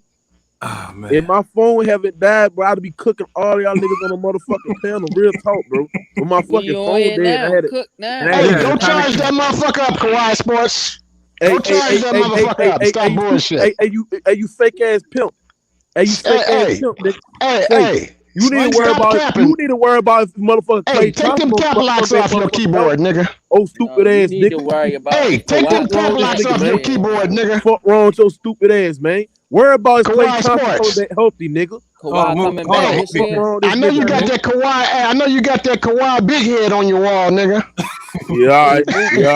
Hey, Mookie, what your sources say about him coming back this year? His third cousin. Look. You ain't gonna believe that shit anyways. I mean, I've been trying to tell y'all niggas that nigga coming back, bro. Niggas don't understand. you said just your source's third cousin, so go ahead. No, I ain't say that. I ain't say that shit. I said that he's coming back. You know, he's not gonna sit out the whole season and let this opportunity pass of him winning. Yes, he is. He gonna sit out, man. He gonna sit out. That's the best thing for him. Hold on. That's the best thing for him. Listen, Mookie. Let me ask you one question, Mookie. If this man was in the Western Conference Finals and didn't want to come back, what makes you think he want to come back and do that? He was seriously hurt. What the fuck? The nigga was seriously hurt, man. What is y'all niggas not even getting this shit through y'all motherfucking head, man? The nigga slightly tore his goddamn ACL. Who the fuck gonna lace up their boots to go play in the Western Conference Final when you can tear it even more, my nigga? Kobe Bryant. Kobe Bryant. He gonna be out there. He ain't Kobe. Kawhi Leonard ain't Kobe, man. He ain't Kobe. Yeah, he a diva ass nigga. All right, every superstar in the league is diva. No, what's your point, nigga? No, they not. Every superstar in this league is a motherfucking diva. KD a diva. LeBron a diva. Hold on. Curry a diva. All these niggas divas. He is right to a certain degree about that. He ain't no diva. Not no diva. No, he's kind of right. He's kind of right to a certain degree about that. I ain't gonna cap there. Diva. He's right. He's the ultimate diva. Nah, that nigga fraud, bro. That nigga fraud. Right. Who a fraud? Yeah, man. Leonard, bro. How you a fraud? He got 2 finals. He a 2-time champion, 2-time finals MVP. He a 2-time champion, 2-time finals MVP. Let Bees respond. Y'all got debate. This nigga, man. Hey, the Clippers gave up the world for this nigga. They were supposed to get something in return. What they got? Nothing. A Western Finals, Conference Finals with this nigga not even playing. Okay. Let me tell you something. You acting like he's done. Like he cannot. Acting like. Hold on. B, whoever your name is, bro. Yeah, his name Bees. Whatever your name is. You acting like this nigga. Is done playing with the Clippers. He still got more time. He got a lot left in his game, man. Hey, you got a good point right there, brother. I give you that. But let me ask you this question: if KD don't win the chip this year, is his 2 years in Brooklyn a failure? Yes, but Kawhi's 2 years in LA is a failure, bro. No, because they still playing on a team. It's not the process is not over yet. It's not over. I can see if they lead team jump ship. I can see him. Listen, say. I can see if the motherfucker left on the bench. Hold on, Smith. Say Smith. I can see if the motherfucker left the Clippers, you hear me, and went to another team. Then we can say, man, what he did to the Clippers was fucked up and he was wrong. You hear me? But what the nigga did is he re-signed with the LA Clippers knowing that, man, I still got a lot of time to bring the Clippers they first ever franchise commercial was cat. Real talk. And KD. I'll agree with you there, bro. But where I disagree with you is when you start acting like LeBron James, bro. The LA Clippers. Yes or no? When you start acting like LeBron and you start making demands, you best bring a chip. You best bring a chip. Y'all. Hey, say you're bringing up old highlights. See, look, here's the thing. Look at him choking. This is LeBron. This is LeBron James fanboy channel. So what I do is hey, bro. I ain't no LeBron James fanboy, bro. I'm being honest. Okay, hold on. Turn about the fucking bubble, man. Hold on, Mookie. Mookie, we're gonna do it the right way then. Since you want to debate it, we're gonna debate that nigga, bro. Who wants to debate? Hey, y'all, who wants to debate Mookie for the $50, man? $50 cash out. I do it for $150. Okay, so the winner, you said B. So you say the winner gets 100. I'll go back and forth. You got to do no official. Okay. So, you got. Oh man, this dude is just making noise in the chat. Like I said, I agree with you that he got time. I don't agree with you that this nigga has succeeded in 2 years. No, he underachieved. He underachieved. He underachieved so far. So hold on. This nigga hold on. It's no listen. Underachieved so far. Listen, that's all he's it's no saying. listen. Hold on. Say, hold on, bro. Say, we ain't gonna sit there and say the dude underachieved, bro. We can't say that he underachieved when he's not done yet. No, we just he's not done yet. 2 years. But you can so far when Denver walked him down 3-1. Come on, nigga. He knocked him down 3-1. Hold on. He choked, but when LeBron James walked Steph Curry down 3-1, hold on, bro. Like you could, come on, bro. All-time great players blew 3-1 leads before. Not LeBron. If it wasn't for Kawhi, that's not true. Not LeBron. Listen, not Jordan. Listen. Okay, I got one. Listen, Kobe blew. I mean, look. We could poke at everybody's resume and say something. I could say Steph Curry never been swept. You know what I'm saying? We can say all kind of different shit. But what I'm saying is he underachieved for the team that he went. This is his team now. How did he underachieve when he's not done yet? How did he underachieve when he's not done yet? Hey, Mook, I'm gonna drop the mic on you right here. Let him explain. I'm gonna drop the mic on you. About, man? Hey, I'm gonna drop the mic on you right here, brother. I'm 48 years old. I've been watching NBA for 38 years, 40 years. Hey. Let him go, Mookie. That's the first nigga I ever seen in a motherfucking booth during a playoff game instead of on the bench with his team. That's the first nigga I ever seen do that shit, bro. You think he a rock star? Look, listen. So you getting mad at the nigga on the booth spending time with his family? You heard no, bro. I'm just saying, I ain't ever seen nobody do that shit no playoff game, bro. You heard me?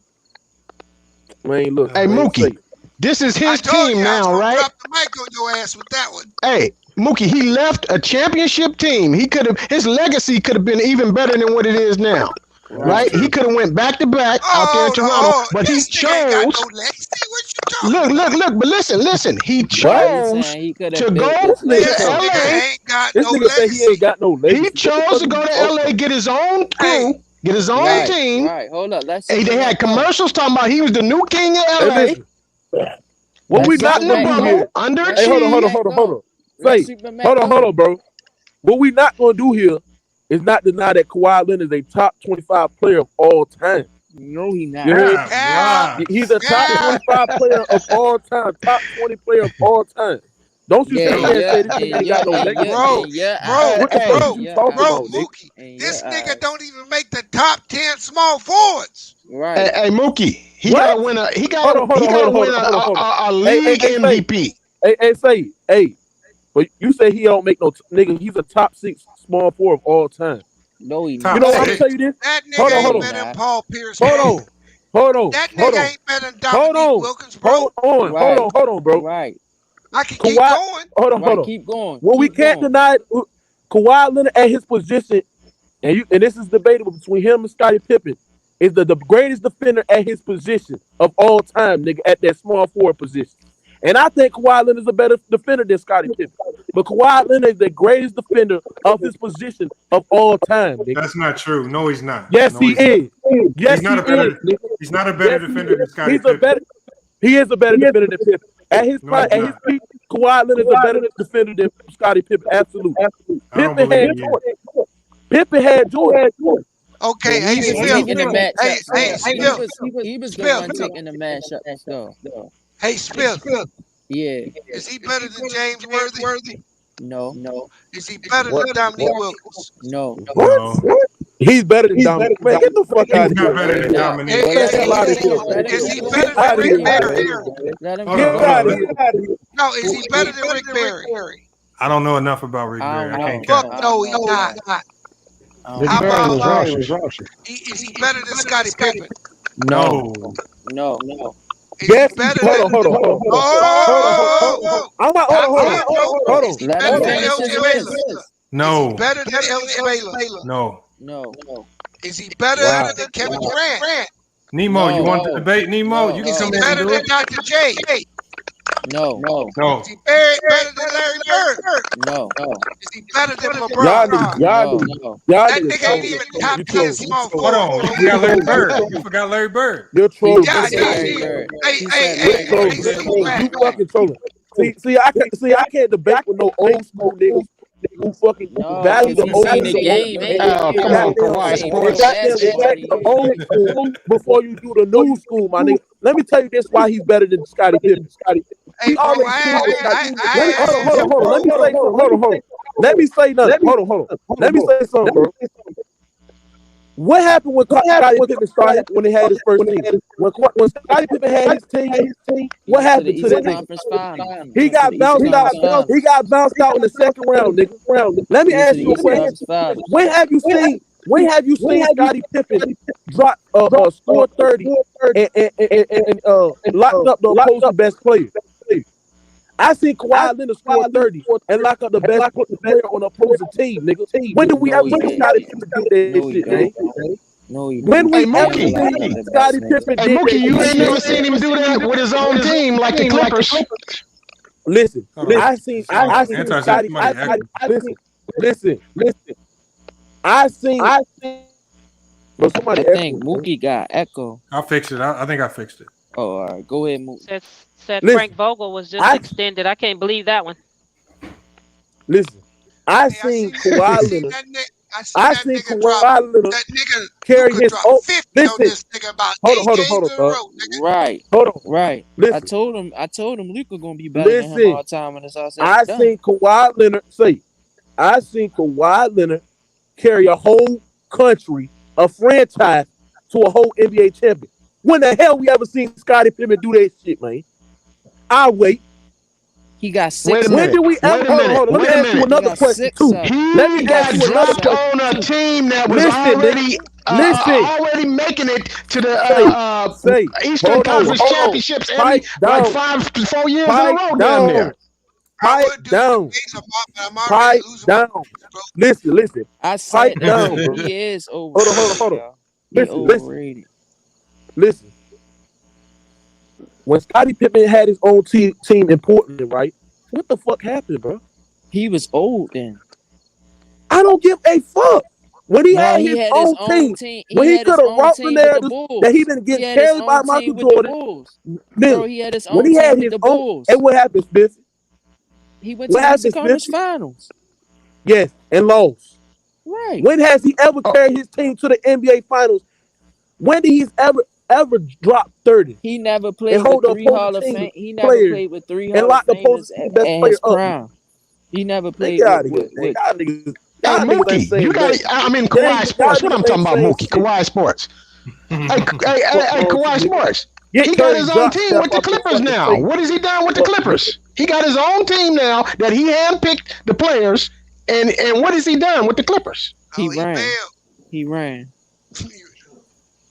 Hey, man. He don't like the truth when you tell him the truth. He don't like the truth. Where he go, man? Mookie left again. Yeah, he bailed. Hey, I hope he went to go change his name of his channel to Kawhi Sports.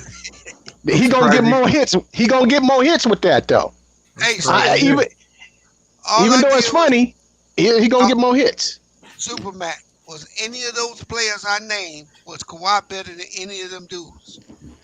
No. Nah, I mean you know what? I'm gonna tell you this. Kawhi, he got a chance to be as great as them, but he gonna have to, in order to be in the upper echelon to where I rank my players. See, I rank my players with chips is the first thing, because that's the main thing, right? You play to win the game, right? We know about that soundbite, right? We know about that. Then I'm gonna say the next highest achievement in the NBA is the best player in the world, MVP of the whole league. That's the next achievement.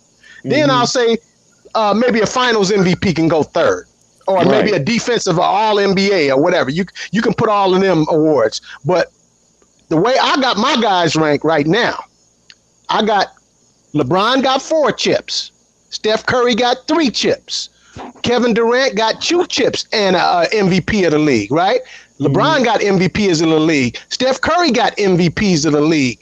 Kawhi don't have an MVP of the league, but he got what? Two chips, right? So him and Durant can be twisted between each other, but Durant has an MVP of the league. So he was the best player of the league 1 year. Kawhi ain't never been the best player of the league 1 year. Hold on. Let me put it to you like this. Does that mean anything to you or what? Hold up, bro. Hold up. Kawhi Leonard has top 5 small forward in history accolades, but he don't got the support, bro. If you look at his numbers, this nigga been in the league 10 years. This nigga just passed 10,000 points, bro. Right. Hey, who wants the head-to-head debate with Mookie? Come back on the channel, Mookie. Hey, ain't nobody even talking about LeBron. Wait, what's the debate? Mookie. No, what's the debate though?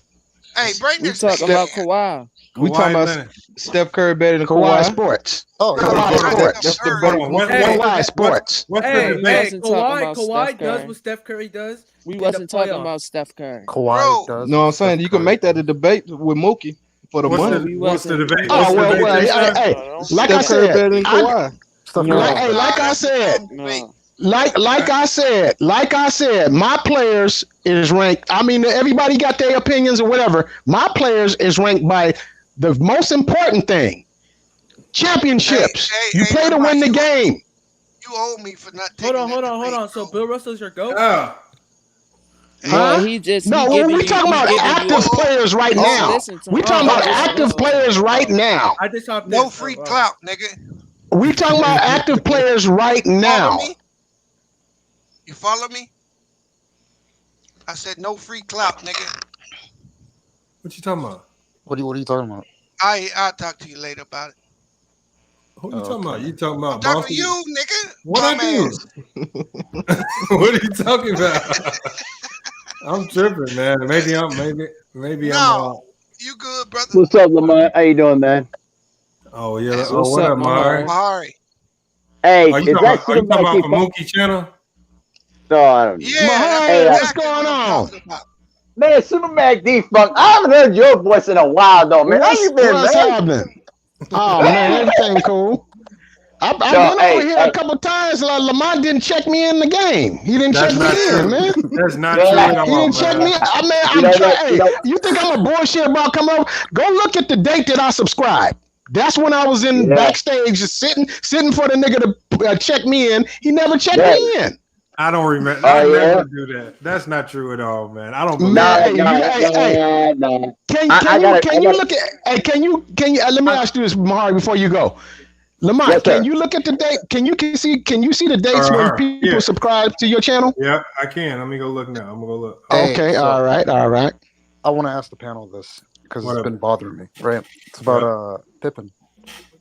Today, I was listening to this thing called Odd Couple. Chris Broussard, Rob Parker, and they were roasting Pippen. They were like, "Oh, people are trying to change the narrative." They're like, "Oh, Pippen was trash," and I heard Chris Broussard said he heard from a player within the Bulls that said he wouldn't be anything without Jordan, and that his first or second season when they were, they faced the Lakers, that when they finally beat the Detroit Pistons, Pippen was barely there or some shit like that.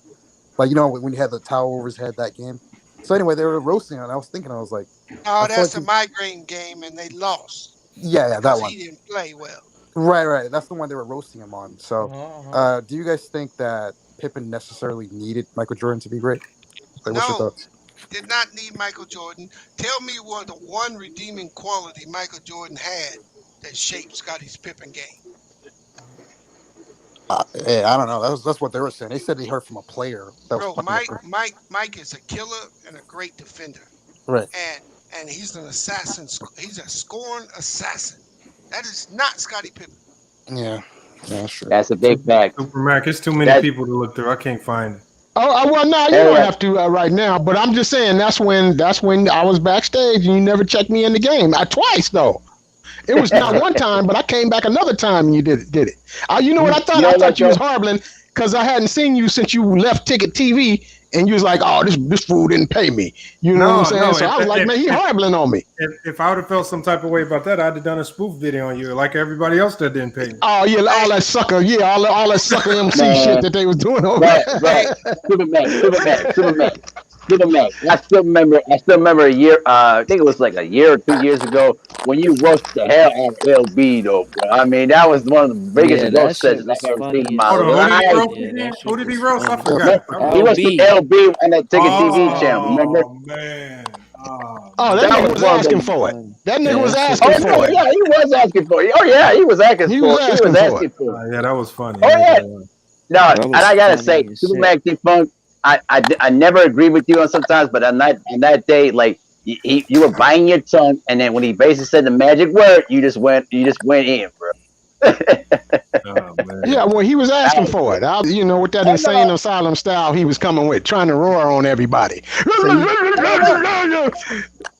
Giving them heat rocks. Yeah, I had to hit him with a couple of them heat rocks, man. I had to hit him with a couple of them heat rocks. So what's the subject? What's the subject of discussion here, Lamont? We was talking about Kawhi. Yeah, we was talking about Kawhi. Mookie ran. Kawhi Sports come in. We had Kawhi Sports come in and start cap locking for him. Well, here's the biggest sentence to this. Would Kawhi have been would Kawhi would have been the player that he was if it wasn't for Greg Popovich and that system in San Antonio? No. Thank you. Because I tell people all the time, like, listen, people undervalue that system in San Antonio. Listen, Kawhi Leonard, as raw of a player he was, if it wasn't for that system in San Antonio, if he would not have been traded to San Antonio after draft night from the Pacers, you would have not heard of Kawhi Leonard. All right, you would have not heard about this guy to begin with. You got to give the respect to this dude, the San Antonio Spurs and Greg Popovich, for realizing that talent and developing that talent into what he is now. Right. That's what people are misconception in all this. The same thing for Scottie Pippen. Now listen, Scottie Pippen, raw and talented as he was, he needed that development of Michael Jordan and Phil Jackson to get him to that player that he was. All right. Listen, I tell people this all the time. I'm a huge Bulls fan, but both of those guys needed each other to win those championships. Even though Michael Jordan had the majority of the glory, which he deserves because he's the greatest player of all time, and he's much more of an assassin than Pippen was. The intangibles that hold on, let me speak. I'm speaking, bro. What make that nigga the greatest player of all time? Hold on, I'm talking about Michael Jordan, not Scottie Pippen. That's who I'm talking about. What make that nigga the greatest player of all time? Can I finish these? Because I know you want to go in, though, bro. Go ahead. I know. That nigga ain't better than Kareem. Go ahead, nigga. Kareem was raucous. Listen, hold on. Both of those guys needed each other to win those championships. It's basically if you take away one of those players from each other, they don't win championships. What did Michael won when he basically started out in his career? He had to run through the Boston Celtics and the Milwaukee Bucks. People forget about this, and even with the Detroit years, Michael couldn't win against Detroit by himself. All right. Listen, the reason why Doug Collins got fired in '89 was because he didn't want to use the triangle offensive text winner, and basically was forced out the door because of that. Even though they made the Eastern Conference Finals, all of that played in a role in the development of Scottie Pippen. Without that, you would not heard of Scottie Pippen. Let's keep that in mind. Now, as far as the greatest player of all time argument is concerned, I mean, it depends on what you like. I always believe that Michael Jordan is a great player all the time. If somebody said, "Oh, well, it's Kareem," I wouldn't argue with that because Kareem has far more accomplishment. He's the all-time leading scorer for crying out loud. And more importantly, if he were allowed to play in his freshman year in the NCAA at the time, he would have won 4 straight national championships. So I wouldn't have an argument with that. I would basically agree with that. You all right with me, Mahari? You all right? Yeah. Listen. Hey, you know what I'm gonna say about Scottie Pippen? Oh, go ahead, Mark. Go finish that. Yeah, I was just about to finish. Is basically say, like, you listen. It depends about what you define as greatness is. People have their different preferences of what greatness is and what the criteria is. All right, I have my different criteria. I know a lot of you guys do, but if you all agree upon that these guys are great players for what they were at their respective times, then there's no argument to that. Michael was great, during the '90s. Kareem was great for a great stretch of the '70s and the '80s. And if you say he's the greatest player of all time, then you know what? I wouldn't have no argument with that. And I would basically agree with you with that. Right. Yeah, to me, I mean, we can all debate on who the greatest is, but everybody gonna have their opinion. Like all the greats, they got their opinions too. Some of them don't think Jordan was the greatest. You know what I'm saying?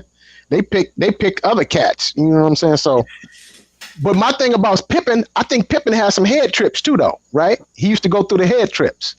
Cause remember that game when Kukoc hit that 3? Mm-hmm. Yeah. Oh, we know. This motherfucker didn't even want to get on the court. That's some lame shit. That's some lame shit. Because he wanted to take the last shot, because he wanted to prove that he was a star player, that the star player deserved the last shot. But the bottom line is, Kukoc was much more clutch. But the thing is, though, I've already pre-ordered Scottie Pippen's book, and so I'm gonna read the book and I'm gonna see what he really has to say about it. And if there's any cap into those stories that I detect in that book, I'm gonna call him out on it and say that's all cap.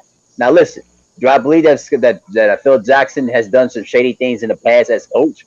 Damn right I do. I still don't appreciate Jackson for writing that book about Kobe Bryant and shading him out like that. I thought it was really stupid on his part. But also, he also called LeBron James his entourage a posse. You know what I mean? Those are the things that I would ridicule Phil Jackson about. You know what I'm saying? So we'll see. I'm anxious to see whether he has to say about the book. I didn't look at that too seriously. I think Phil took a little extra flack for that. And I thought that was kind of lame. I thought that was kind of lame. No. What about what Robert Horry said he told them? What Robert Horry say? What did Robert Horry say? Robert Horry said in a huddle during the timeout, he told the team, learn the sound of your master's voice. Oh, he on some racist shit. No, but I mean, that's what Robert Horry said. Okay, yeah, that's what he said. But look, he used to be into that Zen master shit, some of that karate style, kung fu style shit. So I don't know that we could have meant that way. Could have meant that one of that things. I can Google it, and I bet it's a reference towards one of those types. Right. It could have been one. I don't think he was talking about no slave shit. Hey, I don't think that nigga could have got his ass kicked talking that slave shit. Yeah, call them brothers. Yeah. He could have got his ass kicked. Well, Lamont, let me ask you this: Are you gonna read the Scottie Pippen book and make your analysis of it too? I think. I'm definitely gonna read it. Yeah, I'm gonna check it out. Yeah, should have wrote this book a long time ago, man. The moment Mike put his failure in his little documentary, he was asking for this. Right. I thought, go ahead, Bees. I'm sorry. No, I'm sure Scotty got a lot of dirt on that nigga, bro. Yeah, I do believe it too. I tend to think that, those two guys were probably not as close as we may think they were. There was a lot of different philosophical differences between the two guys that really didn't, mesh with one another. Even though we see on the cameras that they get along just fine, but maybe Pippen's got more to the stories that we don't know. Most people don't know that Mike tried to get him traded at one point, right? Oh, I heard about that. Yeah, I didn't know. I heard about that. Is that for Tracy McGrady? Yeah, I heard. Hold on. Yeah, the Tracy McGrady situation. This is where Phil Jackson got the statement from. It's from a book. Wait, let me get this straight. Michael Jordan tried to get Scottie Pippen traded for Tracy. We heard that. That's a crazy. Hey, hold on. This right here. No. Hold on, That B. was in the 90s. Hold on, y'all. That quote from Phil Jackson was from a book called His Master's Voice. And it was published in 1968. The book incorporates a message from space. It said it's densely philosophical. It's a story about how scientists decode and translate. Angle, bro. Hey, Lamont, you know what's funny though? Hold on. Hey, Lamont, you know what's funny? It's about aliens. It's about aliens. Hey, Lamont, Lamont, you know what's hella funny though? No. Hey, Robert Ory so hood. Robert Ory say, what that nigga say? What that nigga say? This nigga was talking about space, and Robert Ory is like, this nigga said master. I think he's saying this is. He said this is how scientists decode and speak to extraterrestrial aliens. But that's how Phil Jackson interprets it. But if you're Robert Ory, and let's say if you're a black player and you heard that, how are they supposed to interpret that? Yeah, but hold on, Mahari. But the thing is, we all know Phil Jackson used to give all these players books to read. And how many times did he give these players books to read? And these motherfuckers didn't read that shit. And then the message went far over their head because they didn't read the goddamn book that he gave them. That's why that shit is so funny to me, because Robert Horry's so hood that he's like, what that nigga say? That nigga said master. He said Phil Jackson got rid of Craig Hodges. He probably won't whoop his ass. Hey, Mahari, I'll say this. Go ahead. Robert Horry said he didn't think he was racist, but insensitive to racism. How about that? Right. There you go. That's probably a better phrase to put it that way. So he's making a lot of comments like posse, Masters boys, shit that can be interpreted the wrong way. Yeah, I got you. Okay. Yeah, right. And I did hear him say some shit like when Kobe and Shaq, when they was losing before he came, he said that them cats had one of the lowest IQs or such. You know what I'm saying? You could take that as a certain way too. You know what I'm saying? Like brothers got low IQ and shit. Right. Here's his exact quote. Phil was like, "You need to know the sign of your master's voice." And I looked at him and I was like, "Whoa, whoa, whoa, whoa! We don't do that. I'm from the South." And then Jackson said, "I don't mean it like that. I don't mean it like that." Yep. Yeah. See, So he just interpreted that wrong. Well, here's the thing, though. Here's how I'm gonna put it. This whole thing, I'm gonna put it like this: when the Pippen book comes out, I want to be anxious to see what kind of things that Pippen had to say or seen during his time with Michael and Phil Jackson. That's going to put some more extra sips of the whole dynamic. Because to me, in that whole Last Dance documentary, it was so Jordan heavy based to the point like, listen, bro, it's more about Jordan than anything else. Like there was no diversity about the team, about some of the storylines behind it though too. They just preaching about how Stuffers with Pippen was and what he was to a certain extent. But here's the deal: Pippen basically felt like he was screwed by the organization, but at the same time, was he the man who signed the contract in the first place? Right. That's his agent. They got to be able to get their money right. Superman, hold on, y'all. My bad. I don't mean to cut y'all off. I gotta run this promo for a show sponsor real quick. Let me go ahead and get it in right now. Salute to Manscaped.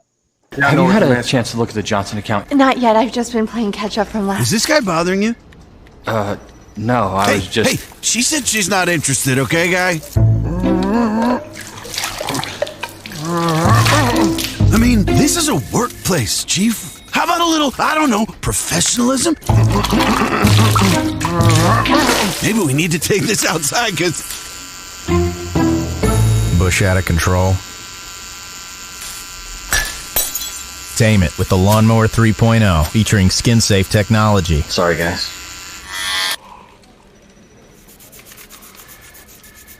Order today at...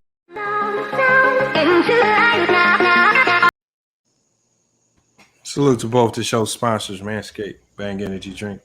Make sure y'all check out both those products, man. Can I ask this question, though, bro? Can I ask you this question, though, Lamont? Let me ask you this. Though, Lamont. Why the hell would you want Manscaped to sponsor your damn? Why? No, I'm just giving you shit, bro. Hey, man, they got some of the best men's products out there, man. I mean, and why That's not? right. Yeah, that's right. Keep the grooming tight.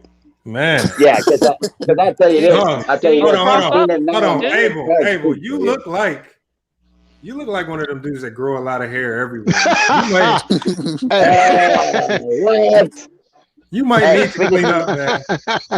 You might need to clean up with the lawnmower 3.0, man. Okay. I mean, right? Hey, Lamont, they got the 4.0 out now. Yeah, they got the 4.0 coming soon. They about to send it to me because my girl lost the 3.0.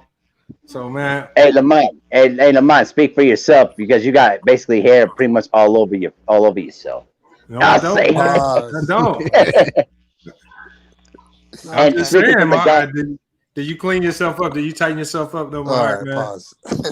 You get the grooming together. No, it's not one of your conversations. That's what Manscaped is for. Let's leave that alone, bro. That's what Manscaped is for. No, because you don't want to wait on your female to tell you that you need to clean it up, man. Just clean it up before she dumps you and leaves you for the next man that might be smooth all over, man. That's right. Yeah, you do got it. You do got a point there. You do got a point there. Absolutely. I do. You got a point. You got to trim that fro, brother. Can we go back to the Scottie Pippen discussion now? No, you started challenging him on that. No, you brought that up. You got to trim that fro, my brother. On both ends. On both ends, damn it. Hey, what's that brother that play drums for the Roots? Hey, what's that brother that play drums for the Roots? Got that big old natural. My heart got one of them big old naturals down there and shit.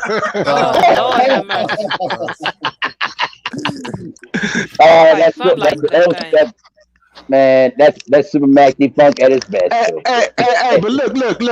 Getting back to Kawhi. Let's get back to Kawhi. Okay. Now he hate to wants say to change the subject. Hey, look. I hate to say this. All right. Kawhi might be one of the cats that go down that had the chance to be one of the greatest, but injury might derail him. You know what I'm saying? Yeah. He might end up with one of them. I hope not. There's nothing wrong with that.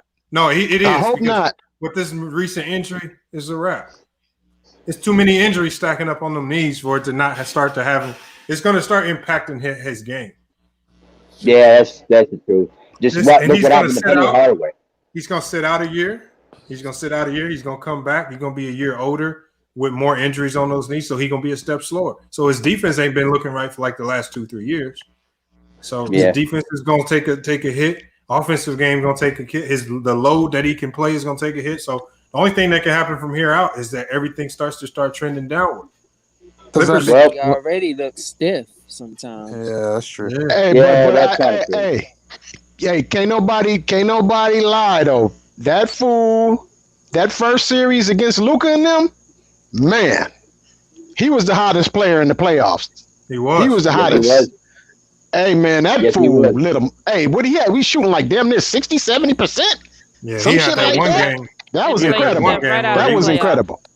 Yeah, he was looking crazy. Yeah, that was incredible. Yeah, that was incredible. But I hate to say it though. He might. I hope that don't happen. You know what I'm saying? Because I hate to see injury derail somebody like that. But it's looking. He said, "What's up?" He said, "What's up with Portland?" Hey. There's actually nothing going on with Portland, man. No, Portland's made zero moves, zero good signings. Just like I predicted. They didn't make any relevant trades. They haven't figured out what they're going to do with Nurkic. We still got Derrick Jones Jr. and all these bums on the bench, man. Come on, man. Yep. I mean, at this point, though, bro. I mean, at this point, I know. Listen, at this point, I know Damian Lillard, wants to try to ride it out as best he can in Portland. But honestly, man, that team is not getting any better. I mean, I don't know if just the management is unwilling to make the moves or if the salary cap's too low for them to make any moves. But the writing's on the wall important, bro. You know what it is too. Hey, sorry to tell you, Lamont, but like Damian Lillard screwed himself, bro. I feel like he let the front office off the hook when he kept saying, "Oh no, they can do whatever they want." I don't remember the exact words, but he was trying to do this whole '90s thing. I really feel like he let the front office off the hook, where he's like, "No, I mean, I've admitted that. I mean, I think they've had good intentions because they go out and spend money. They just put money in the wrong places. I mean, when you think of it, they gave Evan Turner $70 million. They gave Aminu a whole bunch of money. They gave Mo Harkless a whole bunch of money. When they just put the money, they gave CJ probably too much money.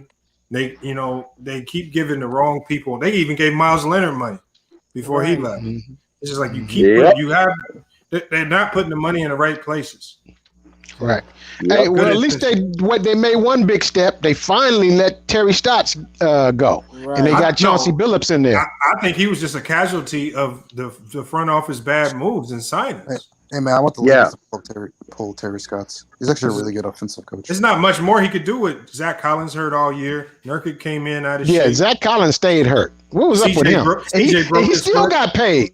What the fuck? What the fuck is going on with that dude? He got the magic touch. He a golden boy or something? Didn't he just get paid? And he broke his ankle again this summer. and just got paid. Some team just paid him bread. The Spurs gave him $22 million. Zach Collins. Oh my God! What the fuck is going on with that dude? He got $22 million. He been hurt the last 3 years. Yep. Wow. That's the NBA.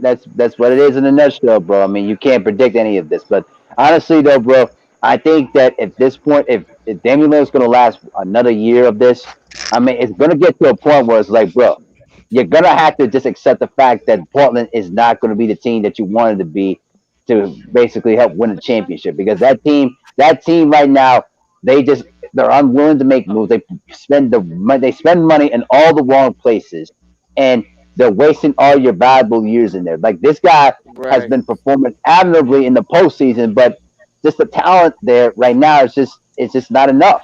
Right. I mean, when you look at what's going on with the West right now, what the Lakers were able to build, like that should be what Damian Lillard is right now. He should be what Russell Westbrook is right now. Yeah, but he has too much pride. Part of Dame's problem is Dame is dumb, bro. Yeah, he is. He's too prideful. I mean, Dame is amazing, bro, but he be taking some fucking stupid shots. Yeah, bad shot selection. Shit, bro. I watch him, and I'm like, what are you doing? And timeliness of them. Time and score. They don't have any good recognition about that. And there's really no checks and balances because there's nobody there that can check them. I didn't think they were going to do anything in free agency because did you hear the GM after they lost last year? He said the roster wasn't the problem. Shit, it was. That roster was horrible. Right, I know what that GM is thinking, bro. I agree with you, but that's what. So basically, he put that shit on Dame because go ahead, please. They lost to Denver, bro. Right. And Denver had a fucking G League backcourt. Right. Right, with no Jamal Murray. Until Smith Boyd came back, they had what's that nigga name? Austin Rivers and some other nigga. I can't even say his last name. I forgot the other nigga name, but yeah. Hey, what you call it? Start cooking though a little bit. What's the cat we bet on, Lamont? I keep forgetting his name. Michael Porter Jr. Michael Porter. Yeah. He started cooking. He did. He started cooking a little bit. I was like, damn, that motherfucker knocking down jumpers. And his defense got better. Yes. Oh man, hey, when we made that bet. And then I started analyzing that. I was like, God damn, Lamont is right. This motherfucker was playing Matador defense. Hey, in the bubble. And that nigga act like he was a bullfighter. One of them niggas said, Olay! And then I was seeing LeBron came through the lane one time. This nigga had a perfect setup for a charge. This nigga just stepped to the side and let that nigga have an easy layup. I was like, oh my God, this nigga got Matador defense. Hey, you can make fun of his defense, but he gave it to Kuzma, though. He gave Kuzma buckets. Yeah, but Kuzma was giving them buckets right back at him. They were like going right at each other's bad defense. Oh my God, man! Yeah, Kuzma was just one of them cats that's just he thinks just helter skelter. I mean, he's helter skelter. You know, 1 minute he balling, the next minute he doing some of the stupidest shit I ever seen. Hey! I remember they were cut off the court, and LeBron was asking for the ball, and then Kuzma just kept the ball trying to go at Michael Porter Jr. I just saw LeBron's face. I'm like, yeah, this nigga's gonna trade. He got to go. Hey, he's like, he got to go. This motherfucker got to go. That's LeBron. Hey, LeBron already tried to get rid of his ass when he pushed him on defense, it just so happened that he was what you call his plaything, Jeannie Buss. He was smashing true? Jeannie Buss. Yeah, hell yeah. Hey man, shit. How can you? Hey, you don't think the LeBron wanted that? He wanted him out of the door immediately after he did that shit. Bro. That dude had pictures with Jeannie Buss, and you know Jeannie Buss is a sex kid. And then look, this is how I know. This is another reason why I know. This is another reason. Yeah. I'm gonna tell you what the proof is. That blonde hair. What does that mean? She turned that nigga out.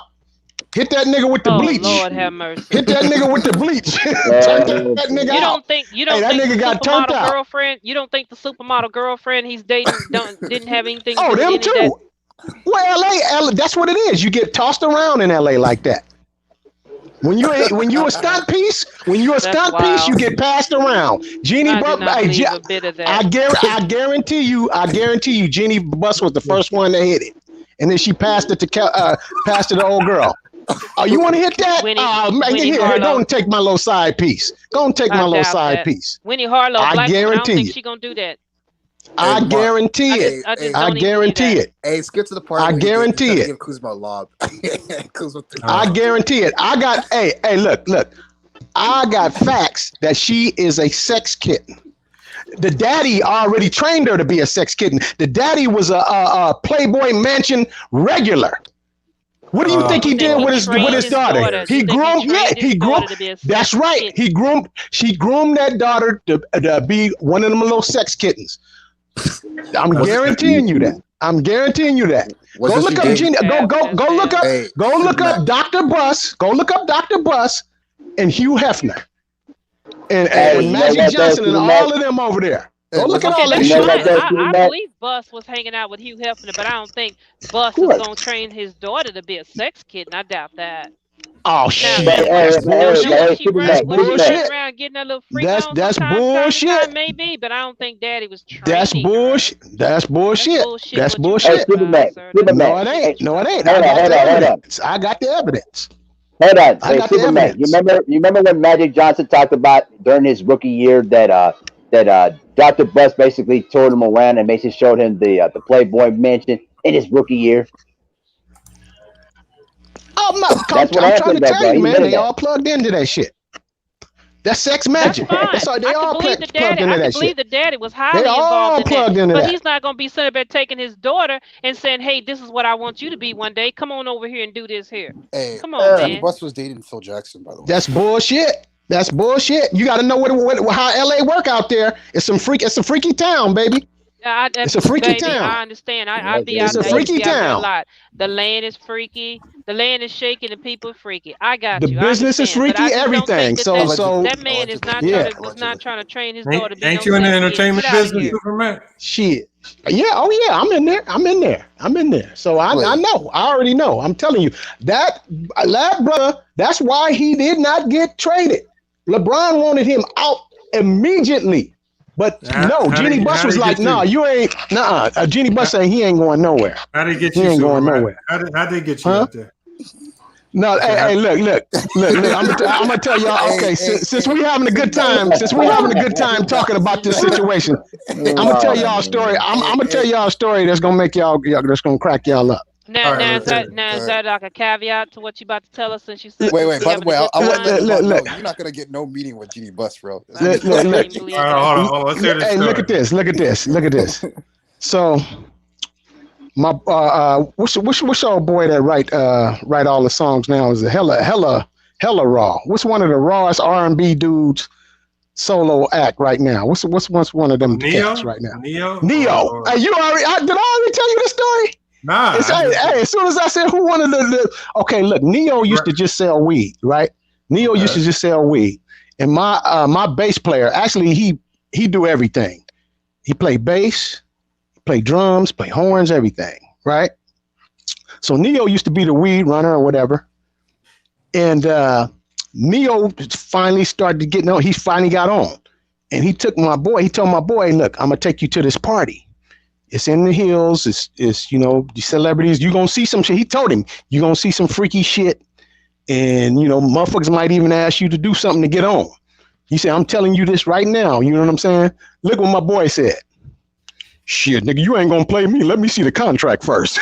I was like, wait a minute, nigga, you was going to actually do something? I was like, you actually going to do The nigga said, let me see the contract first. You know what I'm saying? But no. They do some freaky shit to get on. You know how that business is. You know what I'm saying? It's either you can do it, get through homosexually. You can do some worshiping, some devil worshiping. It's a lot of ways to get on in there if you want to. All that's true, fine and daughter, that dandy, but you're not telling me anything that makes me think that man was at Playboy Bunny hanging out with Hugh Hefner and decided to say, "This is exactly what the life I want for my daughter. Can we train her for this?" I'm not buying that bullshit. Nah, did nobody say that? You I said she was. I said that she came up under that, all of that shit. She a sex kitten. That's what I'm trying to tell you. She a sex kitten. Was raising her to be that way, training her to be that way. Well, if the daddy is always in with Hugh Hefner and around the Playboy match, you don't think he brought the daughter through around that shit? I seriously do you not. Don't think you? Hey, do you think she been to the Playboy match? Seen all them bad young bitches running around, and don't think she want to be one of them bad bitches? Oh, Playboy. Hey man, Lord Gamer's in the room, bro. She posed for Playboy. I was a little too late. Okay, there we go. Y'all talking about Jeannie Buss, right? Yeah, right. There we go. So you don't tell me she posed for Playboy, but the daddy didn't raise her to do that shit. Come on, man. No, I'm seriously saying I don't There's think your evidence. Daddy raised her to be There's your evidence. There's your evidence. Okay, if you was the daddy, would you say, well, I don't want you to I don't want you in that life. I'll get it for you. I don't want you in that life. Wouldn't you say that? The way you talking. Who is that I'm talking to? What's that sweet sugar sound I'm talking to? Please, just call me One Cool P. One Cool P is your name? Okay, One Cool P. Yeah, well, there go your evidence. She posed for Playboy. Hey, Super Mac, let me ask you something. She did. I just pulled it up. She did. Yeah, I'm telling you, she did. She's a sex kitten. I told y'all. The jersey on. She's a sex kitten, man. She was raised up to do that shit. You won't even recognize it when you see it. How she looked when she was younger. I think Magic hit that when he was young. Well, you know what it is between her and Magic. No, you know what it is between her and Magic. See what y'all don't know. Magic is trying to get that team from her. I wouldn't even be surprised if Dr. Jerry Buss, before he passed, told Magic, because he loved Magic so much. Shit, you need to get the team. Shit, when I'm gone, you need to get the team. You know what I'm saying? You need to take it over. But that's what he battling with her to try to buy that team. Hey, Magic and LeBron gonna get a chunk of the Lakers, bro. Well, that'd be pretty sick. They should. I mean, they should. I don't know, but it's in the family though. The family. One thing I will say about her though, she is the smarter one out of the siblings, right? Because the brother couldn't get it done, right? No, don't get me started. So she had to take it over. Hey, Lamont, don't get me started with Jim Buss and that whole nepotism bullshit that he was casting on the fucking team. God, he was pathetic. Hey, Super Mac, who's those Asian girls in your photo, bro? Huh? Oh, I took a trip to Thailand, man. I had a good time. Yeah? Hey, where were you at? One of my brothers, he rest in power. My brother, he was like 50 years old, and he said, "Man, come to Thailand with us, man." Him and one of his other partners, I came with him. Damn, so we had a good time. We had a damn good time. Where'd you go, Superman? We hit the first spot was Thailand. Then we went to the Phi Phi Islands. Islands in Thailand, bro. Yeah, that's what I said. I said the first spot we hit was Bangkok, right? Oh, okay. Then the second spot we hit was Phi Phi Islands. Now Phi Phi Islands, if y'all go, that's really for couples. That's more for couples. It was more tropical. And you know what I'm saying? We had fun, though. We went to one of them scenes where they shot one of the movies with the water and it looked like you on a little island. We went out there to that water in the Phi Phi Islands, but that's more like a couples type of thing. And then the last spot we hit was not Padawa, but the other one was called what's the other spot? Huh? Pattaya Beach? Not Pattaya. We went to the other one. We went to what's the fucking name of that other spot? I went God to damn, I can't even remember it. I was in Pattaya Beach when I was 21 years old. Oh, okay. Imagine how much fun we had. Damn, y'all. Oh, yeah. Nah, it was fun out there, man. I mean, I had a damn good time. How'd you meet those girls that you're like chilling? What you mean? They hand them out, nigga. Oh man, shit! All you got to do is just go out to the nightlife. They had one. They had one strip that was kind of like Vegas, but it was out on the side. I mean, out in the street. It was like a block party at nighttime. Yeah. And man, it was nothing but honeys all up and down in the discos. It don't stop. It don't stop. Hey, bro! I had fathers offering their daughters for Zippo lighters and shit to me, bro. Damn, like that. Hey, but aren't you guys like? Okay, well, the article I just read on that, you're right. But the article I just read on that didn't say anything Daddy had anything to do with it or was grooming her. Matter of fact, she said that was the one article, the one magazine that Dad refused to read or whatever. Okay, well, I mean, hey, you gonna think what you want to think, but I know the facts. The broad is a sex kitten. The broad is a sex kitten. I tell you what. Maybe we'll try to call Kyle Kuzma and see if we can get it out of him. Yeah, you do. And we can beat it out of him. We can beat it out of him. Hey, you want to know the one thing I'm scared about? Like going to Thailand, I be hearing about these lady boys. You know what I'm saying? I don't know how you deal with Well, it. no, that's the other one, the Pattaya, what he said, the Pattaya Beach. I think they have more of them lady boys over there. I was at the. Let me see what the name of that spot was. Why you gonna try to put the boys on? No, I'm just saying that's where they mostly been. Like that movie.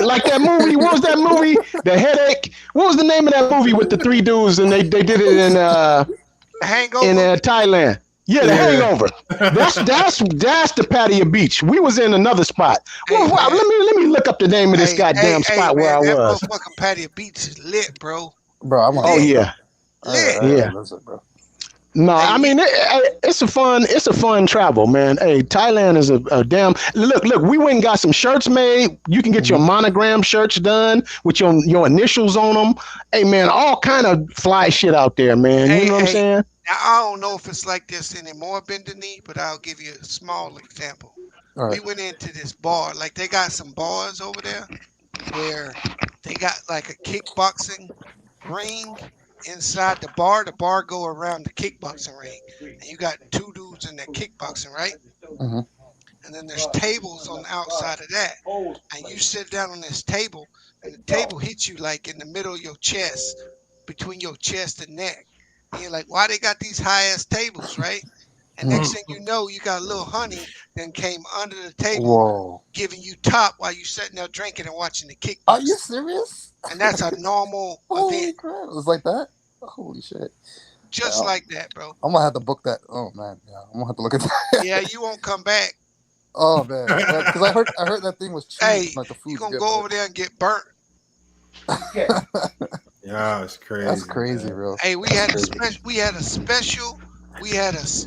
the smart motherfuckers, we had a special way we dealt with them girls, right? Yeah. So you put your condom on. It takes 2 condoms, right? Yeah, doubled up. Yeah, but we put a little deep heating on the first one because she'll let you know if it breaks. Oh, shit. Okay. You follow what I said? Yeah, I know what you're talking about. Put a condom on, you put like some deep heating Bengay, some shit like that. You don't got to put a lot. If that shit touch her, she coming up off that bed. Wow. So that's going. And if you break that first condom, she gonna let you know. But you still safe. That's how we got there. We military, bro. Yeah. Hey, okay. Hey, look. I remember now. It's Phuket. Where we was. Phuket. Yeah, we was in Phuket. I was supposed to go to Bangkok, Superman. Had bought a ticket and everything, but I couldn't get up out of that stuff, bro. I was like, fuck that Bangkok. I'm having too much fun here. Having too much fun there. Yeah. And then I was on one of them tuk-tuks. And we was on one of them tuk-tuks. We was telling him, do a donut. Hey, man, this motherfucker was driving that shit so crazy. And we damn near tipped over. Hey, when we thought about it, when we got out of that thing, we was like, God damn, now we could have got ran the fuck over. Hey, them tuk-tuks is fun as hell, though. Did you ride in a couple of them? No. A couple of them dudes touring? Hey, bro, I had a bet with I had to go into this massage parlor because I had a bet with my chief. He bet that I couldn't resist these girls. So I went to this massage parlor, and these girls were sitting in stands like they had a football game, and they had numbers on. So I was like, give me 17, 64, and 32. Hey, you was like Jim Kelly in the End of the Dragon. Hey, remember Jim Kelly said, "I'll take you and you and you," and he said, and the other ladies, excuse me, I'm a little bit tired tonight. You know what I'm saying? I was like, damn, Jim Kelly cold. He want the whole house. All them girls, bad as hell, all sitting there with a number on. Yeah, there were some bad ones. I knocked the one that was in our hotel. She was bad. Her name was Mai. Man, she was bad. She was bad, man. I you know how you like in WhatsApp, I was keeping in touch with her, but then I just stopped chopping it up. Yeah, it's just hard to do that. Man. He's crazy. Well, how am I crazy, one Coopy? I'm just telling you what happened. Yeah. I ain't saying hey, that shit was so cheap, Super Mac. Me and my boy from Texas, we got 2 girls, all the liquor we could drink, and a hotel for like $28, and we made a movie so we could watch it on the boat.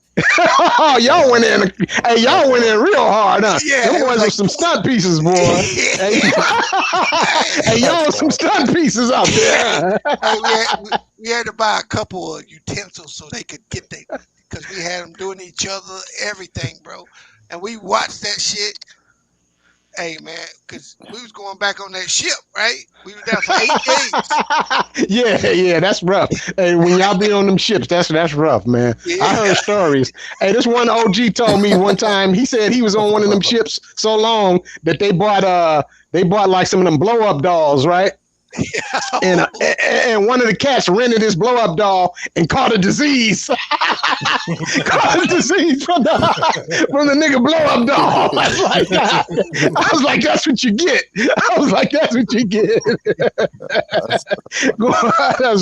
I ain't never heard no shit like that. Yeah, we was out there so long, I sold 2 Budweisers for $600. Wow. 2 beers. Wow. I got $600 for 2 beers. Yeah. Hey, but hey, man, it's beautiful out there, man. Oh. The resort we was on when we was in Phuket. Look, I'm so wild. We brought a couple of the girls home, right? And I told them, let me show you a little piece of paradise. I mean, hey, look, they're from Thailand, and I'm telling them, let me show you some paradise. Because the beach was so beautiful where we was at. And my boys was busting up because they was like, nigga, they stay here. You know what I'm saying? They see this shit on a daily basis. But I was like, man, this shit is so beautiful out here. The resort was so tight. Man, I was like, man, this is beautiful, man. I ain't never had a trip like that one. That one was a good one. You know what I'm saying? I've been around the world a little bit, but that was a hell of a trip. Yeah, that shit cheap too, ain't it? Oh, yeah. No, I mean, your money go a long way. Like I said, you can go get your own shirts and shit and suits and all that shit made up for you. Monogram, everything. You just pick the fabric and they line it up for you. Boom, and they have it ready for you in a couple days. So shit, you can come up on a lot of shit, and that's the first place actually before the United States had them little hoverboards, them little that's what they call them, hoverboards, the ones that you just sit on and the wheels just roll and shit, and you just roll. Mm-hmm. They had them out in Thailand way before. I was like, damn, that's crazy. I was like, man, that's sick. Yeah. And then maybe like a few months later, I started seeing them in the United States. All right. So hey, salute everybody. Y'all have a good night. Right on. Hey, that was a good way to end it, man. On a crazy story. We're gonna shut it down. Okay, right on. Super Mac finally back on FYF Sports. I don't know where you've been hiding all this time. But. No. Like I said, I was backstage a couple times. You didn't check me in the game. Hey, I might have missed you. I might have missed you because I be having so much going on. I can't lie. I probably did miss you. That's my fault. Hey, Lamont. Okay, well I'm gonna hit you with the $70 too. All right. Yeah, man, check your Zelle, Lamont. All right, y'all. Peace out. Okay. Y'all have a good night. All right, man. Have a good night. Let me get these last few shout outs. I think we got a few people. Peace. Hold on. Man. I got so much stuff to check here. I got like 20 emails.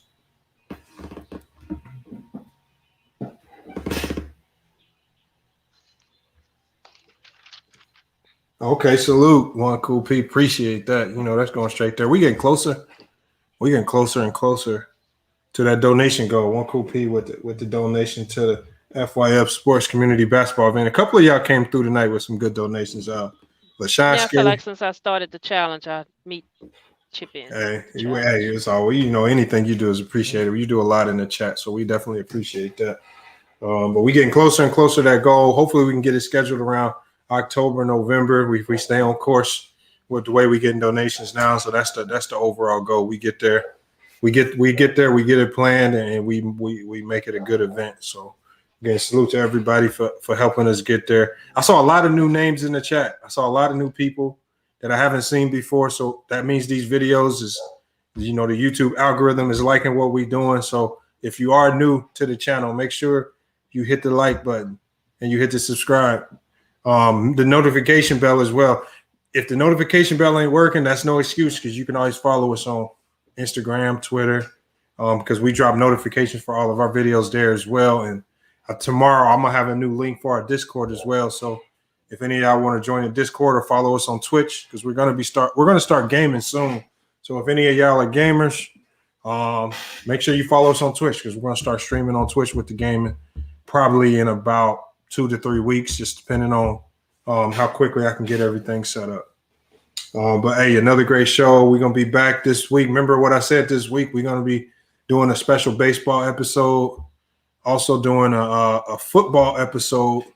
We got to get into that as well, as the NBA is starting to kind of smooth out. And we got some footage from Summer League that we're going to be sharing with y'all as well. So all that's going to be dropping this week.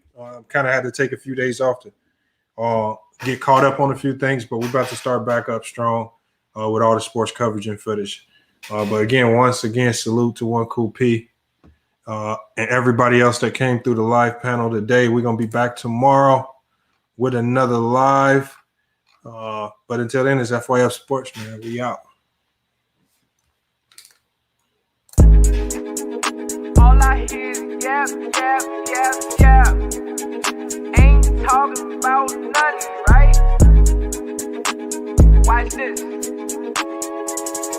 We gon' bring that pressure. Just a little FYI, FYF, 20K sub 6 months, what's next? They been hating at first, now they calling us the best. Hit up YouTube, tell them cut the check. Just a FYI, FYF, 20K sub 6 months, what's next? Woo! Fuck your feelings, we all know who the real is. I be getting to it, ain't wasting no time. Walking straight in, we ain't waiting in line. Fuck your feelings, you don't care about mine. You a YouTube gangster, don't be yelling out slime. Or you talking LB, talking Ticket TV. Ain't nobody watching them, all the viewers be sleep. 5 years in, all your subs is your friends. Ticket TV, watch the cars again. Just a little FYI, FYF, 20K sub 6 months, what's next? They been hating at first, now they calling us the best. Hit up YouTube, tell them cut the check. Just a FYI, FYF, 20K sub 6 months, what's next? Woo! Fuck your feelings, we all know who the real. They all know, shop don't close. Working 24, trying to make the channel grow. Look at them, pointing fingers, hating on the low. You can't compete with our podcast show. Couldn't make it in the league, so we got on TV. Crying by LeBron like a little baby. You must be crazy, trying to ever play me. Or you super tough until it's time to say cheese. Just a little FYI, FYF, 20K sub 6 months, what's next? They been hating at first, now they calling us the best. Hit up YouTube, tell them cut the check. Just a FYI, FYF, 20K sub 6 months, what's next? Woo! Fuck your feelings, we all know who the